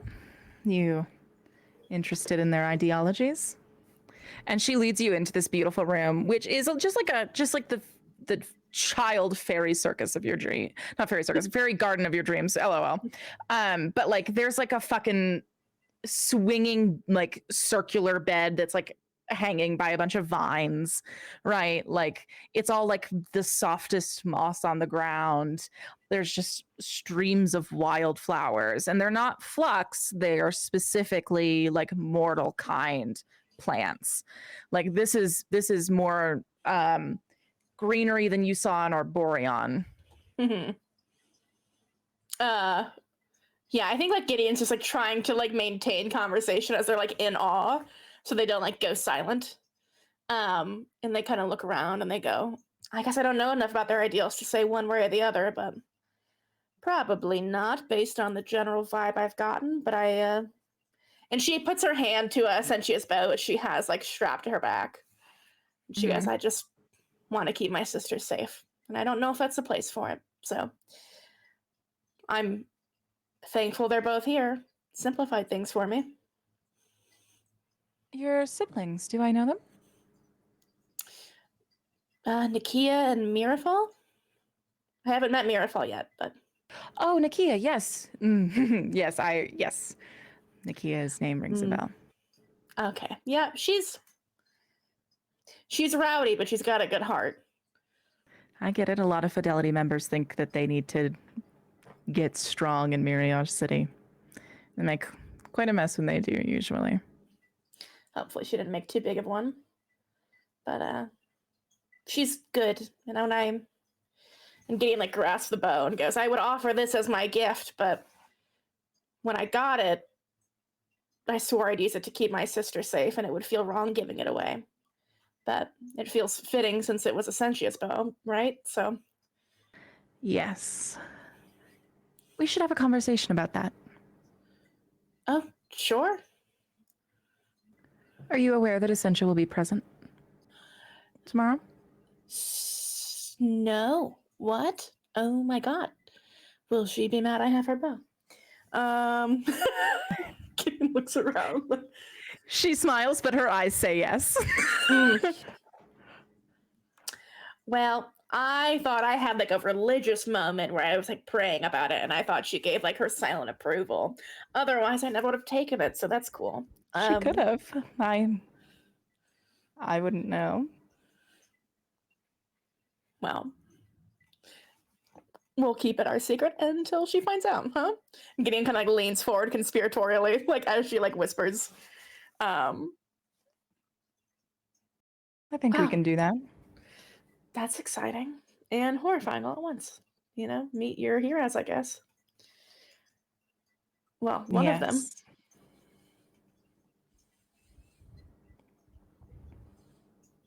And she just kind of like looks and then like turns to go to the closet.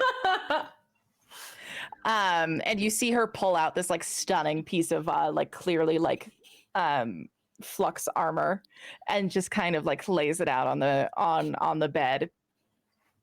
And clearly like changing the subject, Yeah. goes, so the gift. If it's not the bow, what then? Oh, well. Also, I will admit I'd find you cool, and this is embarrassing to tell you. I was gonna try and have a moment.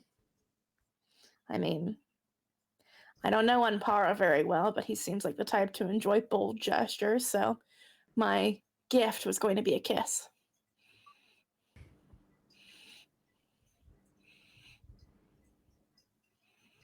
There's something quite bold about that, but also almost pure in a way.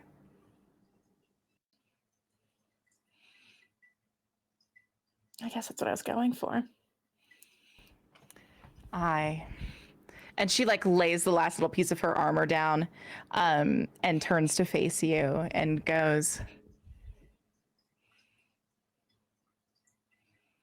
I don't think that gift would be appreciated by his lips. How about you give me that gift instead and I help you find a proper one?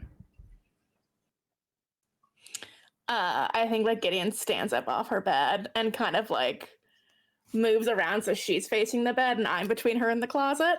Uh-huh. And I think they kind of get a little smile and go, I had a little surprise planned after for part of it. Is it okay if I do that too?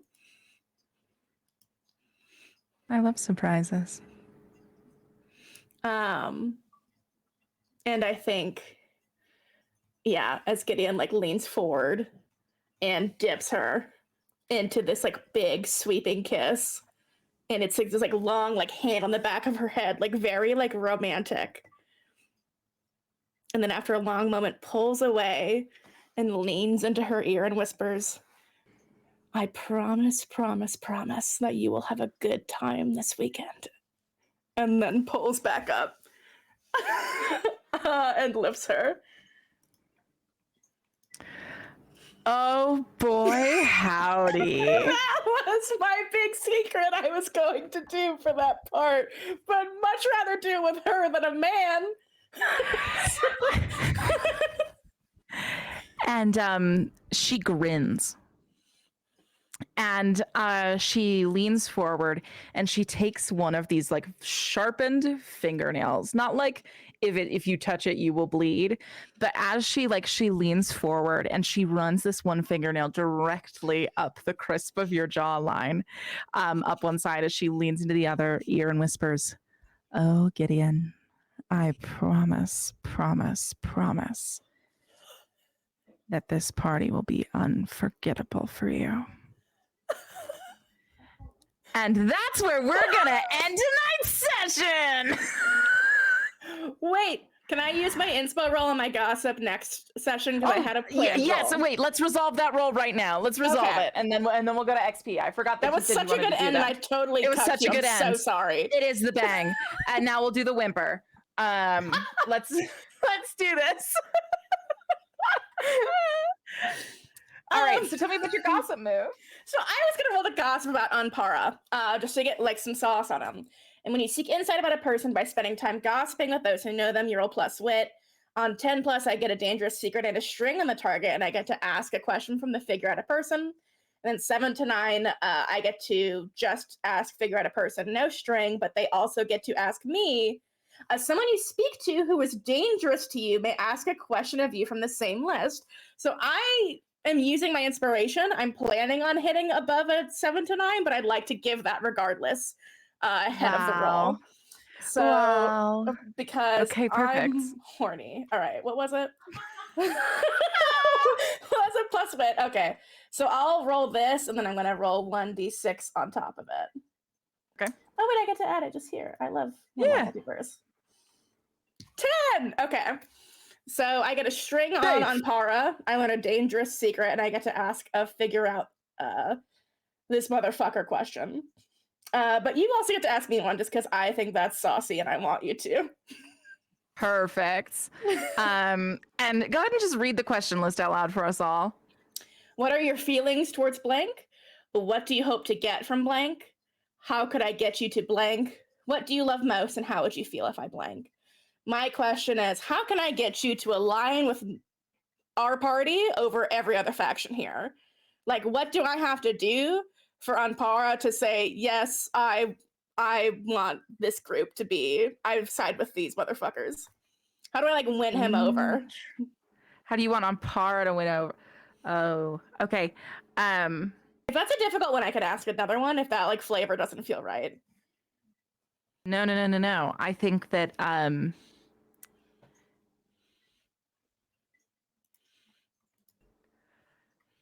after she pulls away from that moment that has left you shivering, she pauses for a moment and goes, and Essentia, you called her a hero, did you? Yeah, I loved the Apotheon sisters growing up.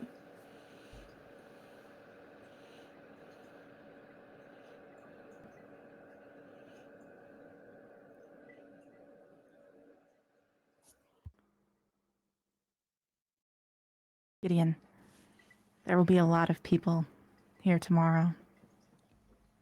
There's Essentia, Chintrix, Gemma.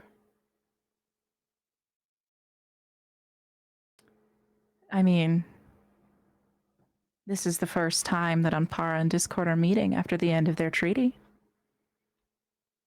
That is the very large gossip you receive. Okay, thank you. A lot will be decided. And it's the people who can move about the smartest, who will get their vision of the future. And I hope you get absolutely everything you're aching for. It seems that she's going to move with whoever is making the smartest, most political moves. Mm-hmm. I love her for that. And I think at the mention of aching, that is actually where we will end tonight's episode. There you go, besties. I can still get it done. Thank you. So at that point, so normally we would just go, we would just say good night, bye, and we would leave. But we've got one last thing to do tonight, besties. We have to do XP. Which we have never had to do, and I think that this is so exciting. Let me just go to the experience and advancement page. All right, so at the end of every session, we are going to, oh my gosh, where are the little questions? Hold on, someone vamp for me while I find the questions. Page 43. Oh my God, you're so hot, thank you. You're so welcome. All right, so at the end of the session, each player is going to mark XP. If someone else if anyone does it, we all mark XP. Does that make sense? We do it for the team here at this end bit. All right, so has any PC confessed their love? I don't think so. Not in so many words tonight, Not no. in so many words tonight. Did any PCs strike a blow against oppression or de-escalate a violent situation? I think current de-escalated what could have been a violent situation. I think so too. So everyone go ahead and mark 1 XP. Did any PC leap into danger with daring or panache? Is me making out with an enemy faction count as that? I don't know. How dare you call Ozil an enemy? Okay. I saw how mean you were to Brian in that scene I wasn't in. How dare you? Yes, go ahead and mark your XP. That's really So you Schaefer said we talking all back mark again. XP if any one of us did this, right? So that actually maxes out my experience track for tonight. Hell Which means yeah! I get to advance. You do get to advance. So we'll tell everyone what you do to advance next week. That's to be really excited. So did any player use a safety practice tonight? I don't think we did see any tonight. So we won't be marking XP, but Not that's always on the table. screen. We did off-screen check-ins, but not on-screen ones. Yeah. And I think that we just get to call our off-screen check-ins just friendship, and then we count the on-screen ones as cold, hard cash in the form of Okay, XP sounds good. advancement. So everyone, please tally up that XP. Do all that. In the meantime, hey, thank you for tuning in. Kayla? I just had a question. Yes. I just didn't know if the scene that Gideon and I did when we're talking about like Zara and that and blah, blah, blah, if that could have been an emotional support scene, and I don't know if that has to be if that's up to GM discretion, if that's like Gideon's discretion, if Molly feels like they were trying to offer emotional support. Oh, I think it's just like intent. I think like just set out with the intent of having a scene of that nature. I think would be the core goal there. But I think yes, it should have been one, and I think we'll catch it next time. All right. So, thank you all for vibing. I hope you enjoyed this first episode of TSL. I had so much fun playing in it. And if this was an indicator of the future to come, I'm so scared and so thrilled and so excited. I love my worms. I can't wait to cause more problems with them. I'm still getting bold with them, and I think I can get bolder. So next week we're going to see that. Thank you so much for coming with us on this change, on this journey. If you want to continue hanging out with us or design people like Ozzel, Ozzel was a very gently crafted project of love from the Scheme Time squad. Of all of the Scheme Time squad wrote separate reliquary entries, and I made Ozzel out of all of them. Ozzel is all of our dreams together for the future, and it's very powerful. So if you'd like to come along for rides like that, please join us at Scheme Time. It is such a good time. Make sure to join us in the Discord. We love to vibe over there. Someone just posted in Drawing Room. I can't wait to go look at that. And it's just a fun vibe. I love seeing people talk about the show and the sorcery in between weeks. I can't wait to scream about all of it in the sorcery this week. It's going to be so good. Going to be so feral. Going to be such a good time. Just someone else wanted to say something, I believe. Yes, Samantha. I actually just wanted to point out to anybody who does not know, obviously we did a couple giveaways of hard copies of Thirsty Sword Lesbians during our like transition scheme stream. And I think that there's a likelihood that we will do more of those giveaways in the future. But I also wanted to just make a note that if you go to the Thirsty Sword Lesbians itch.io page, if you are unable to purchase a copy yourself, but you still want to check out the system, there are hundreds, literally hundreds of community copies available through itch.io. And so you can go in and you can claim one of those community copies for nothing because they've been like basically prepaid by previous buyers because that's how much they believe in the system. And so if it's something that you want to check out, whether for your own game or you just want to like pay more attention to like what we're doing and like see how the system works and what we're doing, what we're learning as a group who's adjusting to a Powered by the Apocalypse system, I highly encourage you to hop over there and check it out. I really love that option is there because it removes like the cost prohibition for people. And that's something that we're really behind. And so I just wanted to make a note of that before we ended for the night. Yeah, no, we firmly believe and support our friends that money should not be a barrier to art or games or storytelling. So I think that it's so awesome that they do that. In the meantime, in the week, don't follow our social media for updates, hang out in our Discord, vibe with us, wait to see there for all the updates, hang out with me on Scheme Time if you want to plan the pain that we're causing. But besides that, I'll see you next time, God Slayers. Until then, stay thirsty.